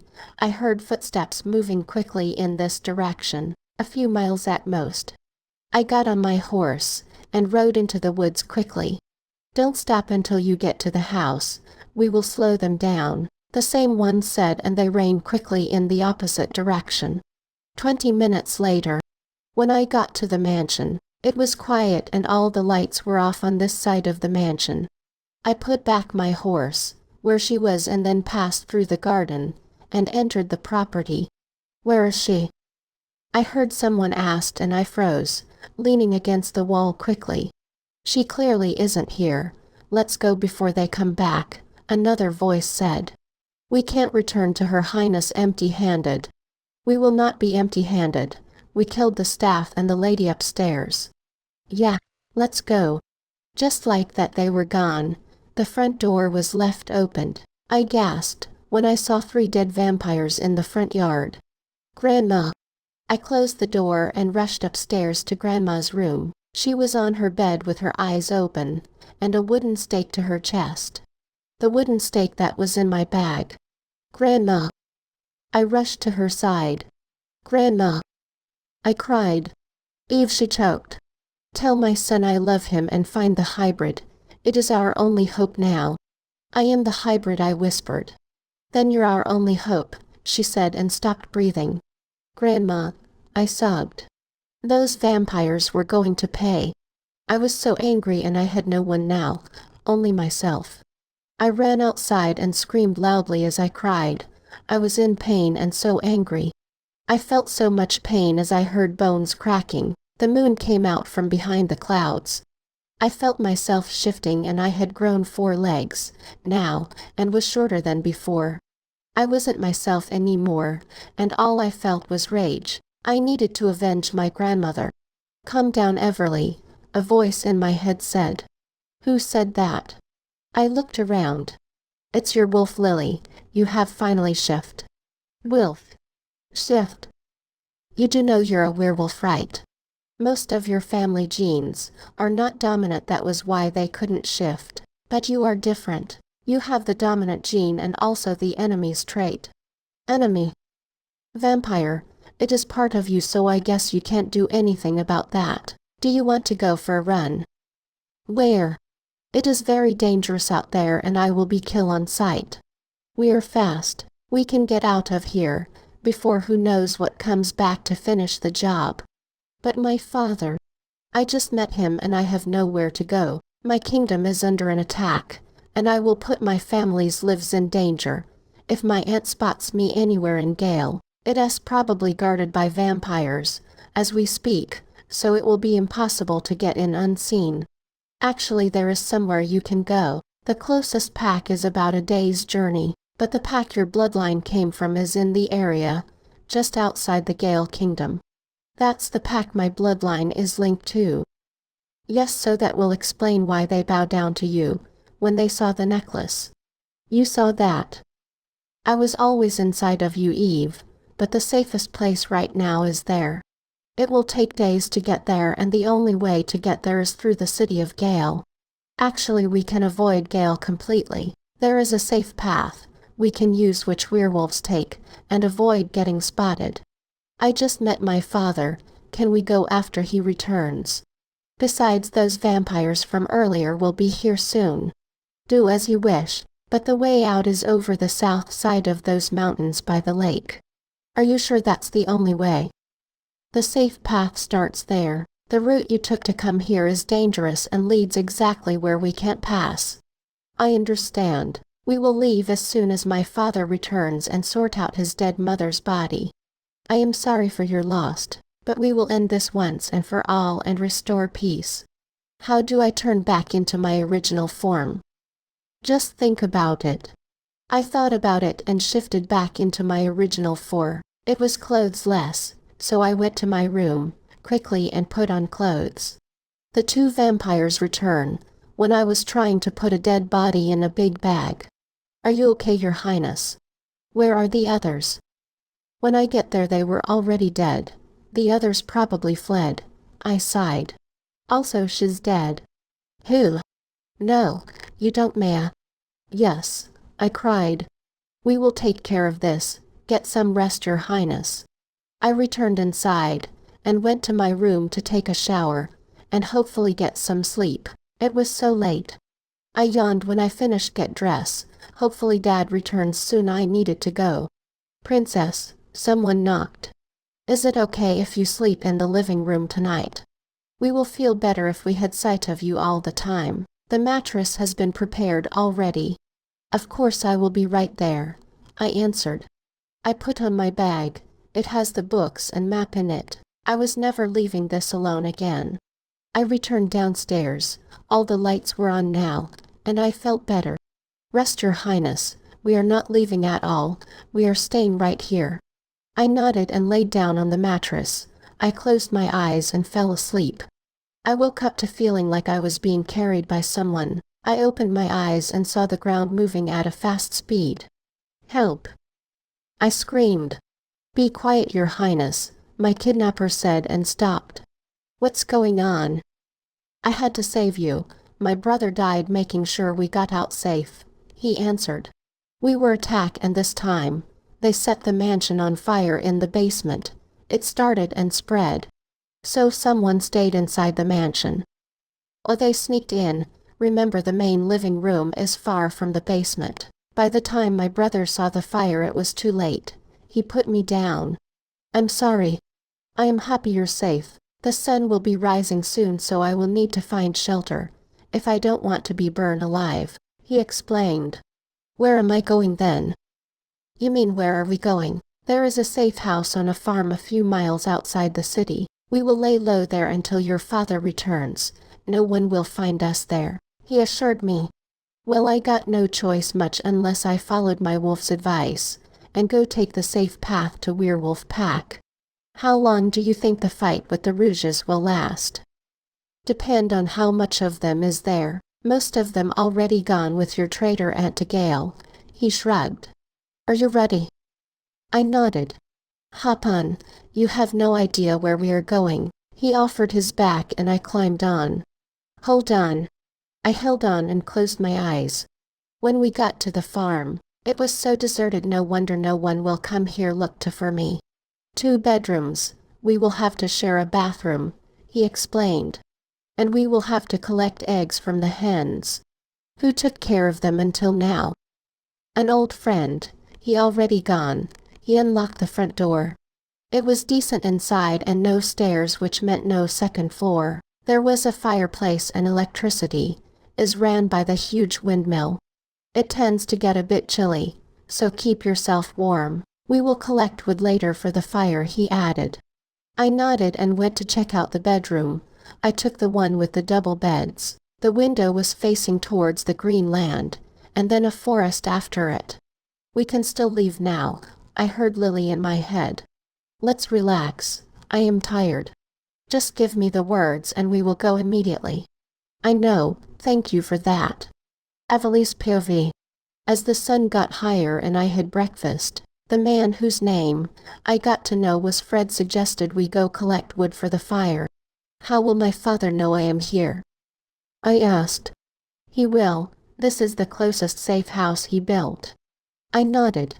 I hope they were okay. Plus today my mother is stepping down from the throne. If my aunt wields the sword, then they can be in danger.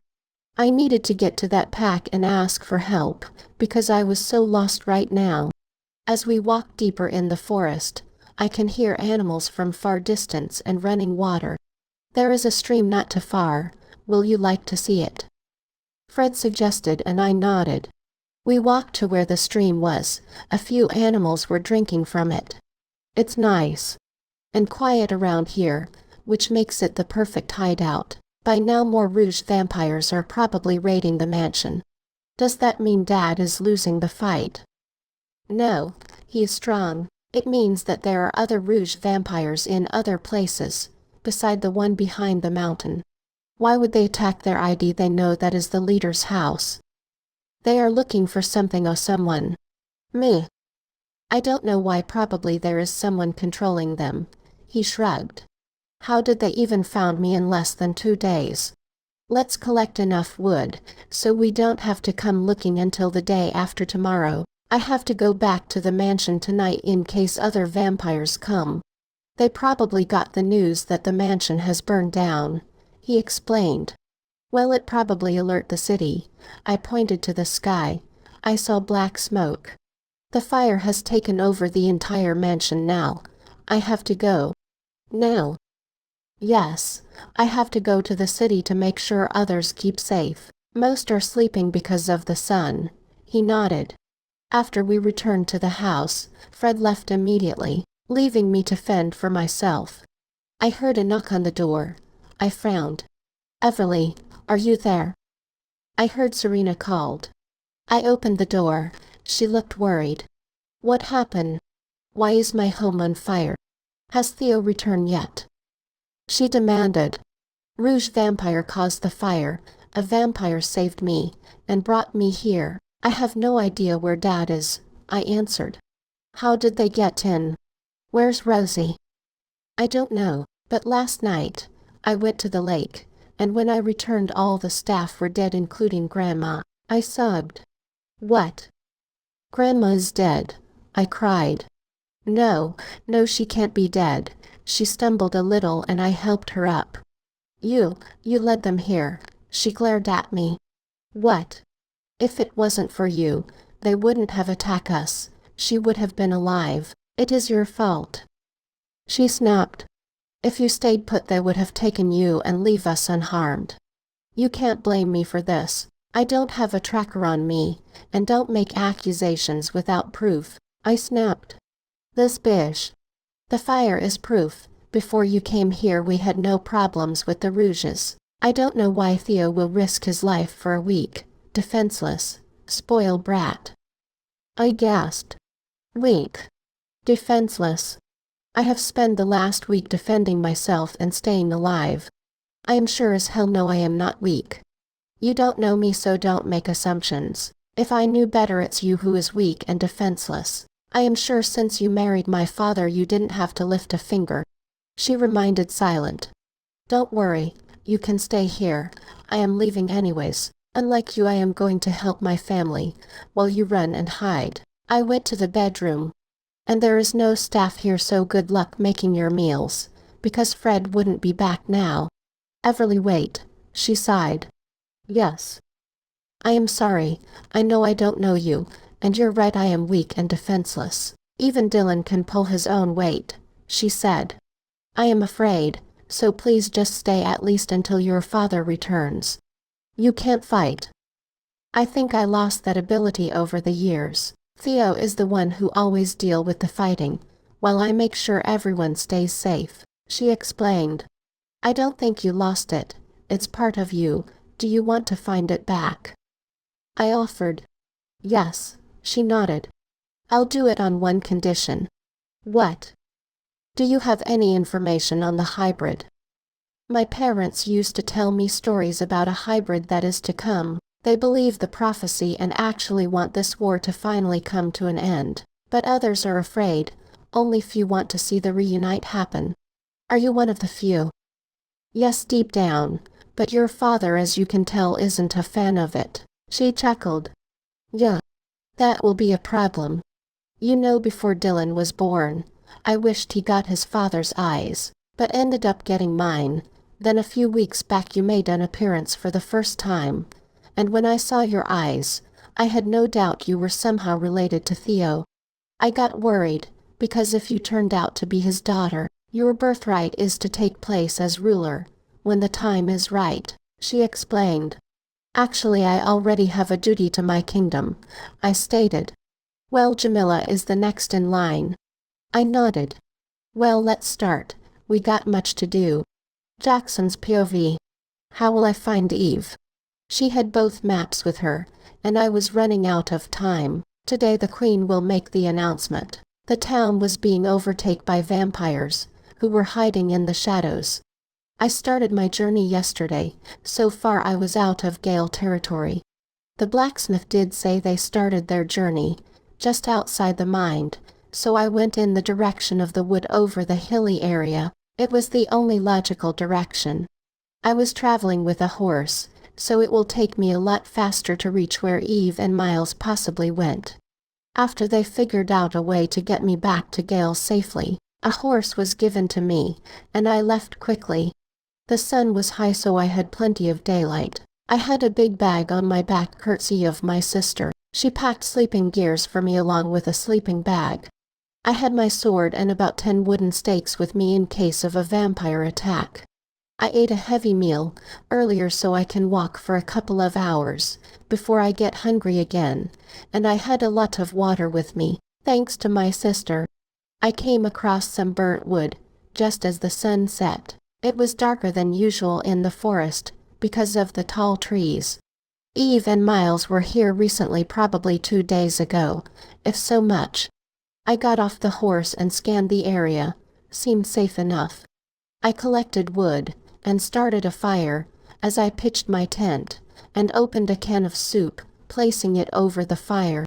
After I ate the soup, I stayed by the fire to keep warm since it was chilly. Winter will be here in a couple of weeks. I got into the tent and inside my sleeping bag, after what it felt like hours sitting by the fire. I closed my eyes. I better get some sleep before continuing again, even if it was before sunrise. When I woke up, it was dark and the fire has completely died out. The only light I had was the moonlight. I yawned and glanced at my wrist. Time to get back on the road. Well, Forest, I got a lot to cover today. I drank some water, then started to roll up my sleeping bag.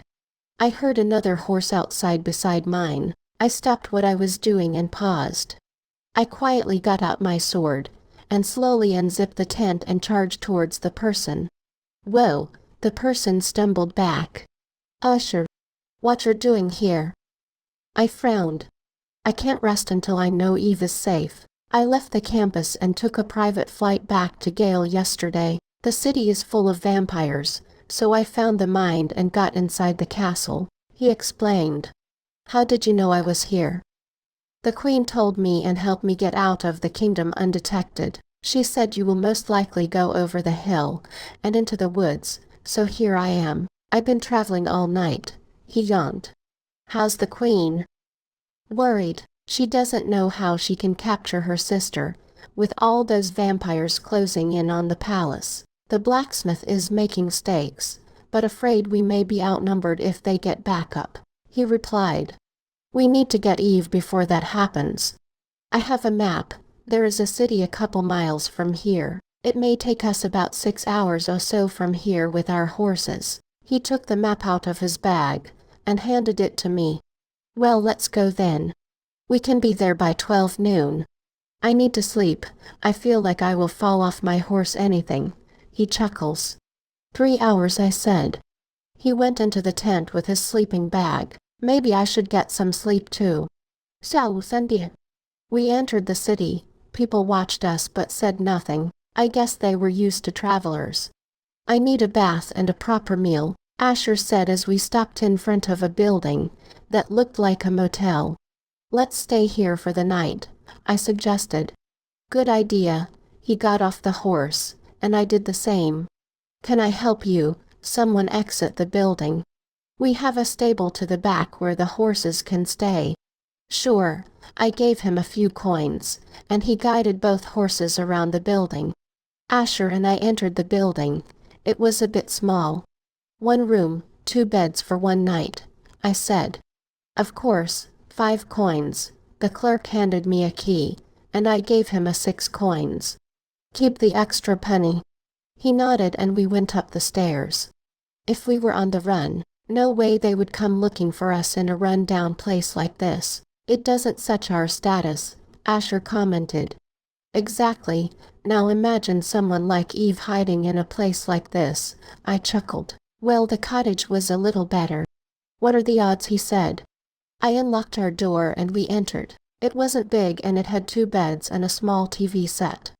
I placed my bag on the bed and sat down. Asher closed the door and opened another door, which I guess was the bathroom, because he immediately entered and closed the door. I wonder if Miles and Eve got separated.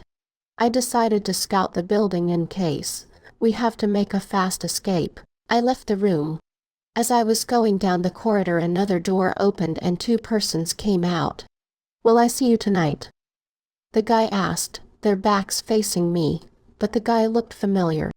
Of course, the woman giggled. They kissed and she left, walking down the corridor, and passed me to the stairs. The guy looked back at her, and ended up locking eyes with me. Jackson. Miles.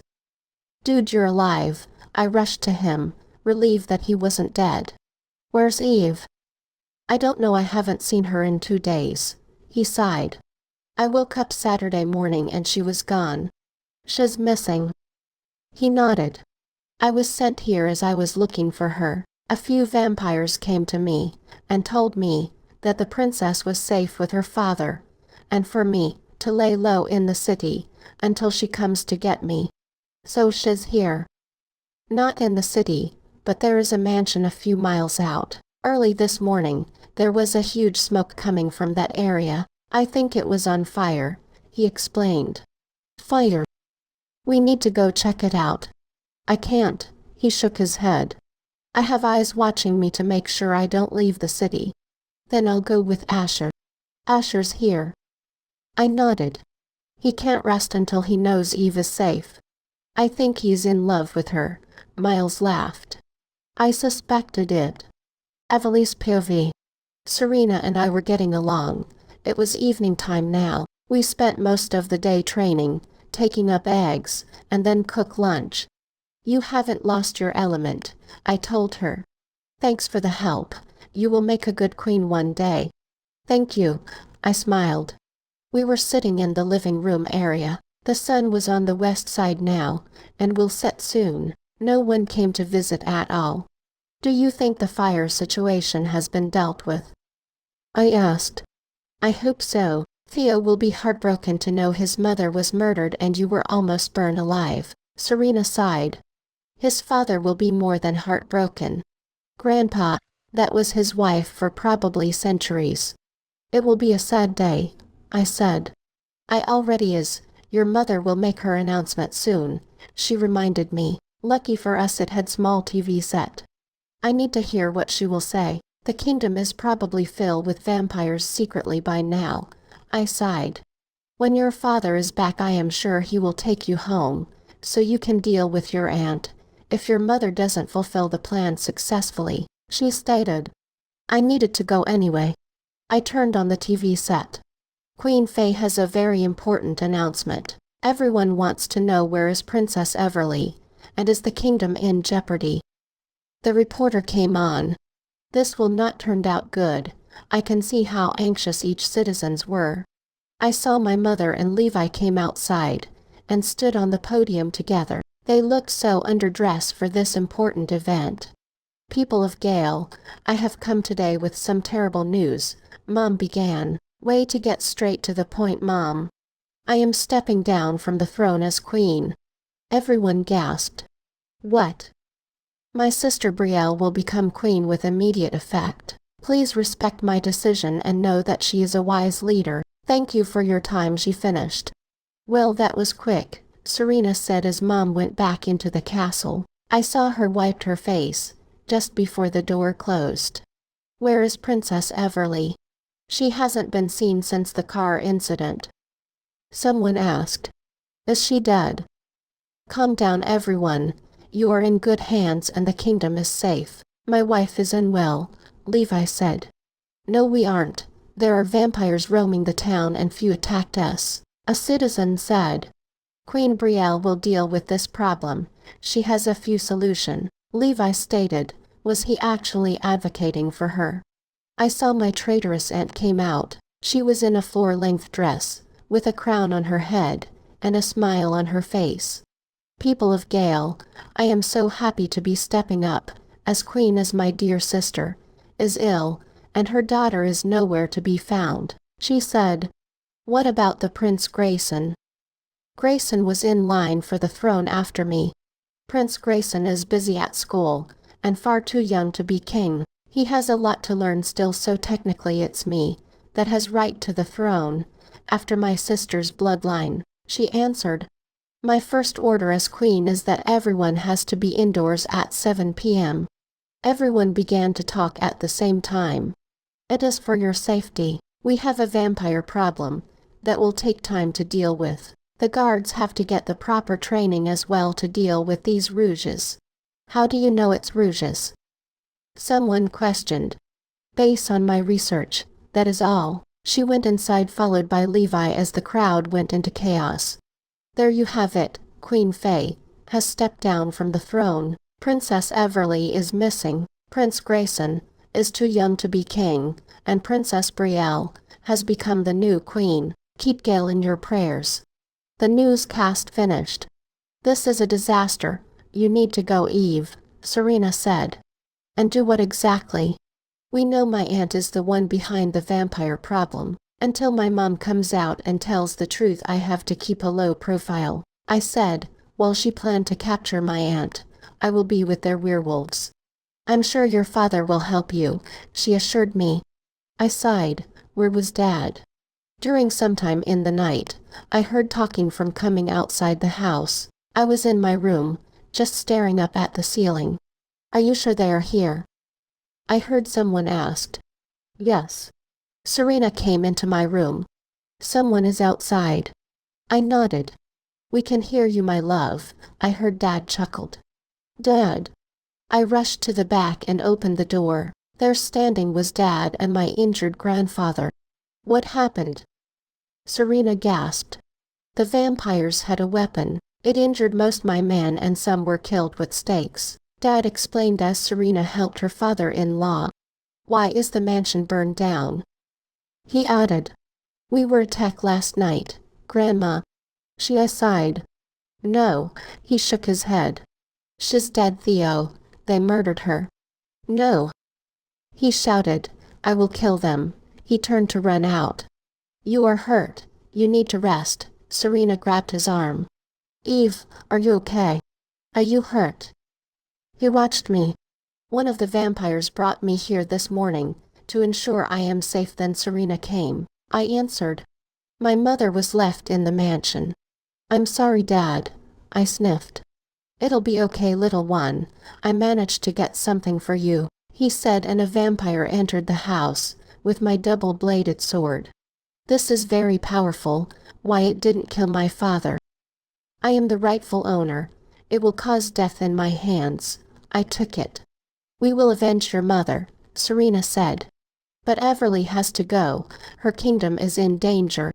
So it has happened. Faye has stepped down. I nodded. My aunt is queen with immediate effect, and has put a curfew on the kingdom as first order. The kingdom is full with vampires by now. I will gather more vampires. But we will not attack unless your mother fails to take down her sister from the inside, he said. I need to go. Where? I have a plan to help my family, but I will need time, I said. Will you need your cousin to come with you? I shook my head. I need to do this alone, have him go back to Gale, to make sure my mother stays safe. He nodded. What do you need for the trip? A bag with food and other important stuff. My journey may take a few days, I replied. When are you leaving? Dawn. Time is going the longer I stay. Be safe. My men will scout the route.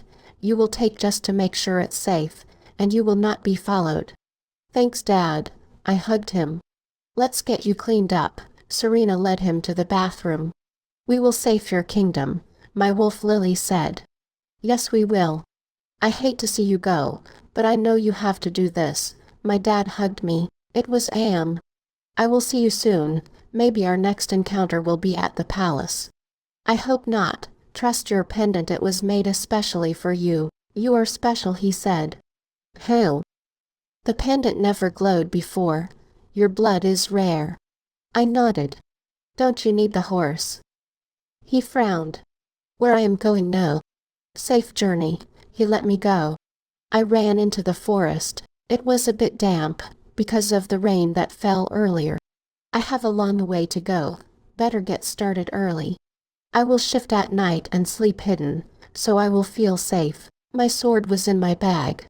3 vampires were coming with me, until I am safely out of the territory. Gale was a long way from here. 2 hours later.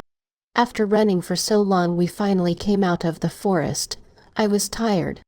This is where we stop. Good luck, Your Highness, one said, and they turned back and ran into the forest. According to my map, I had to cross over a stream and a river to get to the werewolf territory. The first one was a bit far still.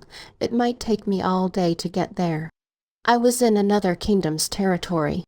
I have to be cautious. I can't let anyone spot me. I sat down to have breakfast first. I needed to energy for the day ahead. The sun was just above the horizon now, so it will be a sunny day. Lily, are you there? I asked in my head. Yes. Do you want to shift? We can cover more ground a lot faster. Now. In broad daylight. I don't sense anyone around. We are safe. Not yet. I'll stay in my human form. Can't you fly? Hail. Vampire blood. Can't they shape-shift as well? She was right, but I was only half-blood. I don't think I can. I am only a half-blood. Your werewolf genes are probably stronger. We'll go with your idea. After eating, I got up and started on my quest again. Maybe I should have brought Miles with me, but the werewolves would have attacked him again if he entered their territory. Couple of hours later. It was late evening now, and I was tired. The sun was setting and I have came to an area with a lot of trees. According to the map, I am not from the stream. I stopped walking and sat down. Maybe I should rest here for the night. I don't want to be walking in the dark. After resting for 20 minutes, I walked a bit further, and I heard running water, a spring. I ran and a nice stream of water flows down from a small waterfall, came into view. Gale. It was getting dark, so I have to make a fire, unless I want to freeze all night. Winter is coming soon and I bet that water is cold. After I got my wood, I decided to take a night swim. I was filthy from walking all day. I dived into the water and swam around as the moon came out. I heard howling in the far distance and other creatures. The stream was nice and I like how the water gives off a bright reflect of the moonlight. I swam to the waterfall and began to climb up the rocks. Then I jumped off into the water. I haven't had this much fun in a long time. It was refreshing. After swimming around what felt like an hour, I got out the water and put on some dry clothes, before starting the fire away from the stream. I rubbed my hands near the fire, since it was cold from the water, and the wind wasn't helping. I made a quick sandwich and ate it. I drank water. I hope wherever I am going that those werewolves were generous, because I need proper meal when I get there. When I was done, I shifted into my werewolf form. Lily yelped with joy. Can we go for a run? I need it. Sure. We were off into the woods away from the fire. I hope no one take my things, I just got it back. We will not go far, plus we will catch any thief that goes near our little camp, Lily assured me. Thank you for the comfort. We ran for about half an hour down the stream, then stopped after we got tired. That was fun, I said. We will have more of that when we get to the territory. You will feel more free, Lily explained. I can't wait. Let's go back. I am sleepy now. We ran back. I woke up to the sound of noise coming from the woods. I shifted into my human form and get my stuff. I looked at the stream. It probably cold, but I got no choice. I picked up my shoes and went into the water. It was freezing, but I crossed quickly since the water stopped just at my waist. When I got to the other side, I ran into the woods and didn't stop until I was tired. The sun was still a bit dark. I woke up early, but the earlier the better. I continued walking. It was quiet and peaceful. A few hours later, the was up now. I stopped to have a quick breakfast and check my map. By sundown I'm supposed to be in Gale territory. After having piece of bread with fruits, I continued walking over the large open field. Over the trees to the north I heard talking. It was passing behind a small village. I secretly prayed I will not be seen. Hey you! Someone shouted coming out from the trees. Oh crap! I ran and my speed increased as I did. I just want to talk. The person caught up to me. What the heck? I stopped and got out my sword. Who are you? He stumbled back. Your father informed me to look out for you. I was instructed to give you this. He handed me a folded paper. I frowned. What is it? He shrugged. Good luck, Your Highness. He bowed and left. I opened the note. Everleigh, your personal bodyguard was seen with your cousin and another guy in the city. They are safe and I'll make sure they don't try coming after you. Dad.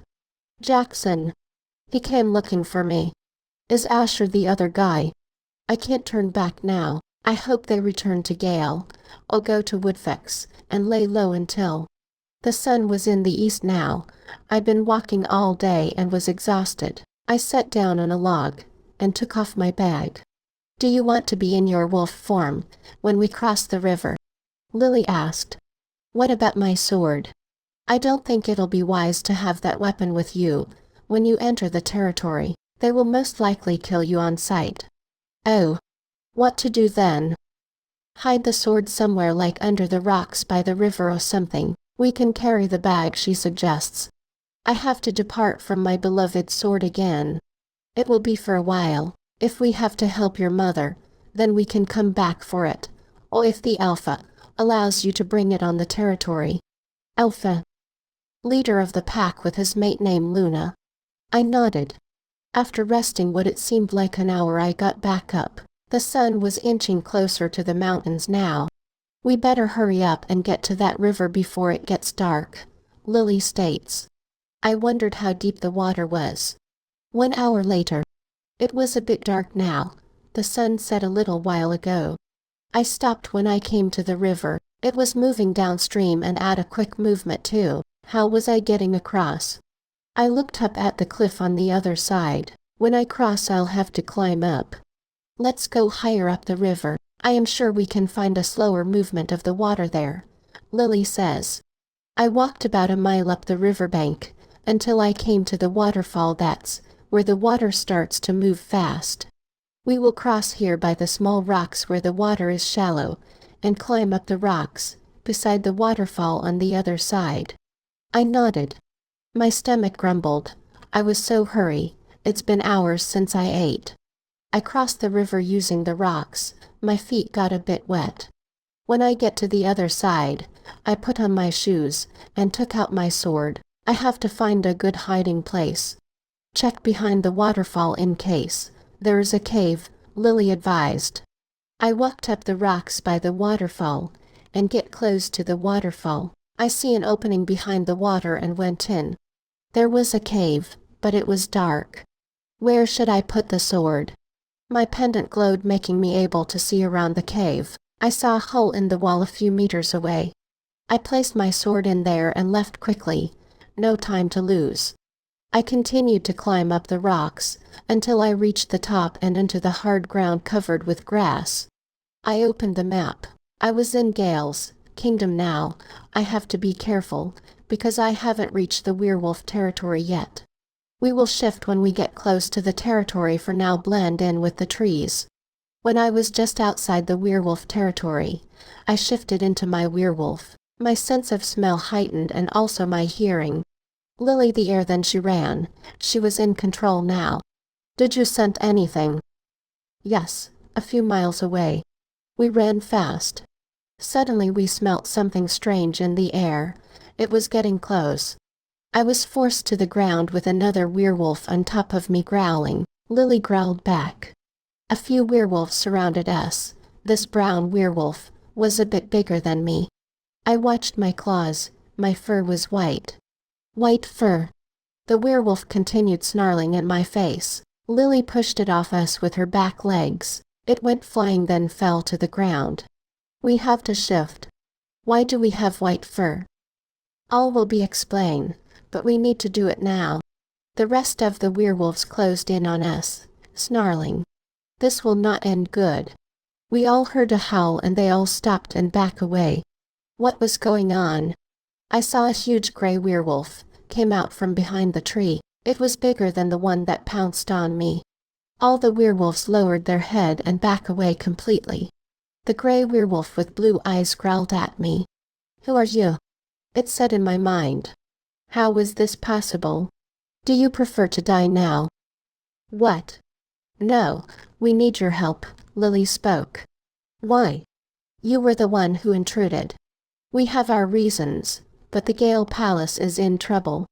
I know, it is none of our concern. They attacked us. That was over a century ago. It's different now, Lily said. Why would we help you? There are vampires in the Gale Kingdom now. I have no reason to attack. The new queen knows that the royal bloodline has werewolf genes, and it will not be long until she comes here with her vampires. How do you know that? Because I am the prophesied hybrid that will end this century war once and for all. Are you a vampire? He demands. I felt my fangs came out and I snarled. He growled and stepped back. That's impossible. He stopped and bowed immediately. Your Highness. Now you believe us. I am sorry, O Great One. Welcome to our pack. Let me take you back to the pack house, where you can rest and be fed. We can talk about details later. That was more like it. He led us to the pack house. It was huge and there were a few people waiting outside. You can shift and then come in, he said. I hid behind a tree and get into my clothes, quickly then walked to the pack house. Everyone bowed as I entered. Your Highness, I am sorry about our first encounter. I thought you were sent to kill us, the tall man said to me. He had blue eyes and dark hair. First encounter. A few weeks back, a few of my members chased you, didn't they? I nodded. I humbly apologize. They were just protecting the pack. Sadly, some were killed, but thanks to you, the threat was killed immediately, he explained. I want to officially welcome you. I am Alpha Caden. I nodded.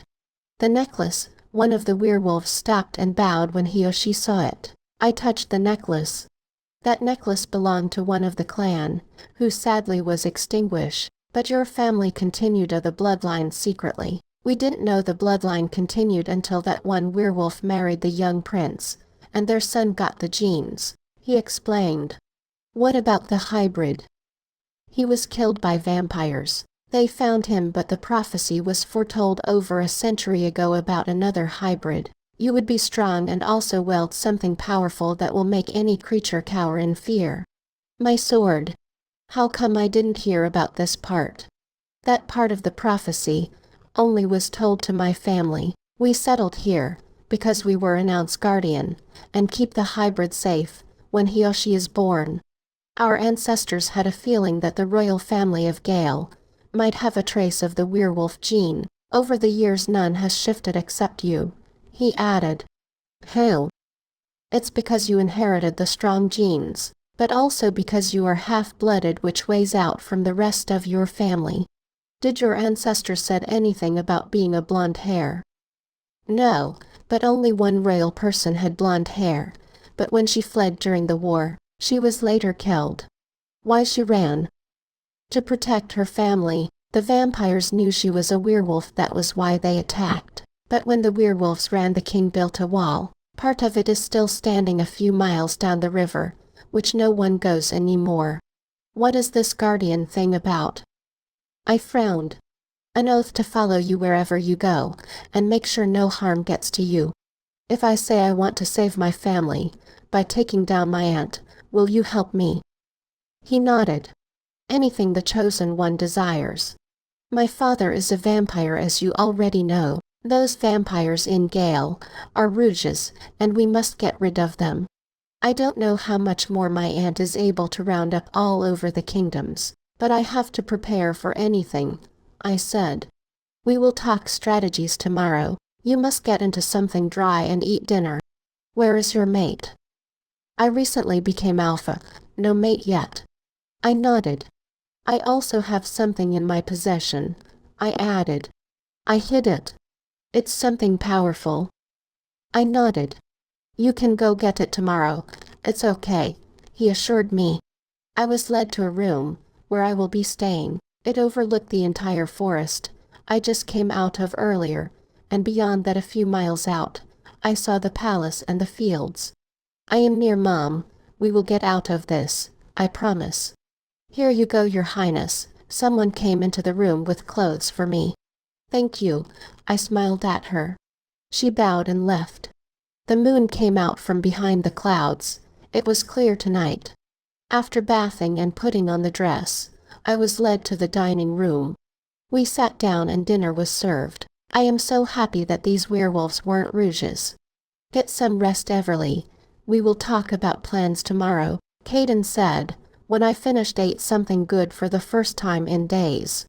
I nodded and returned to the room. Jackson's POV. This was left outside my door. Miles handed me a paper. "Asher went into the city to get some stuff." "What is it?" "A note from Eve's father. He said that she was safe and to go back home and help the queen, stay here until all she needs help." He replied. "If I was Eve, where would I go?" "It sounds like she isn't with him. I mean, their mansion is burned down." I frowned. "I thought the same. Did she tell you yet?" "Tell me what?" "That our family has werewolf genes." "What?" "It's true. We are half werewolf." "How did you know?" "My mother, oh no, Eve is in danger." He gasped. "Who?" "If my mother knows we have werewolf in us, she can order the vampires to go kill Eve. Once Eve is alive, there's a chance my mother knows. She can be overthrown. We need to get to Eve. Queen Faye is planning on capturing your mother, but it will take time now that there are vampires in the kingdom. I hope Eve has a plan, but for now we need to go find her." "I agree. She will need our help." I nodded. "One problem. How are we getting out of the city when there are people watching our every move?" "We blend in with the crowd and use anything that is leaving the city. Then we jumped off and run into the forest. We'll need disguises first." "Leave that to me. Go find Asher and bring him back here." "We are coming, Eve. I hope you have backup to help your mother take down her sister." Days later. Everleigh's POV. "I've been here for 2 days now. Caden and the rest of the pack were so welcoming. I shifted and went for my sword yesterday. After everyone in the pack agreed, I can bring it in the territory. We also discussed our plans as well. Caden agreed that we wait and watch. If after a week or so my aunt isn't captured, we attack." Lily has been enjoying running around the territory with Caden and new pack mates. This was our temporary home. I've been learning more about werewolves and all these facts, like they were destined to be with another werewolf, a human. I was missing my friends very much. I hope they were safe and haven't returned to Gale, with all those vampires creeping around. "Good morning, Your Highness," Caden said, when I came down for breakfast. It was raining. "Did you have a restful night?" I nodded. "Yes, thank you." We all took a seat by the dining table. The rain continued to fall heavily. "It's a rainy day," I commented. "Indeed it is. I will show you the holding cells after." "Holding cells?" I frowned. "Yes, where we put any intruders." "What do you do with them?" "Mostly kill if they don't agree to my terms. Some Rouge werewolves came a while back. We killed a lot and the others were our prisoners, now they are members," he explained. "When we came into your territory a few weeks back, were you going to kill my friends?" "No." After breakfast, Caden led me to the basement area and opened a door. The lights came on and I saw many cells. "It's a lot. You can't be too careful," he shrugged.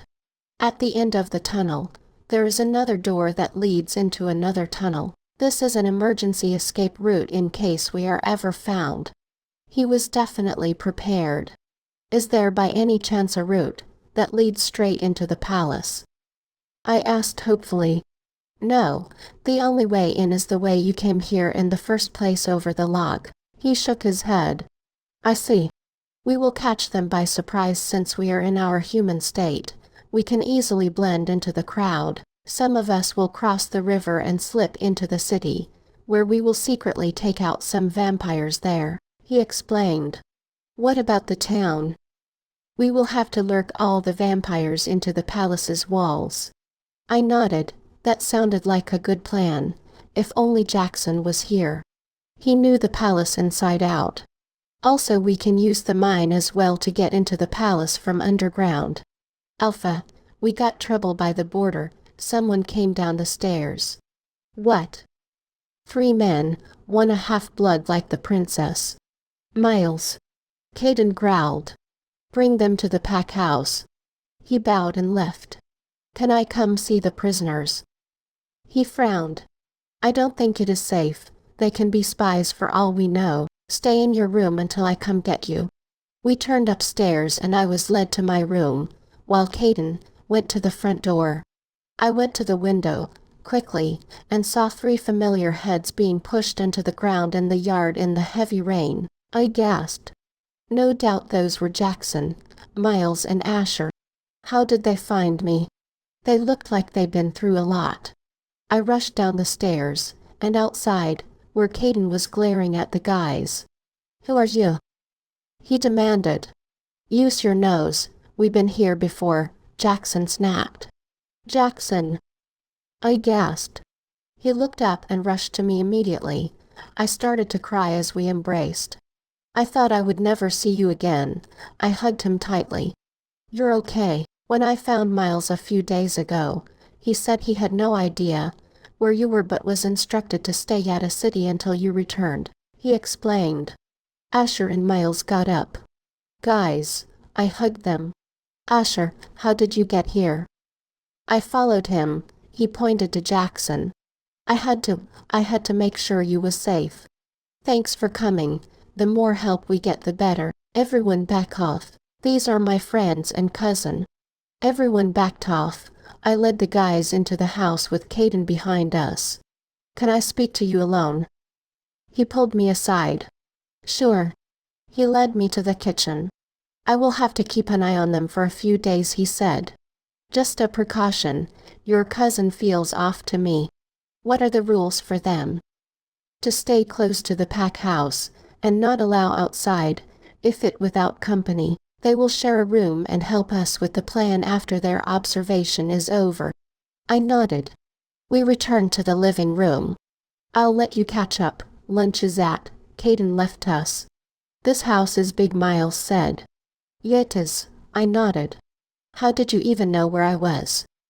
"Well, after I told them we were half werewolves, and where we first encountered werewolves a few weeks back, it made logical sense you'll come here. It's also closer to your home," Miles explained. "What? You told them?" I glared at him. "I had to." "I can't believe you knew a while and didn't even tell me," Jackson sighed. "I am sorry. I hugged him. I had to, it was meant to be a secret. I glanced at Miles.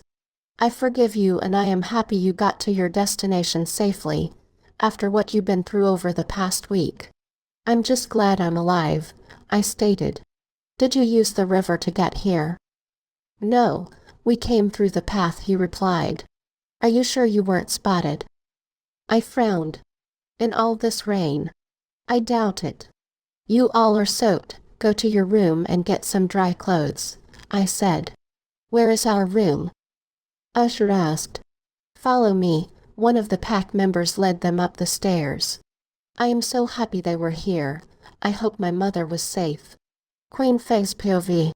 It's been 3 days my sister has taken the throne, and has already started charging citizens higher taxes to feed her vampire friends.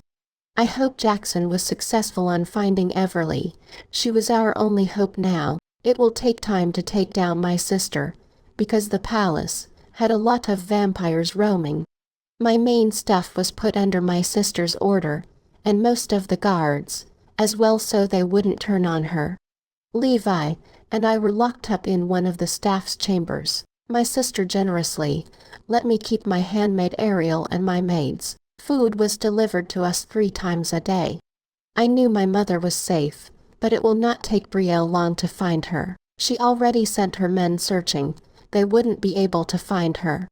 The blacksmith was threatened by my sister to make weapons for her, like wooden stake arrows and silver bullets. Was she preparing for war? My boys were safe at Royal College. Their security details were double up and all staff was given wooden stakes. Everyone was on edge. You need to eat, my darling, Levi said to me. I am not hungry. I shook my head. We need to come up with a new plan since your sister has technically taken all staff, he whispered. I know, I snapped. I hoped Everleigh had back up. This kingdom will fall in about a month if this continued. Some citizens already fled the town. I have spoken to some of your loyal guards. The head of the guards is on our side. He will be our spy on the outside, Ariel said. Only him? No, a few of his men are also backing him. They're just waiting for your command, your majesty. We are outnumbered. There are many more vampires in the city. He already called silently for backup in other allies' kingdom. Woodfeck's kingdom is ready to fight, seeing that their grandson has an interest in the future queen and has gone missing. They will do whatever is necessary to save this potential young love, she explained. Missing? Yes, he disappeared on Sunday. He didn't return to the university. He went after Everleigh. Maybe he caught up with Jackson. I see. Just your command. Your sister has no idea what is happening right beneath her nose. Not yet. We need to elaborate some more. My sister is on high alert now. Give her some time to feel what it's like to rule. 2 weeks, that's what the guards agreed on. After that they attack with or without your command. I nodded. Everleigh's POV. Later that day, we were all having dinner now. Asher and Jackson seemed to get along now. They settled into their new room good. So Jackson, you have known Princess Everleigh your entire life? Caden inquired. Yes, then I became her personal bodyguard. When she turned, he replied. You must have done a terrible job if she ended up here alone. We were separated and we were attacked. Why were you separated in the first place? He frowned. I needed to do something alone. Jackson couldn't come with me. I came to Jackson's defense. He frowned. That was when your aunt kidnapped you. Well, her vampire buddies. She even held her own husband hostage, I explained. We need to take her down, Caden growled. Maybe when all this is over we can live at peace with you guys, I added. Let's focus on one thing at a time. After lunch your training shall continue. Training? Asher frowned. Werewolf training. It doesn't concern you, human, Caden snapped. Can I join? Miles asked. Caden frowned. He doesn't like Miles. Only if Everleigh wants you to. It's a private training done by me. I think you should just rest today, Miles. You've been through a lot, I said. You as well. You've been on the run for almost 2 weeks. I need to train. I have to protect my kingdom. I am part of the kingdom too. Heck, at this moment, I am technically future king, he snapped. The throne is rightfully mine and you know it. For your mother to actually have a permanent stay on the throne is if she ends her sister's bloodline. I know that and I wouldn't let it happen, he vowed. We are holding you to that promise. You break it, we end you, Caden said. He gulped and nodded. Good, now stop shivering like a leaf. You're shaming the princess. The rain has stopped fall, so I can train outdoors with Caden. I started training from yesterday. Caden was helping me fight in my werewolf form. Do you think Miles will be able to shift? I asked Caden when we got outside.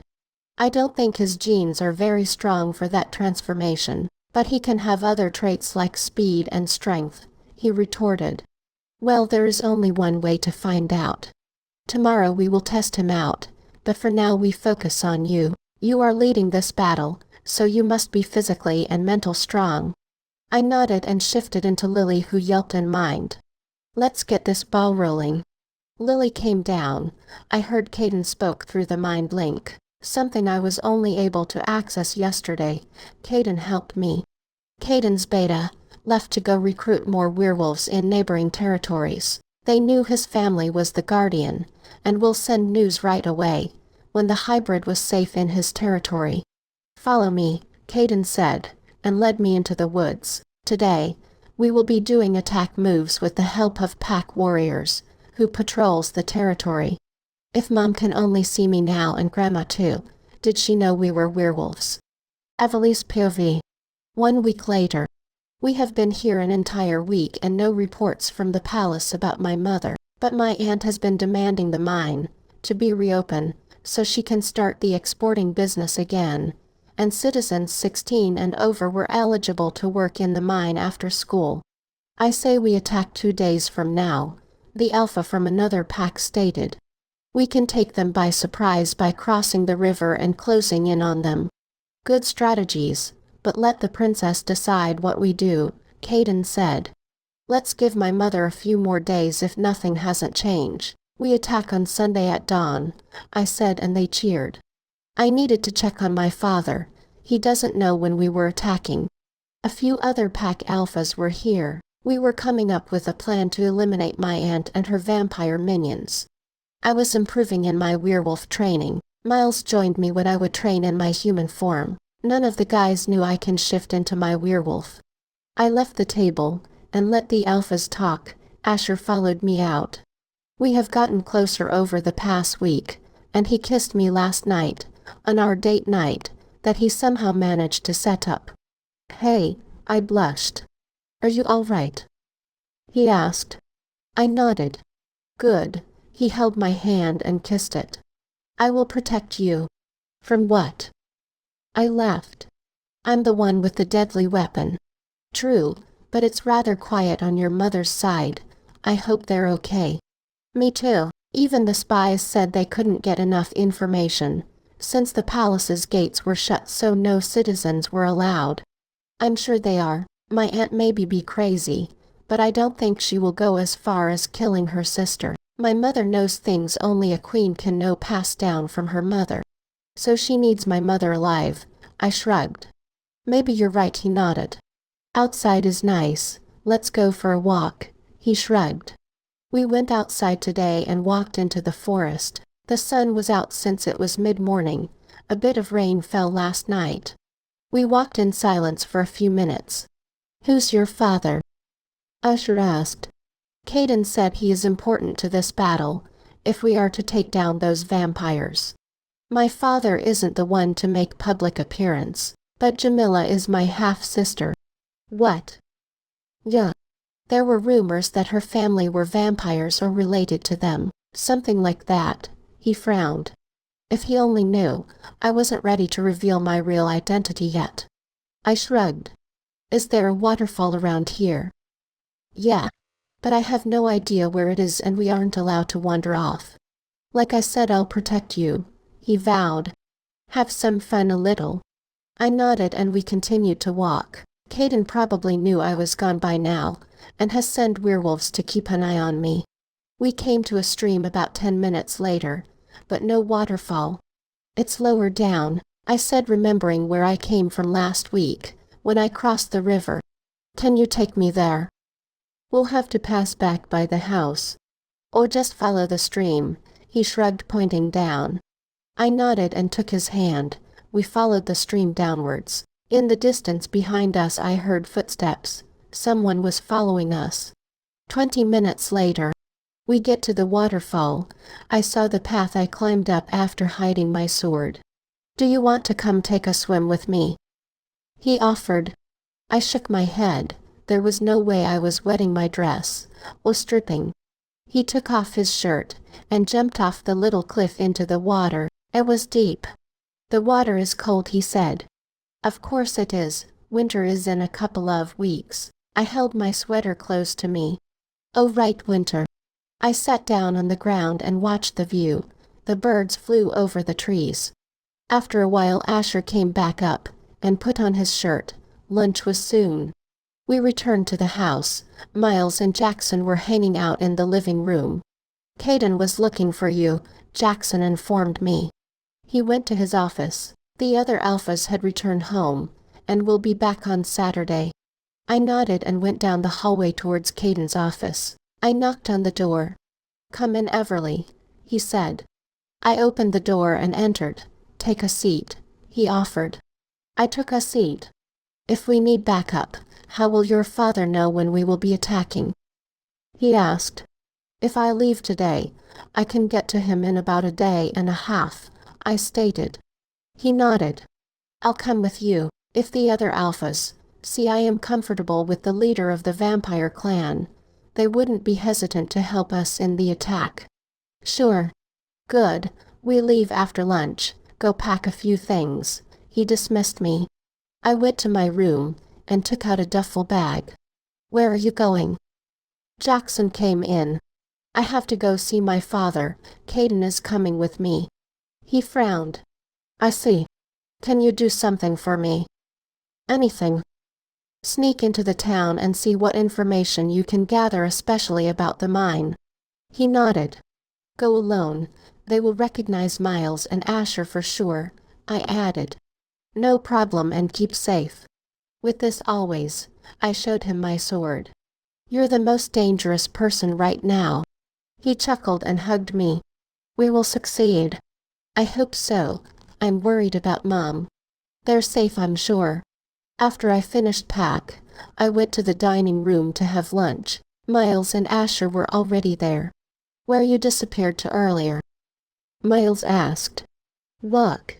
I have announcement. I will be gone for 2 to 3 days with Princess Everleigh, so the beta is in charge until I get back, Caden said.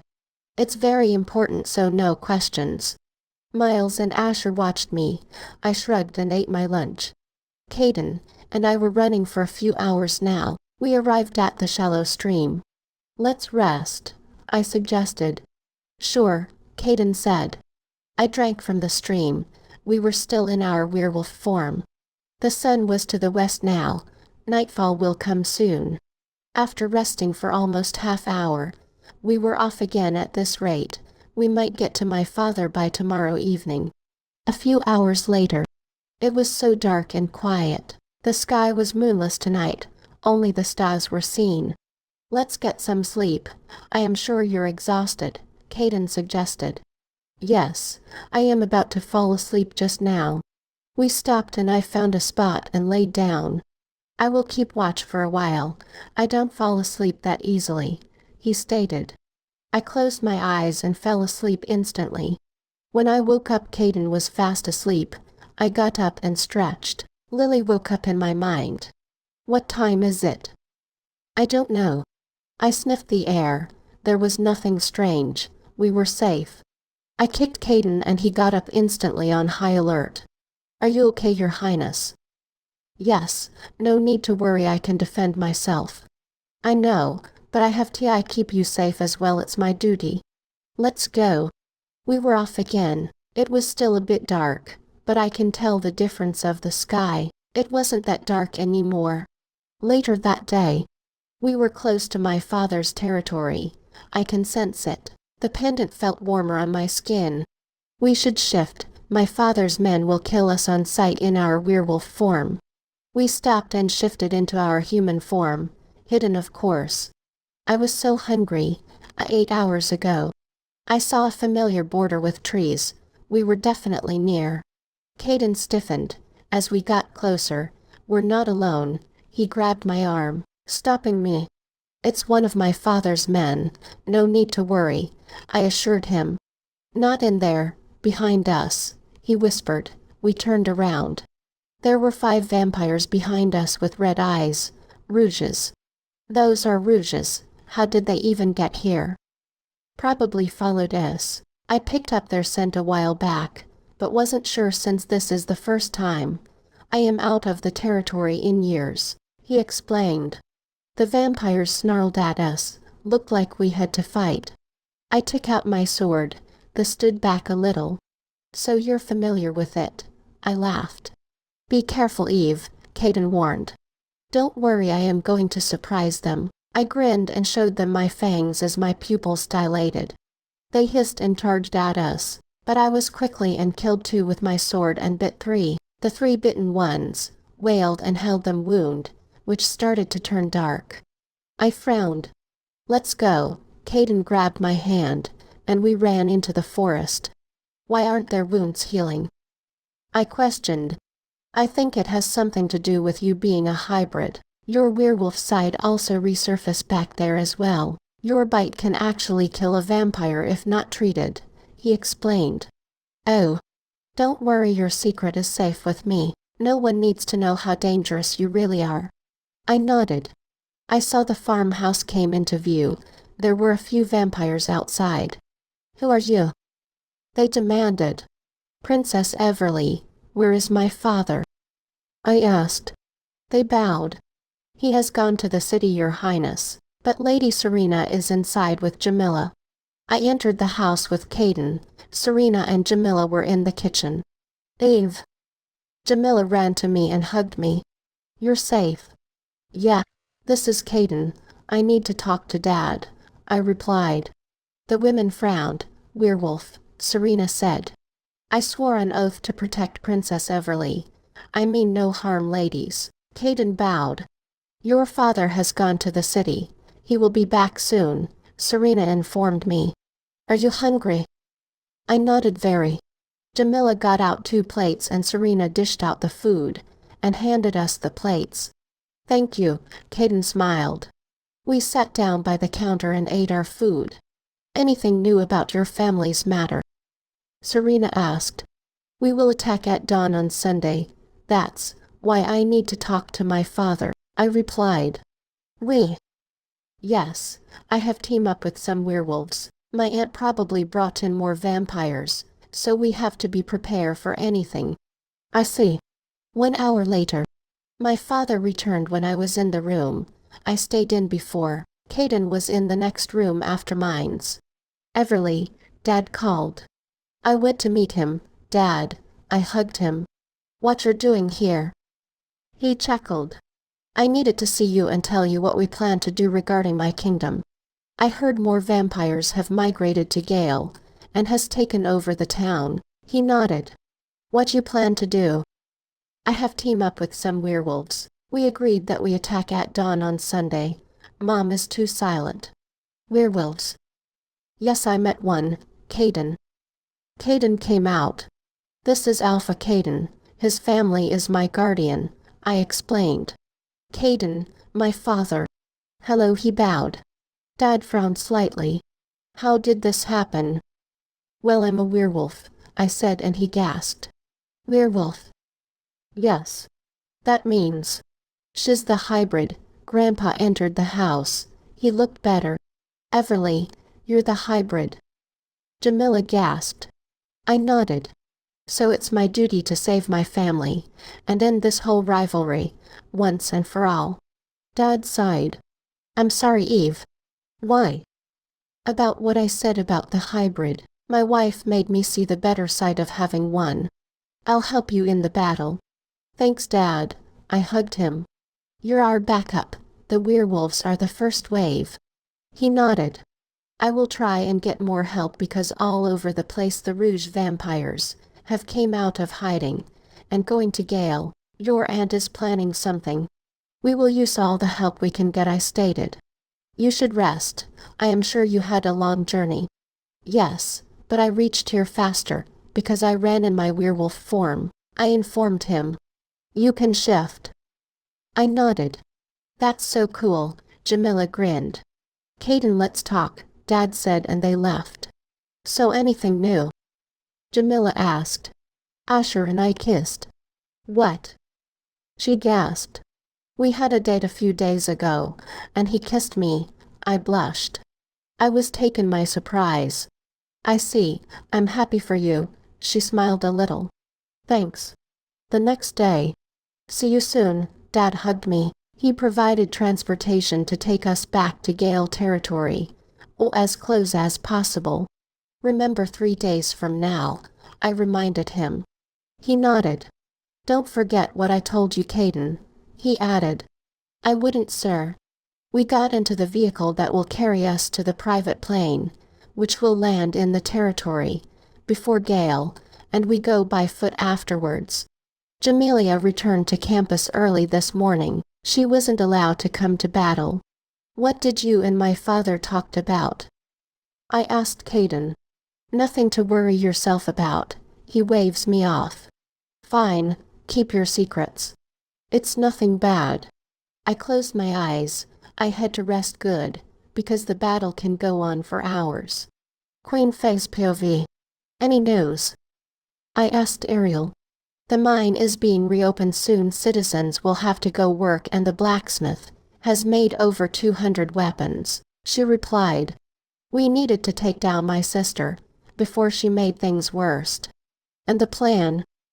Another week. The guards has come up with an escape plan for you, she told me. How? They will have to distract the vampires, and we'll use secret tunnels to get out. When are we leaving? Saturday night, when your sister is busy hosting a ball. She invited a few kingdoms to come welcome her as the new Queen of Gale, she explained. I see.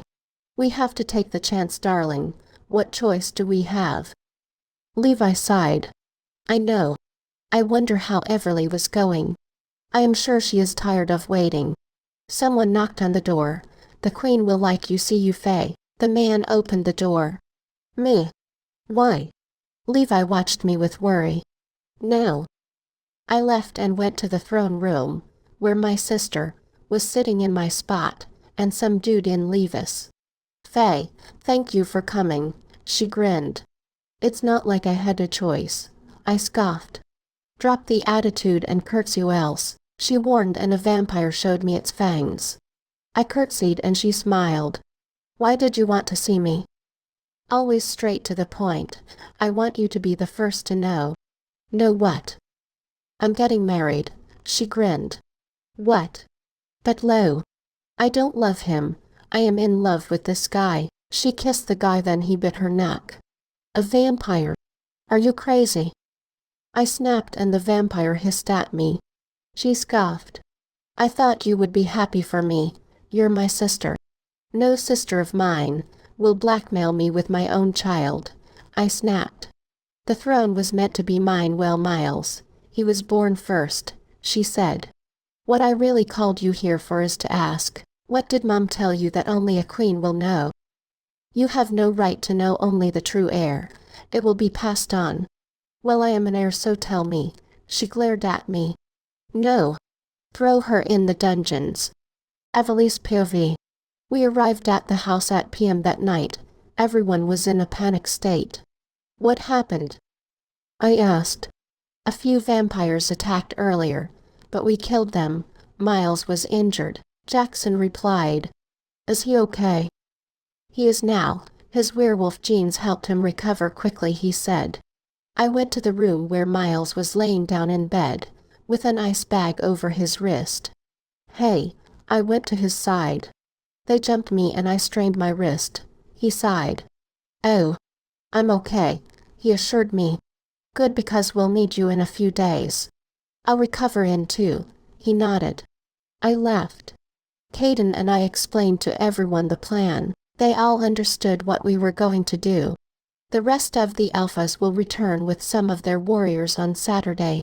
I had breakfast, then I went to my room to sleep. I was tired. 3 days later. Saturday PM.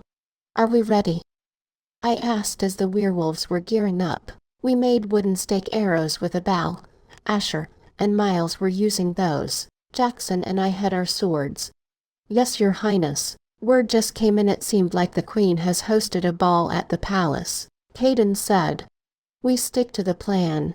We attack at dawn, so rest up, I said and went to my room. My battle outfit was already prepared. Asher entered. Whatever happens, I will try my best to help you. He hugged me. I smiled at him. Try not to get killed then. I patted his chest. I wouldn't not when I have you. He kissed my cheek. During these past few days he has begun showing more affection. After all this is over, I will return to university next semester. Go rest. We don't know how long this overthrowing will take place. I pulled away. See you in a couple of hours. He left the room and closed the door. I took off the light and fell asleep. Someone knocked on my door. Princess, it's time to get up. I groaned and sat up, rubbing my eyes and yawning. I got off the bed, turned on the lights and went to the bathroom. I smelt fried eggs, coming from downstairs, thanks to my heightened sense of smell. After I took a shower and brushed my teeth, I put on my battle outfit. It was the same one that was from that dream I had, but no crown. I took out my sword. It glowed the silver blade side. I smiled. I went to the kitchen where everyone was dishing out their meals. It was completely packed. They all stopped and watched me. Wow, you truly look like a queen, Asher smiled. Because it's my birthright. I'm hungry and we move out at, I said. Caden passed me a plate with eggs and toast. I went to the dining room to eat. Jackson and Miles joined me. Wow, Eve, you look good, Jackson said. Thanks, I grinned. Caden did a good job getting this made for me. It suits you, he nodded. Miles was quiet. Are you okay, Miles? You don't have to come. I want to. We agreed we will not kill my mother, right? I nodded. Once she doesn't get in our way of killing the vampires. If she gets a bit injured, can't hold it against us. He nodded and ate.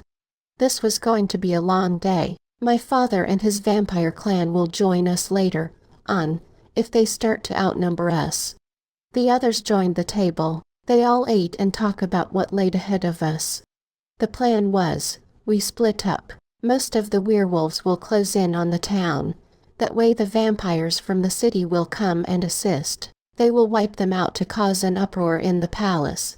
That is when Group 2 will slip into the palace. We were in position. It was fairly quiet beside encountering some vampires on the way. We killed them swiftly.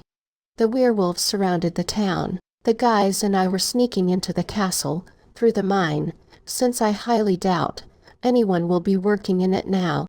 As the werewolves attacked, alerting the palace since more vampires were seen coming from behind the walls, my group ran up the hill behind the palace. There was an old trapdoor in the ground that led to an underground tunnel. Miles opened it. Somehow he knew about this trapdoor, and I didn't, and I grew up here most of my life. He went down the ladder first, then Jackson followed by me, then Asher and Caden. Then a few werewolves. We lit 2 torches and walked down the tunnel, having no idea where it will lead. We came to a dead end. I frowned. It might be a secret passage. Push against the walls, I said. Jackson and Asher felt around the walls. Caden leaned against the wall and it moved, startling him. The walls opened and light came into the tunnel. Careful, we don't know where we are exactly or who is out there, I warned. I'll go first. Jackson lifted his sword and went out. It's okay, guys. This is a safe zone. Jackson came back a minute later. We're in the basement of the castle. There's a secret door into the staff quarters. We got out and the walls closed back in. The room was spacey with dimmed lights. What do we do? Miles asked. We split up, find my mother and find my aunt, also kill any vampires and staffs that are defending my aunt. Whoever finds her first, take her to the dungeons and stay there until I come, I replied, and they nodded. Jackson led us to the secret door and opened it slightly. We're under attack. Have the prisoners move and protect the queen, someone ordered. Prisoners? Mom. Jackson closed the door. We have to find another way. The hall has vampires. I can take them. I showed my canines. My mother is there, I can feel it.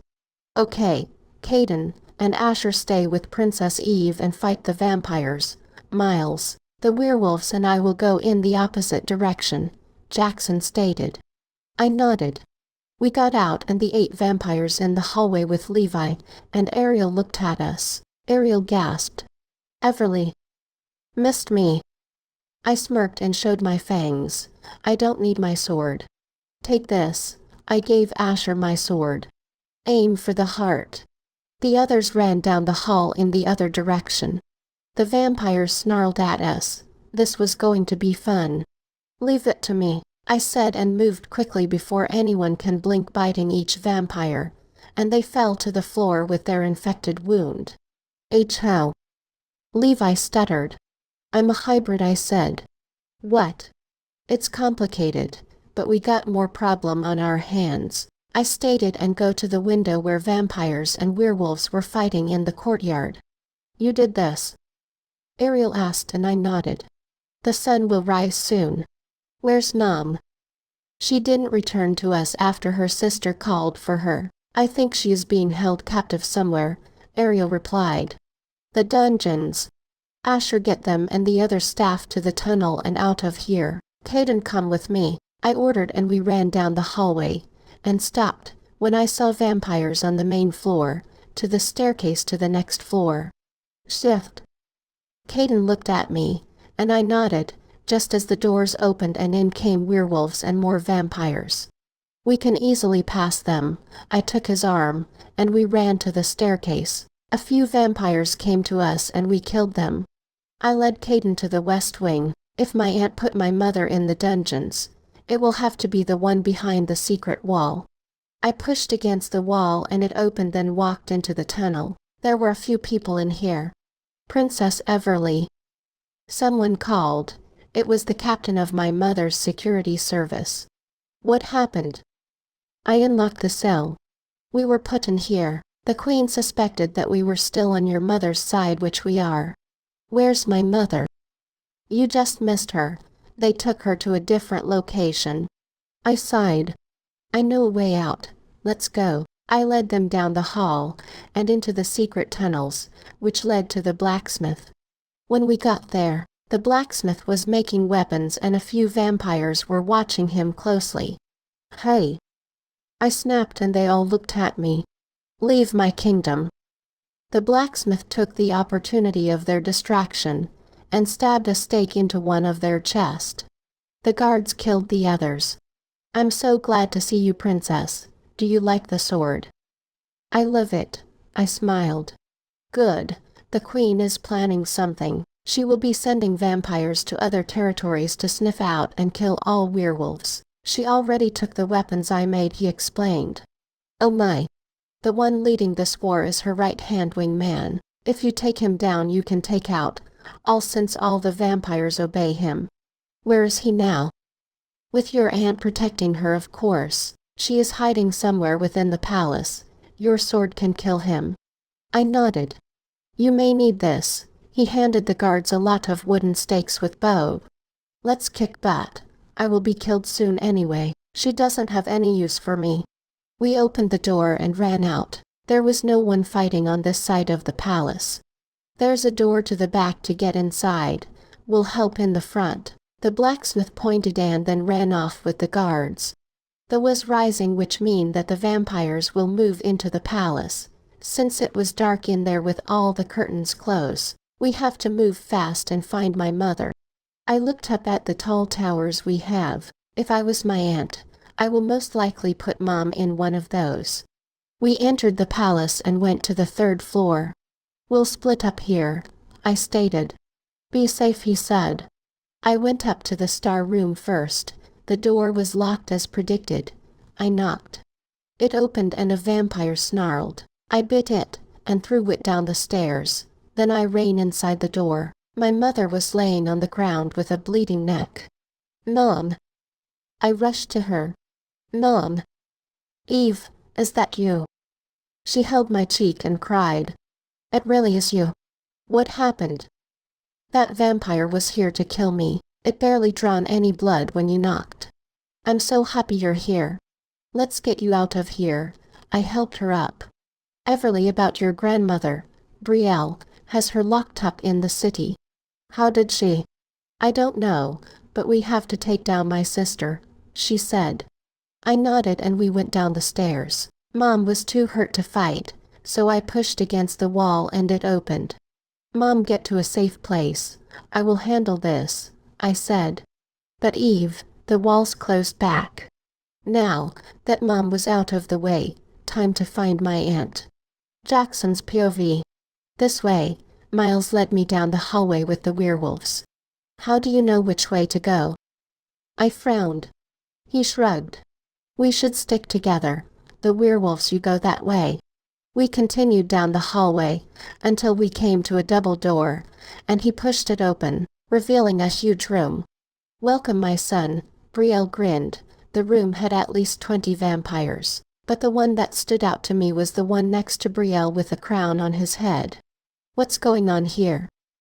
Everleigh's POV. I ran down the hall towards the stairs. Caden came to me. Did you find her? I nodded. She's in a safe place. Let's go find the others. My dad's supposed to arrive soon. More vampires were coming into the palace, since the sun was rising.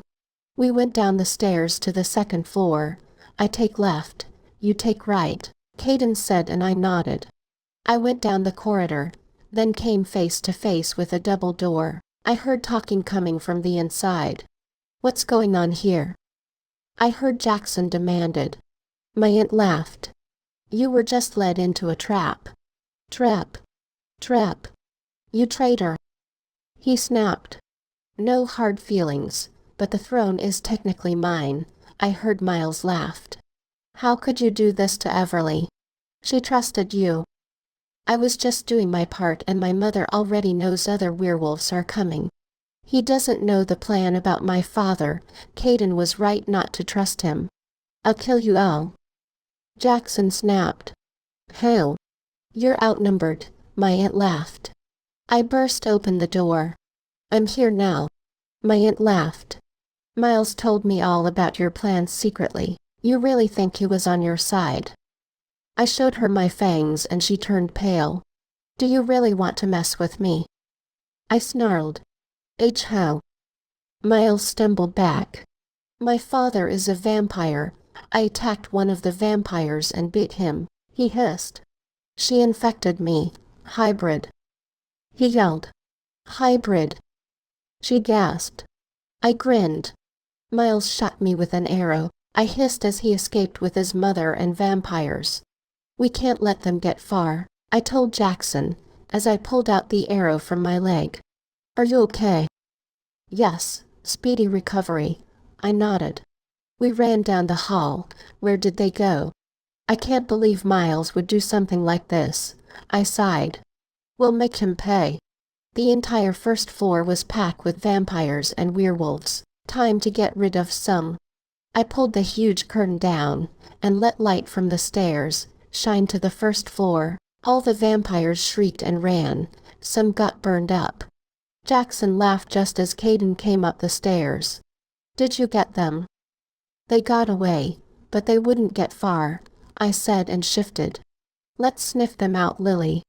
Already picked up a scent, but it's fading.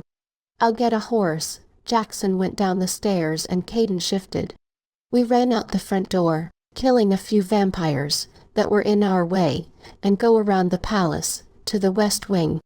Their scent is strong. They just left the palace, Lily said. I got it. Follow me, Caden said in my mind. Jackson got on the horse, and we followed Caden. As we were running through the forest, I picked up another scent. I stopped.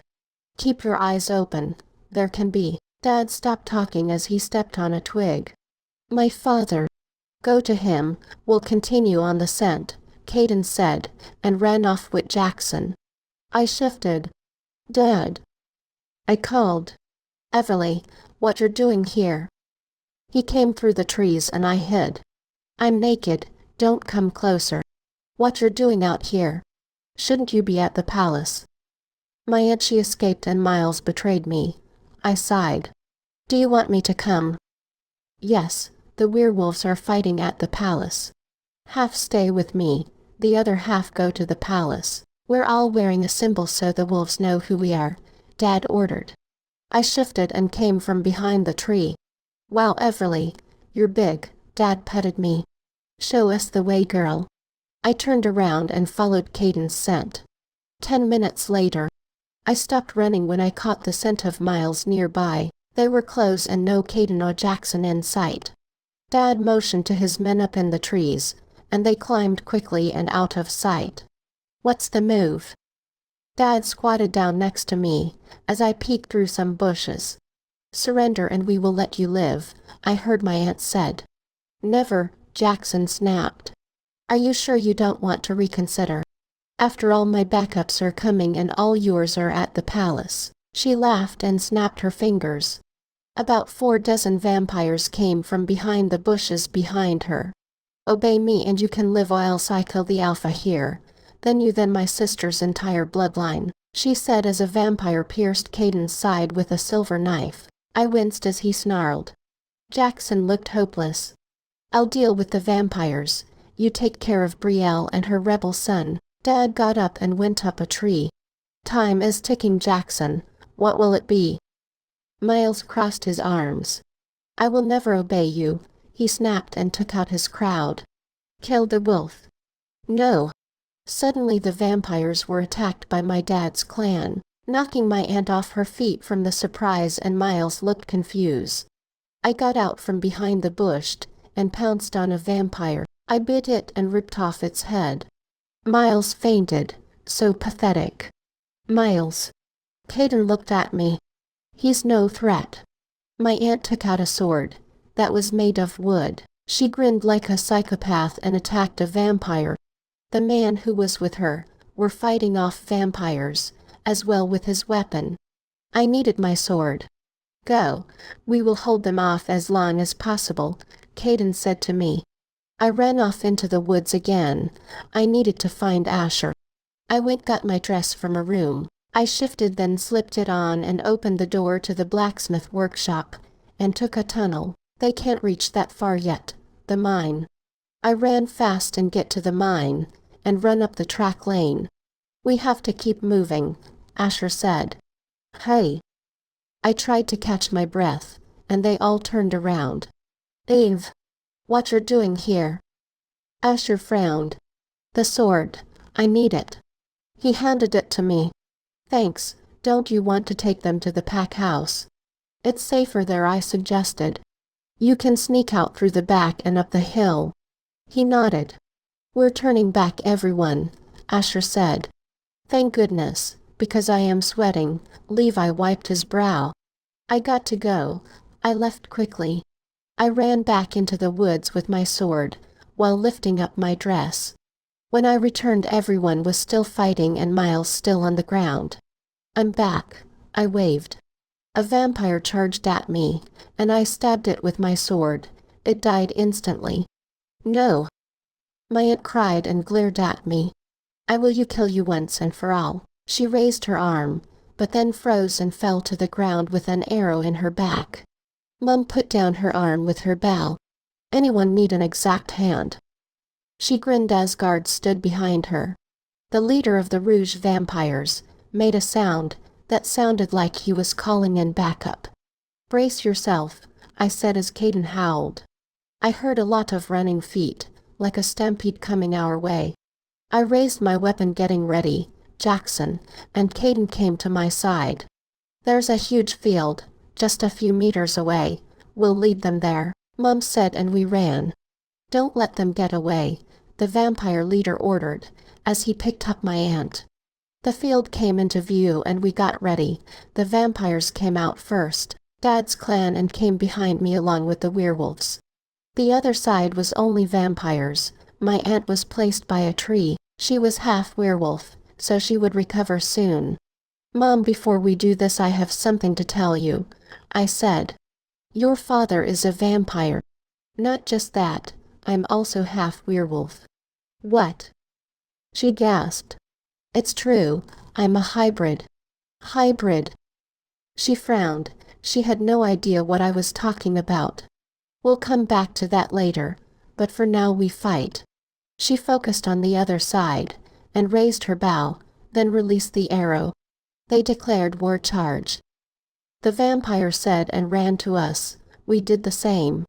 We both collided and started to fight. I used my weapon and kill as much vampires as I could. I saw Miles came out of the woods looking confused.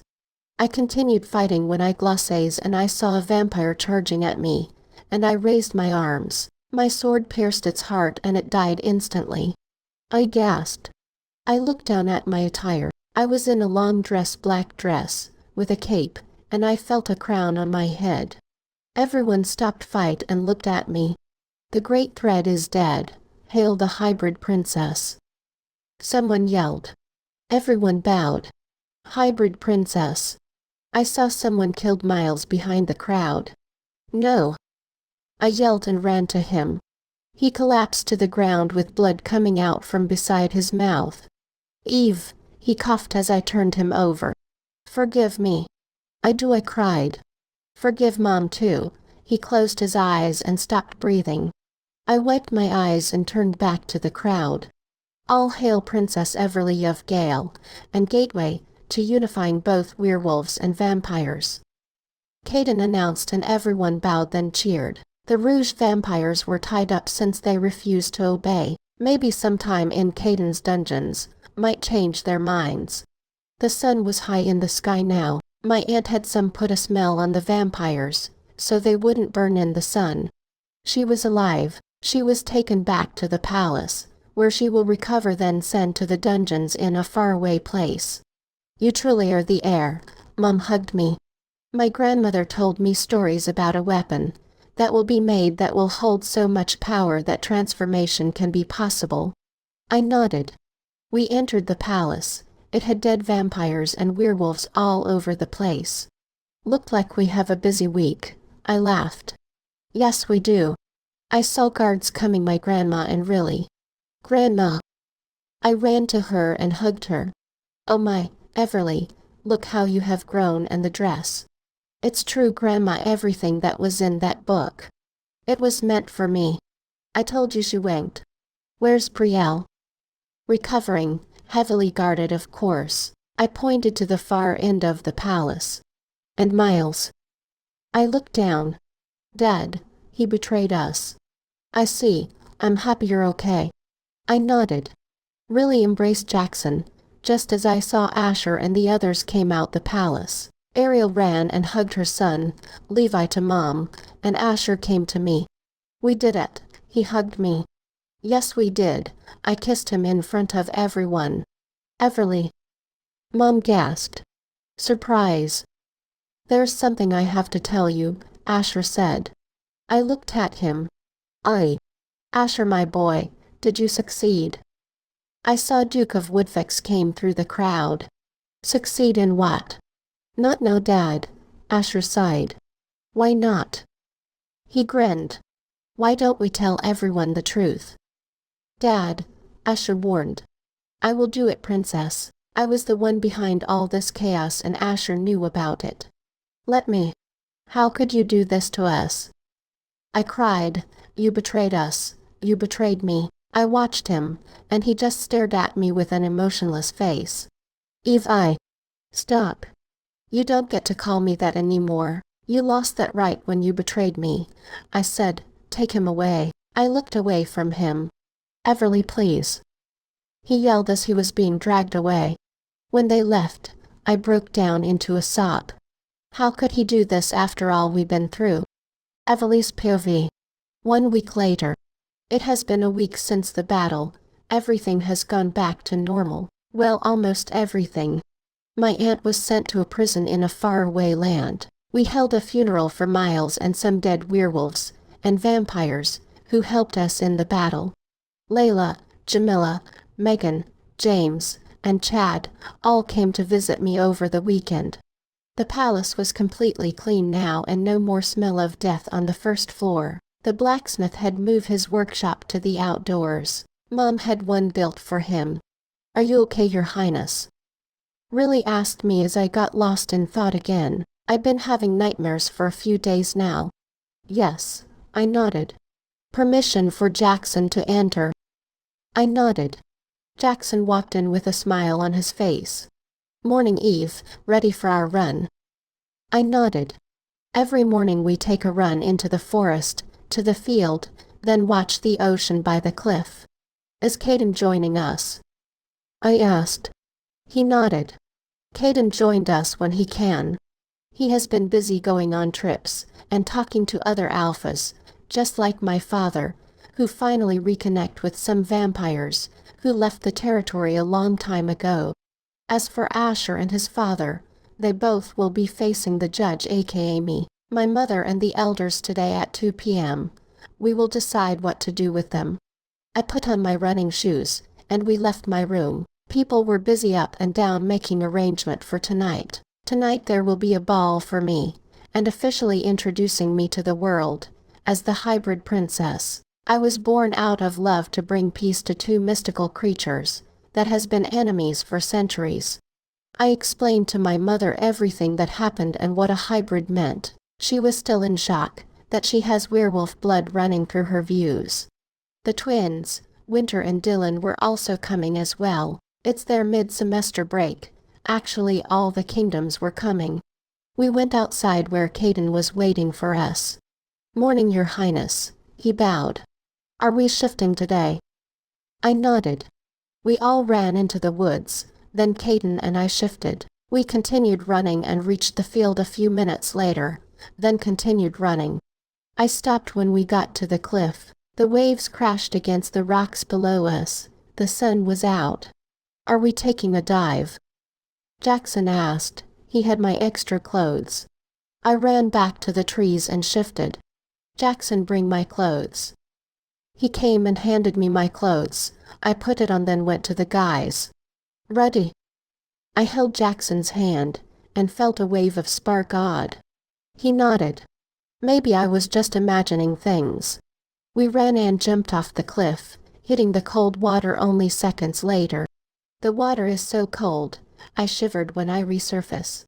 "Indeed it is. Let's get out before you catch a cold and the Queen has my head," Jackson suggested. "I want to swim around a bit," I pouted.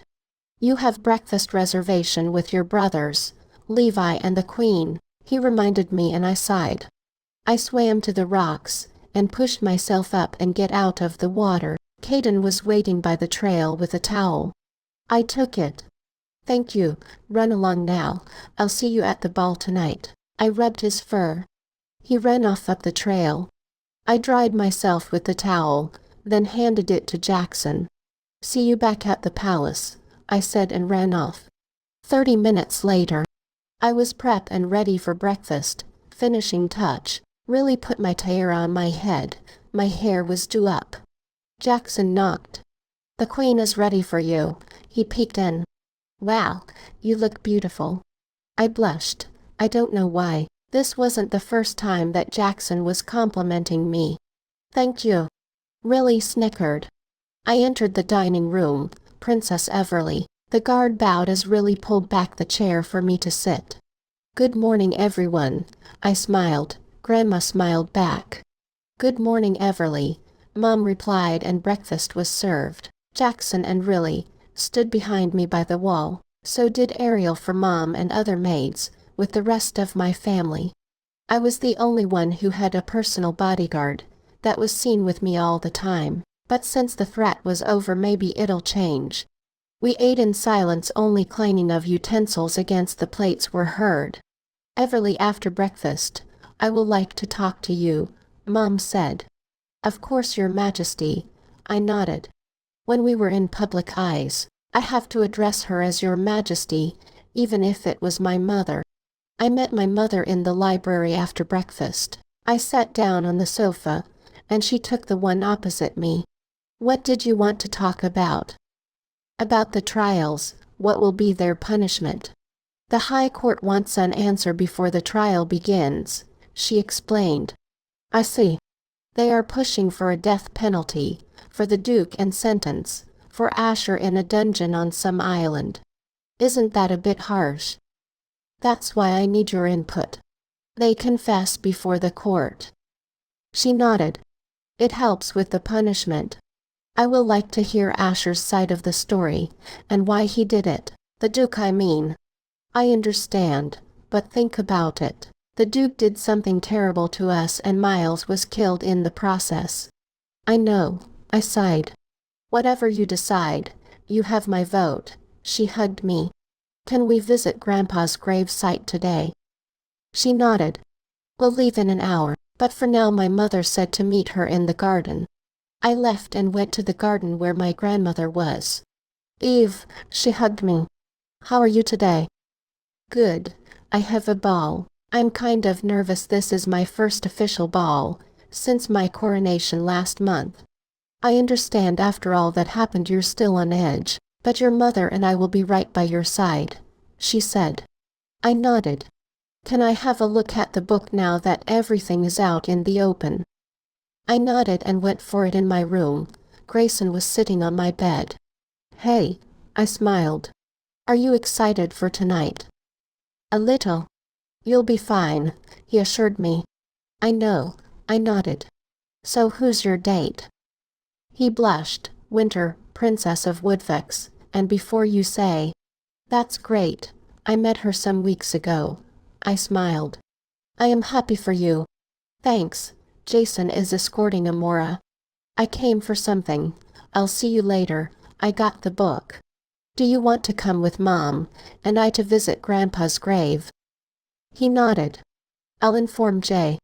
Good. I left. 1 hour later, Mom, Grandma, the twins and I all got into a carriage and was taken to the grave site. I had a bouquet of flowers with me. The ride was short. The graveyard for all past kings, princes, princesses and queen was in a special place. When we stopped I got out first, followed by the twins, then Mom, then Grandma. It's been so long, Grandma sighed as Mom comforted her. I went to my grandfather's gravestone. Hey Grandma, what a weird couple of weeks, right? I chuckled. I hope Miles is resting peacefully with you and you have him some scolding. I placed the flowers against the gravestone.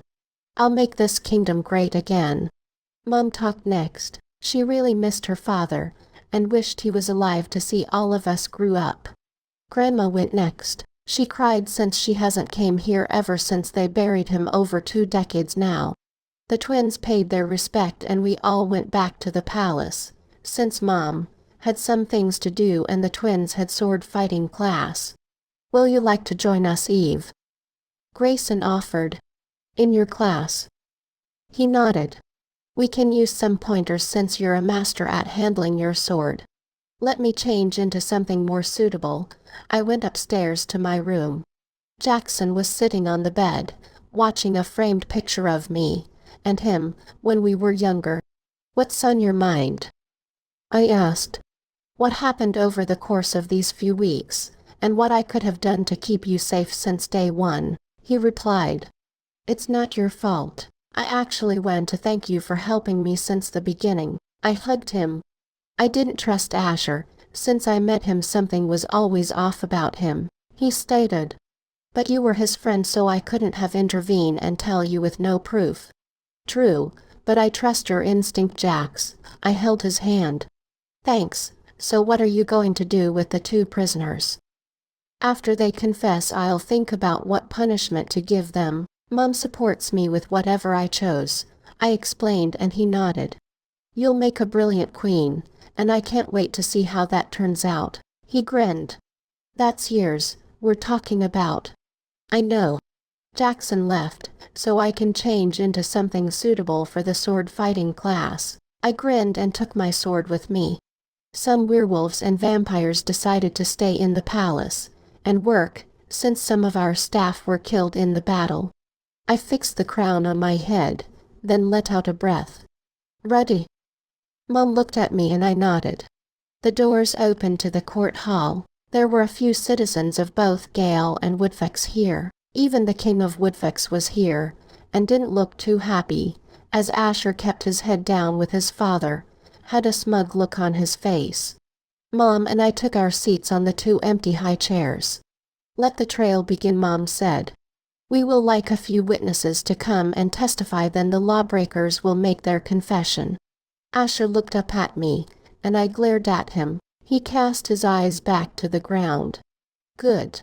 I don't want to look at him right now. 40 minutes later. I swallowed another yawn. It was so boring and long, saying questions to more than 3 dozen witnesses that were present. The king of 𝑳𝑰𝑺𝑻𝑬𝑵 looked bored as well. He'd rather be somewhere than here right now. Asher, come up and confess, Mom ordered, after we got the last testimony. Asher got up from behind the table and walked up to us, stopping at the stairs. He bowed. I want you to tell us everything, and I mean everything, his uncle said. Yes, Your Majesty. It all started when I first met Princess Everleigh at her coronation birthday ball, he began. Before that, my father told me to befriend the princess.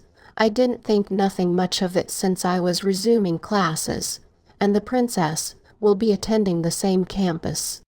Only a few days after, I overheard my father talking to someone about a plan, and the kingdom Gale in particular. My curiosity got the best of me, and I regretted asking what my father was planning. I didn't realize it was a trap until it was too late. Also, I didn't expect the princess to start a quest out of the blue. I didn't know where she was until the plan was fully activated. My father didn't predict how far Brielle will go, or how jealous she was about her sister in the first place. The person he was in contact with was Brielle. He just told her to make sure there was no obstacles in the way, so I can get closer to Princess Everleigh. But he wasn't expecting to be betrayed when she took it as far as kidnapping the princess and planning to kill her as well. Everleigh's POV. I watched Asher and he watched me. That's my confession. He bowed and went back to his seat. His father glared at him as his mother cried silently in the crowd. Duke of 𝑳𝑰𝑺𝑻𝑬𝑵 stepped forward. I ordered. He looked at me with a smug look. I see you survived, princess, but these was more to that story. More. You see, I was hired to create a distraction for the real mastermind behind all this. This was just a distraction to the real thing.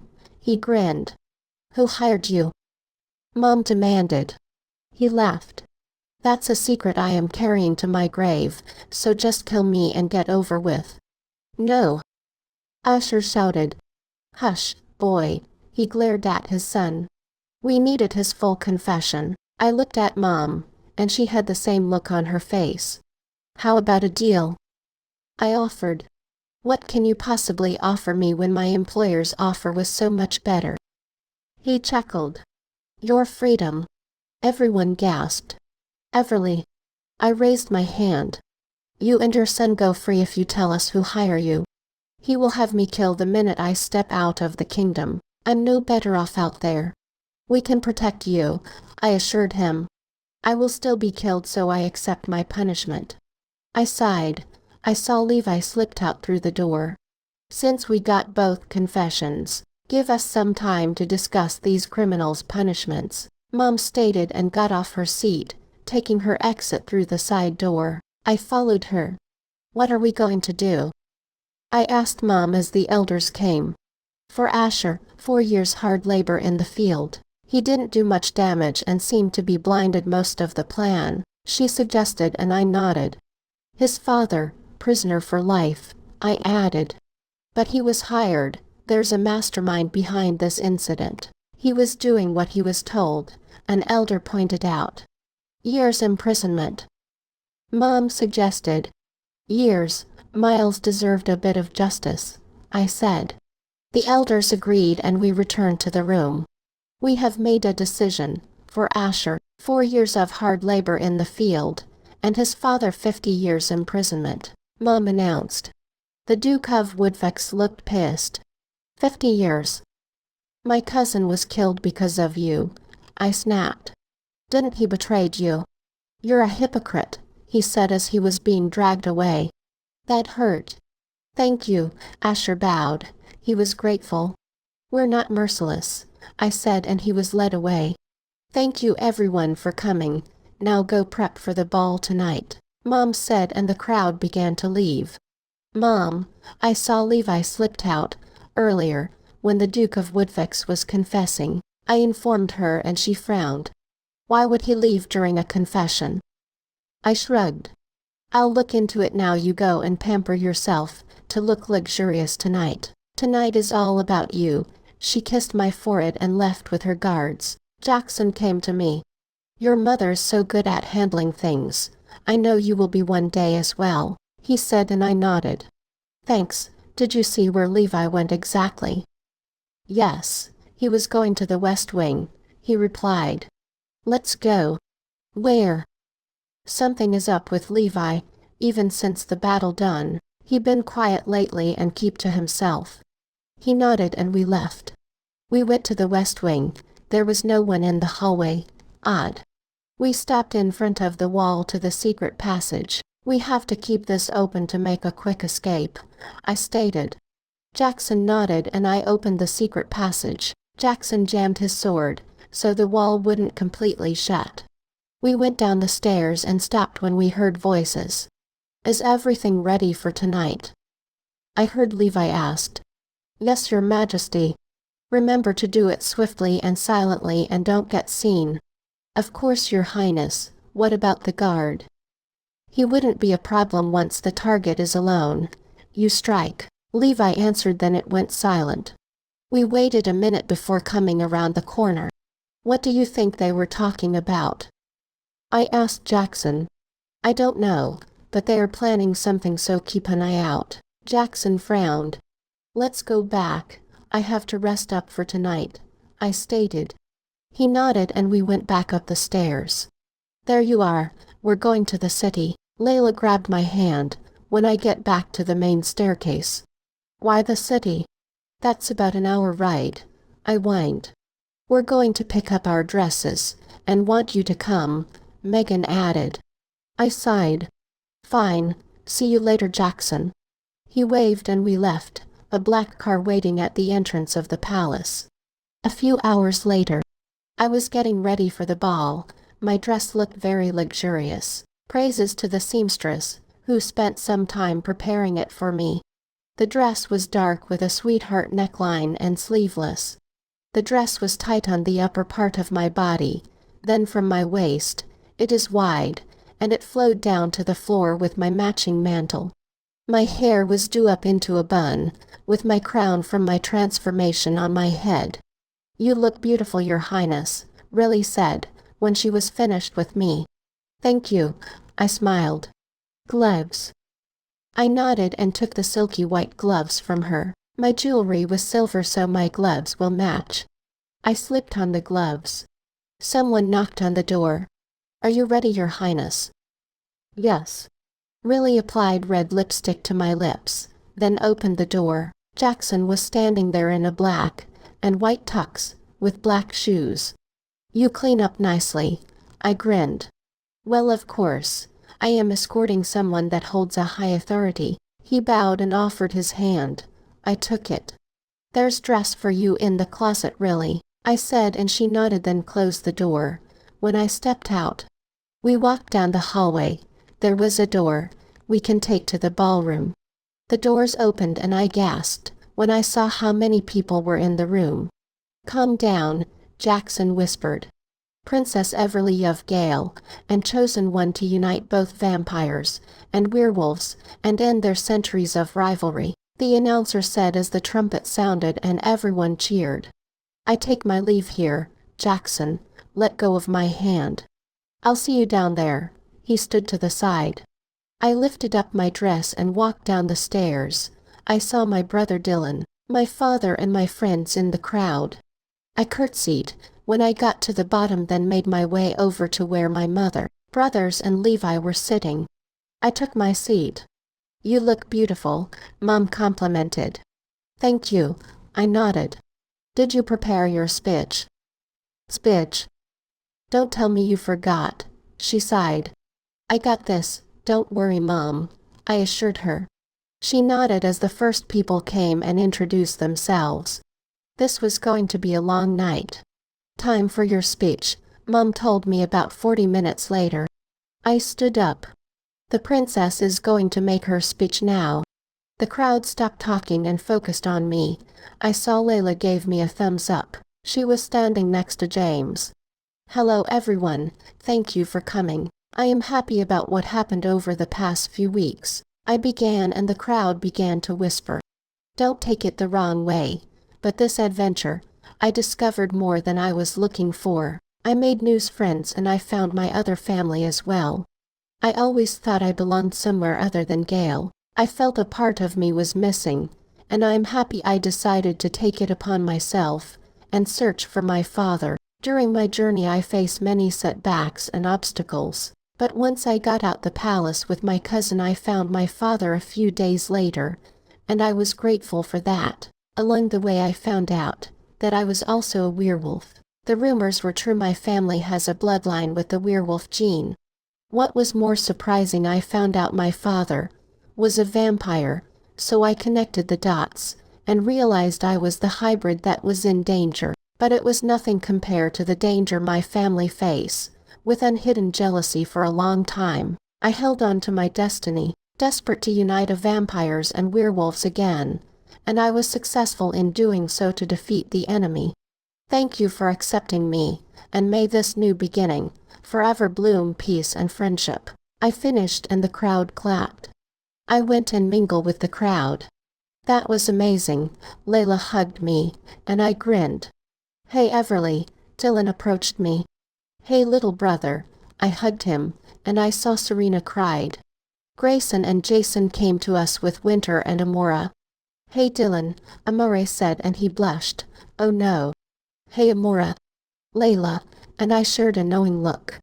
We left the teenagers to talk, as I went over to where Megan and Jamila were. "The speech was awesome. Something tells me you didn't write that," Megan teased. "You're right," I laughed. "The best speech is always the one you don't write," Jamila stated. "You are friends now?"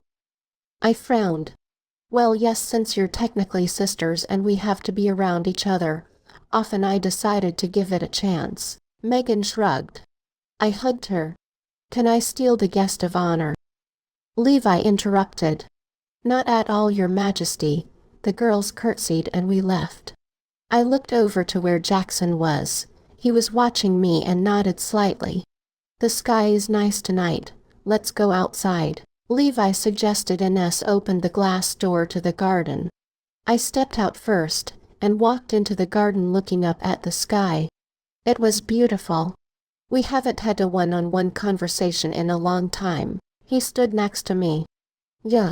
I'm sorry how I have been to you all these years. Being a stepfather is kind of awkward to me," he admitted. "I still have good memories with you and the twins though. Horse riding, swimming, hiking, that was all you." "Thank you. The sky is so clear." I looked back up at the sky. "You can take some fresh air. I am going back inside." Levi left. I walked further into the garden, when suddenly I heard footsteps coming in my direction. I felt pain, and saw a wooden stake in my abdomen, and a silver dart to my neck. Everything turned dark. Queen face POV. I saw Levi returned, but no Everleigh. "Your Highness, their summit." Jackson stopped talking when the doors burst open, and in came Everleigh, unconscious and bleeding. Levi took her from the guard and held a knife close to her neck. "Grayson deserved the throne, not your freak of a daughter," Levi snapped. "Calm down, Levi," I said. "No, Grayson has every right to be king. He is in line for the throne. This kingdom deserves a male heir for once. For 2 generations it was both females, and this kingdom deserves someone who isn't a monster. If you want something done, do it yourself. You're the mastermind." I gasped. Was it that hard to figure out? Brielle's jealousy made it so much easier, but then turned the tables. I was planning to kill her, after she killed you and your monster daughter. Also, I had an affair with her. How could he? My heart broke. Grayson, you're officially next in Lee. He dropped the knife and Jackson shot him with a dart, so he fell and I broke down in tears. Theo caught Everleigh quickly. He betrayed me. Everleigh's POV. A few months later. Spring break. Levi was put to death because of all the crime he did. Mom had a hard time during the trial and broke down in tears. When I recovered from my wounds, Mom made sure I got another bodyguard, but he doesn't shadow me like Jackson did. I was finally going home from university. A few more months, and I'll be going into my senior year. I was finally passing Latin with good grades thanks to Jackson. Are you back? Layla asked me. We were back at my old house, after it was fixed up of course, before I came to start my second semester. I finished my first semester at home. I nodded. My mother was hosting a spring ball in a couple of days, and I was required to attend. The twins will be home from school as well. Do you think Jackson and Dallas will get along? She asked. Dallas was my new bodyguard. Jackson didn't like him very much. Dallas stayed at the house and does patrol at night time, while Jackson stayed with me during the day at school. Then, he will come to the campus after my classes if Jackson had football practice. I shrugged. Dallas was cool and barely talk. When we get to the palace, he will be outside my door when I'm in my room, and outside when I'm outside. Jackson came into the room. Who's ready for 1 week of no classes or quizzes? He grinned. I am, I said as he took my suitcase. Those were my casual clothing and shoes I wanted to take with me. Dallas is downstairs waiting. He rolled his eyes. Where's Caden? Downstairs as well. Caden often visited us since he had a pack that needed him, so he couldn't attend university. We all left the room. Layla's suitcase was already in the van along with Jackson's. Dallas bowed when I walked past him. I told him he can call me by my first name, but he refused. Dallas was 24 years old with black hair and gray eyes. He was my mother's head guard's nephew. He was a guard who more blended into the crowd. That's why I wasn't able to see him. Morning, Princess. Caden grinned. Hey. Jackson opened the door for me, and I stepped outside and got into the back seat of the van. Dallas was driving and Jackson was stilling on the passenger side. Layla, Caden, and I were in the back seat. After everyone got in, Dallas drove out of the property. Mom sent the private plane for us, which was going to fly to the territory to get the twins, before we all fly to Gale. 3 hours later, the plane landed and the twins boarded the plane. Hey, I hugged my brothers. I missed you guys so much. We missed you too. Jason pulled away as a guy in black put their suitcases in the compartment above our heads. I sat back down next to Caden, while the twins sat down a few seats in front of us. Layla was on the opposite row, next to the window with her boyfriend, James, next to her. James was coming as well. He'll be staying with Layla at her parents' house for spring break, then come to the palace with her for all the activities we plan to do. Are you dating Winter? I asked Grayson. She likes Dylan since they both are in the same class, he replied. I see. What about you, Jason? 𝑳𝑰𝑺𝑻𝑬𝑵. I was just her date for that night. We aren't a couple. I sighed. They don't want to talk to me about their love life. When we got to the palace, it was late evening. The maids took our suitcases to our rooms. The twins and I went to meet Mom and Grandma in the sunroom. Uncle Logan was here as well. Uncle Logan, I smiled and he hugged me. Everleigh, what you're doing here? I asked. Visiting. I'll be back for the spring ball. I nodded. How your semester at university so far? Grandma asked. Good, but I do have to study for final exams, That will start when I get back next week, I explained. The library is all yours, Mom said. How are you feeling, Mom? I asked. Her birthday was in 2 months. I am trying to be. I was married for over 17 years, she sighed. I'm sorry, I hugged her. It's not your fault. I should have realized that Levi was quiet anytime I brought up the future and your name with it. He was uncomfortable with it from the start, she sighed. It's hard on the boys, especially Jason. I'm sorry, she looked at Jason.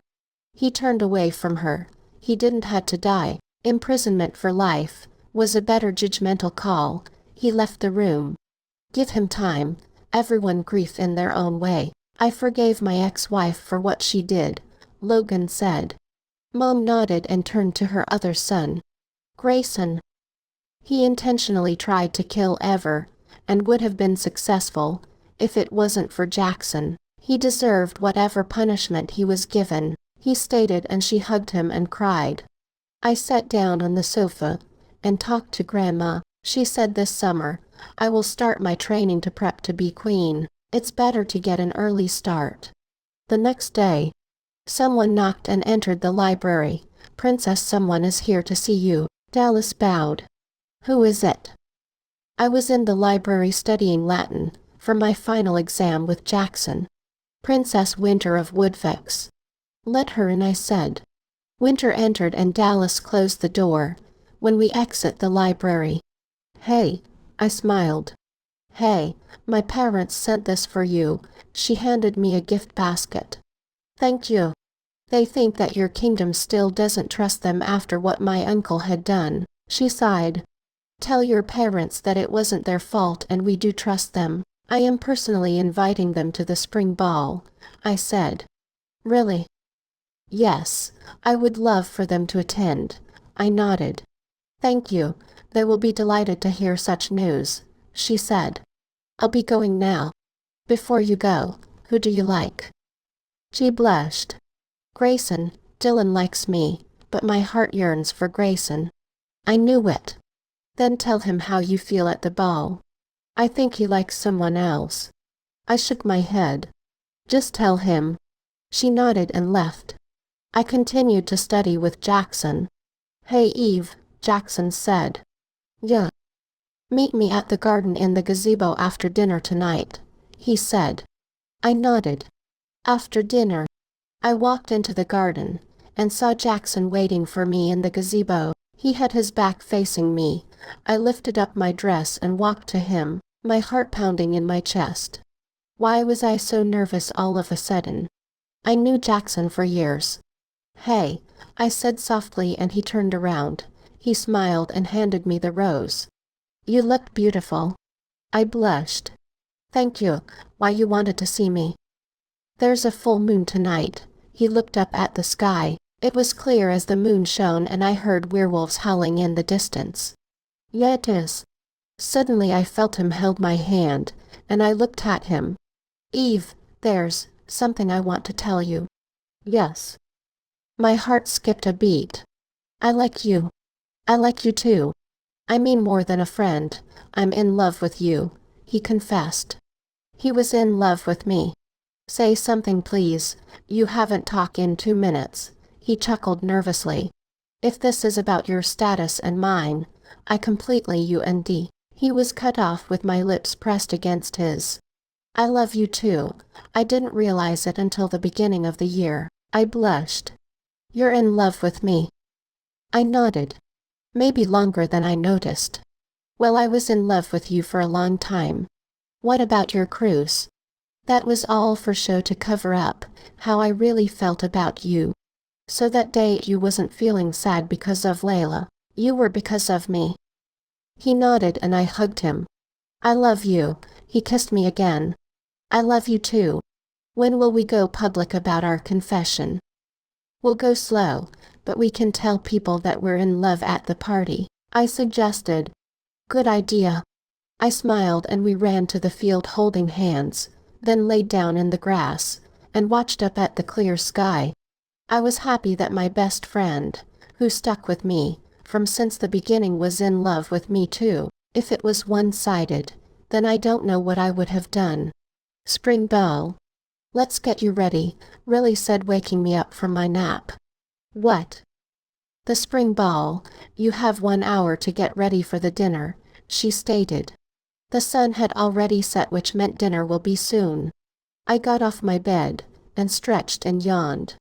I hope you slept good, because it's going to be a long night, Riley said. Who's your escort? I grinned. Your bodyguard. Dallas. She giggled and nodded. Do you like him? It's technically forbidden love, she said. So were Jackson and his love. That's the best kind, I said. He's nice, but I'm not sure if I like him. I understand, too early to tell.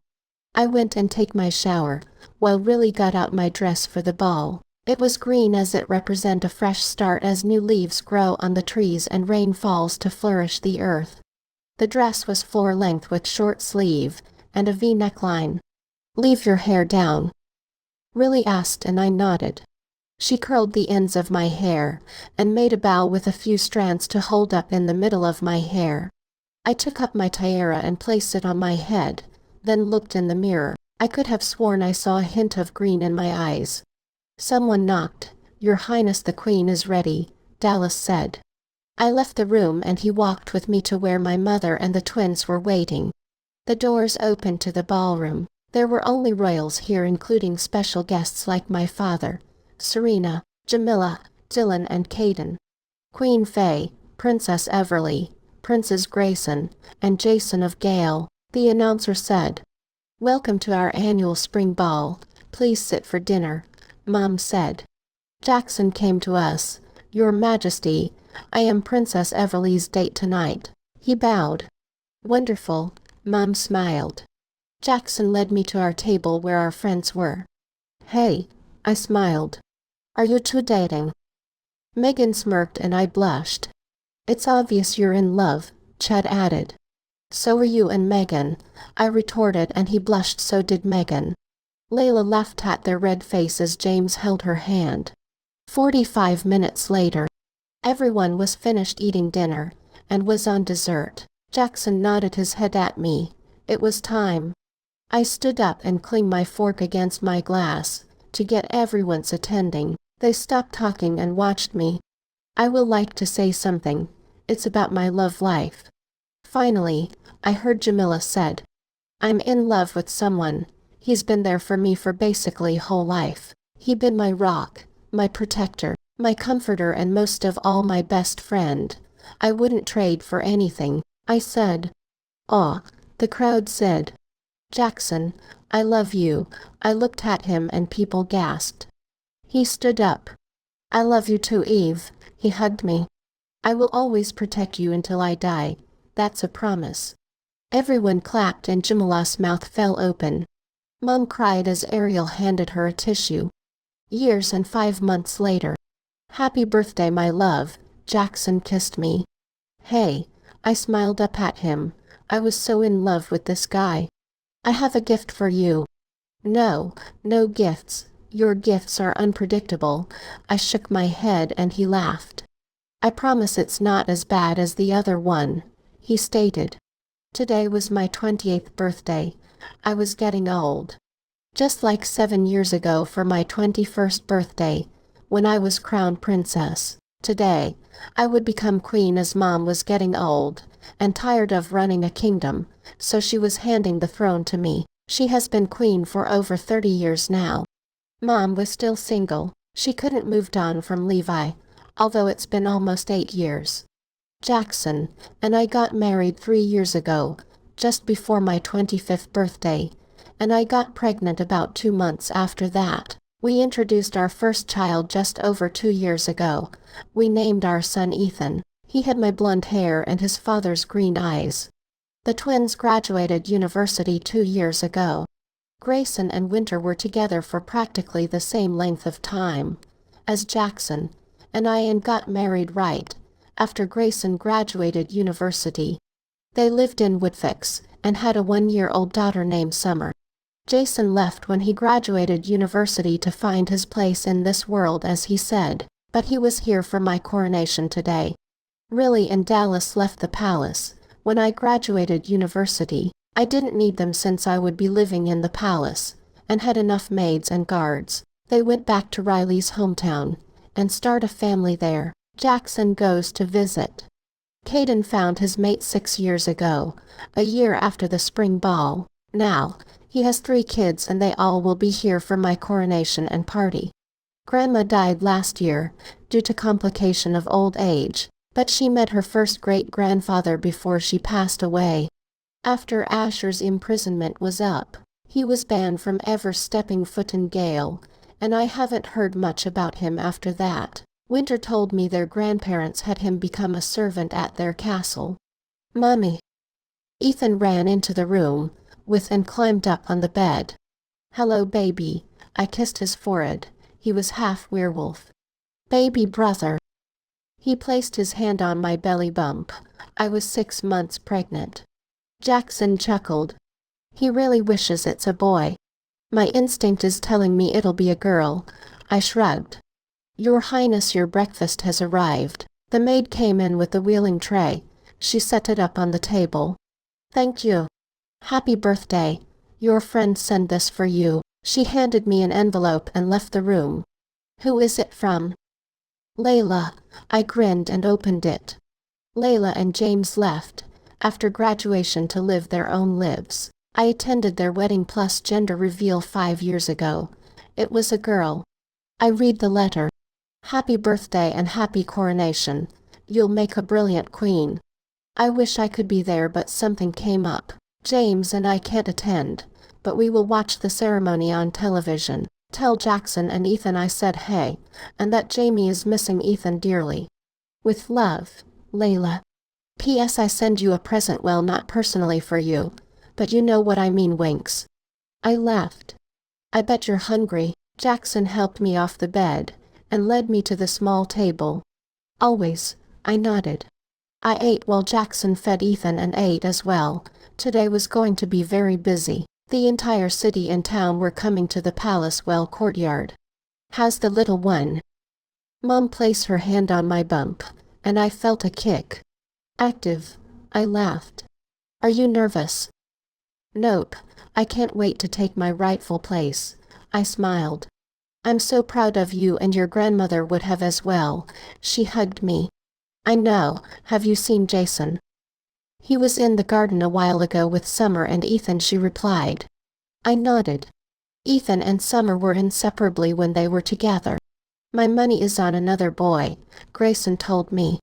And I want it to be a girl, Mom added. You already have a granddaughter. He frowned and she shrugged. I think it's a girl too, I said. So. But Ethan wants a little brother. We'll just have to wait and see, I said. What time is it? Time to get ready. Caden entered the room. Caden. I went and hugged him, making sure to be careful with my bump. Happy birthday, he said. Thank you. Where's your mate? Outside with the kids. The coronation is a little over an hour away, he said. I said goodbye and went to my room to get ready. 1 hour and 15 minutes later. I was ready. My dress fitted me perfectly, even with my belly bump. My hair drew up and my makeup just right. My dress was long, and the royal seamstress made my mantle long. This was a special moment after all.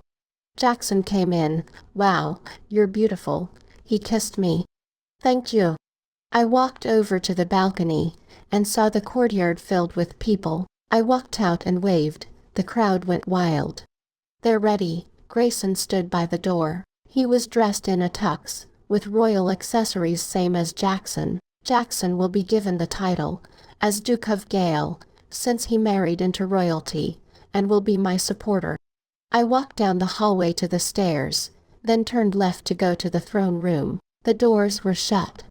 I love you. Jackson kissed me, then stood by the corner as the doors opened. He was still acting like my bodyguard, after all these years.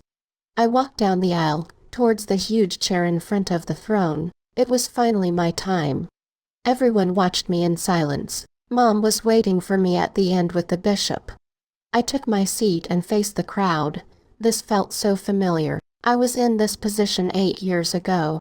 Today, we're once again here to see the coronation of my daughter. 8 years ago, she was crowned Princess of Gale. Now today, she will ascend to a higher authority and become queen. Mom addressed the crowd and they clapped. Princess Everleigh has successfully completed her training for queen. She started while she was still in university, and I know she will use her knowledge for the greater good of this kingdom. She turned to the bishop and nodded. Queen Faye has stepped down from her duty as queen, and is giving it to her daughter Princess Everleigh, firstborn and heir to the throne. The bishop began. Now the queen will ask the necessary questions. Do you, Princess Everleigh, with this crowd take your place as queen? I do. Do you promise to be true, and just for the sake of this kingdom? I promise. Will you lead this kingdom into battle, and defend it with your life? I will. Do you above all vow to take care of this kingdom along with watching over both werewolves and vampires, to avoid future interruptions that might break out into war? I do, and I promise to keep the peace of both werewolves and vampires. Mom smiled. The bishop took the crown off of Mom's head and placed the weighty crown on my head, then handed me the scepter. I stood up, presenting Her Royal Majesty, Queen Everleigh of Gale. Queen Everleigh, I love the sound of that. I smiled as everyone clapped then bowed. I was finally queen. Jackson came next to me, and her husband, Jackson, Duke of Gale. He bowed at the crowd then held my hand. Are we ready to take what life throws at us? More than ready with you by my side. I smiled at him. Ethan came to us and Jackson lifted him up. The young Prince of Gale, Ethan. Let's go enjoy your afternoon food and greet some people, he suggested. I nodded. 3 months later. I was due any day now. My bump was huge and I barely could see my feet. Jackson had put me on bed rest for about a week now and let me do minimal things. My mother said Levi was just like that when she was close to giving birth to the twins. I need to walk Jax, I sighed. He hired a nanny to take care of Ethan, especially when the baby got here. Ethan would become a handful soon, so we'll need a nanny, anyway, especially when Jackson and I go away on trips to visit other kingdoms. 10 minutes in the hallway, he said. I glared at him. I'm not sick. I'm pregnant and my doctor said I can walk, I snapped. He helped me off the bed, and I got into something comfortable to wear and easy to take off. We left the door and he helped me down the stairs. 1 foot at a time. I rolled my eyes as he walked to me, like I was a child. When we got outside I took in the fresh air. It was a bit chilly. We were expecting snow to fall within a week, according to the weather map. It's cold. Let's get you back inside, Jackson suggested as the wind stronger, making me shiver a little. I just got out here, I pouted. Fine, I scoffed, and he led me back inside. When I put my foot on the first step, I felt a gush of water came out of me. Jackson. I know. He lifted me up and carried me to the birthing room. There was a birthing room. Mom had it made when I first announced my pregnancy. Jackson laid me on the bed, and the maids, who were in charge of dealing with this situation, came in immediately. Any pain, Your Majesty? I shook my head. All I can say for now is rest. When the pain becomes frequent and close, then call us, the head maid said as the other maids prepared whatever for the birth. Mom came into the room. How are you feeling, Everleigh? Good. No pie. I stopped when I left the first contraction. I squeezed Jackson's hand. Your Majesty, was that your first contraction? The maid asked. Yes. You're going into active labor. Get ready and remember what I thought you. Breathe. I nodded as another contraction came. This baby wanted to come out, and quickly too. Such an impatient thing. 1 hour later, I heard a baby crying and I opened my eyes. It's a girl. Jackson kissed my forehead as the maid paced her on my chest for skin-to-skin contact. Hello, I held her hand as she cried. She got your nose. I looked up at Jackson. Yes, she does. I started to feed her so she will stop cry. Then she opened her eyes. Violet eyes were staring right back at me. What should we name her? I asked Jackson. Violet, Princess Violet, has a nice ring to it. Mom smiled. I nodded. Hello, Violet. I looked down at my daughter. Suddenly I felt a sharp pain and cried out. Jackson took Violet quickly. What's going on? It seemed like another baby is coming. Another baby. I gasped. Push, Your Majesty. I pushed and baby number 2 came out with a loud cry. A boy. He was crying and had an identical nose to Violet. Let's name him Vincent, Jackson suggested, and I nodded. Vincent opened his eyes. It was so strange. One eye was green and the other violet. A special child. Mom took him from me after he was fed. Princess Violet and Prince Vincent welcome to the royal family. Mom kissed them both.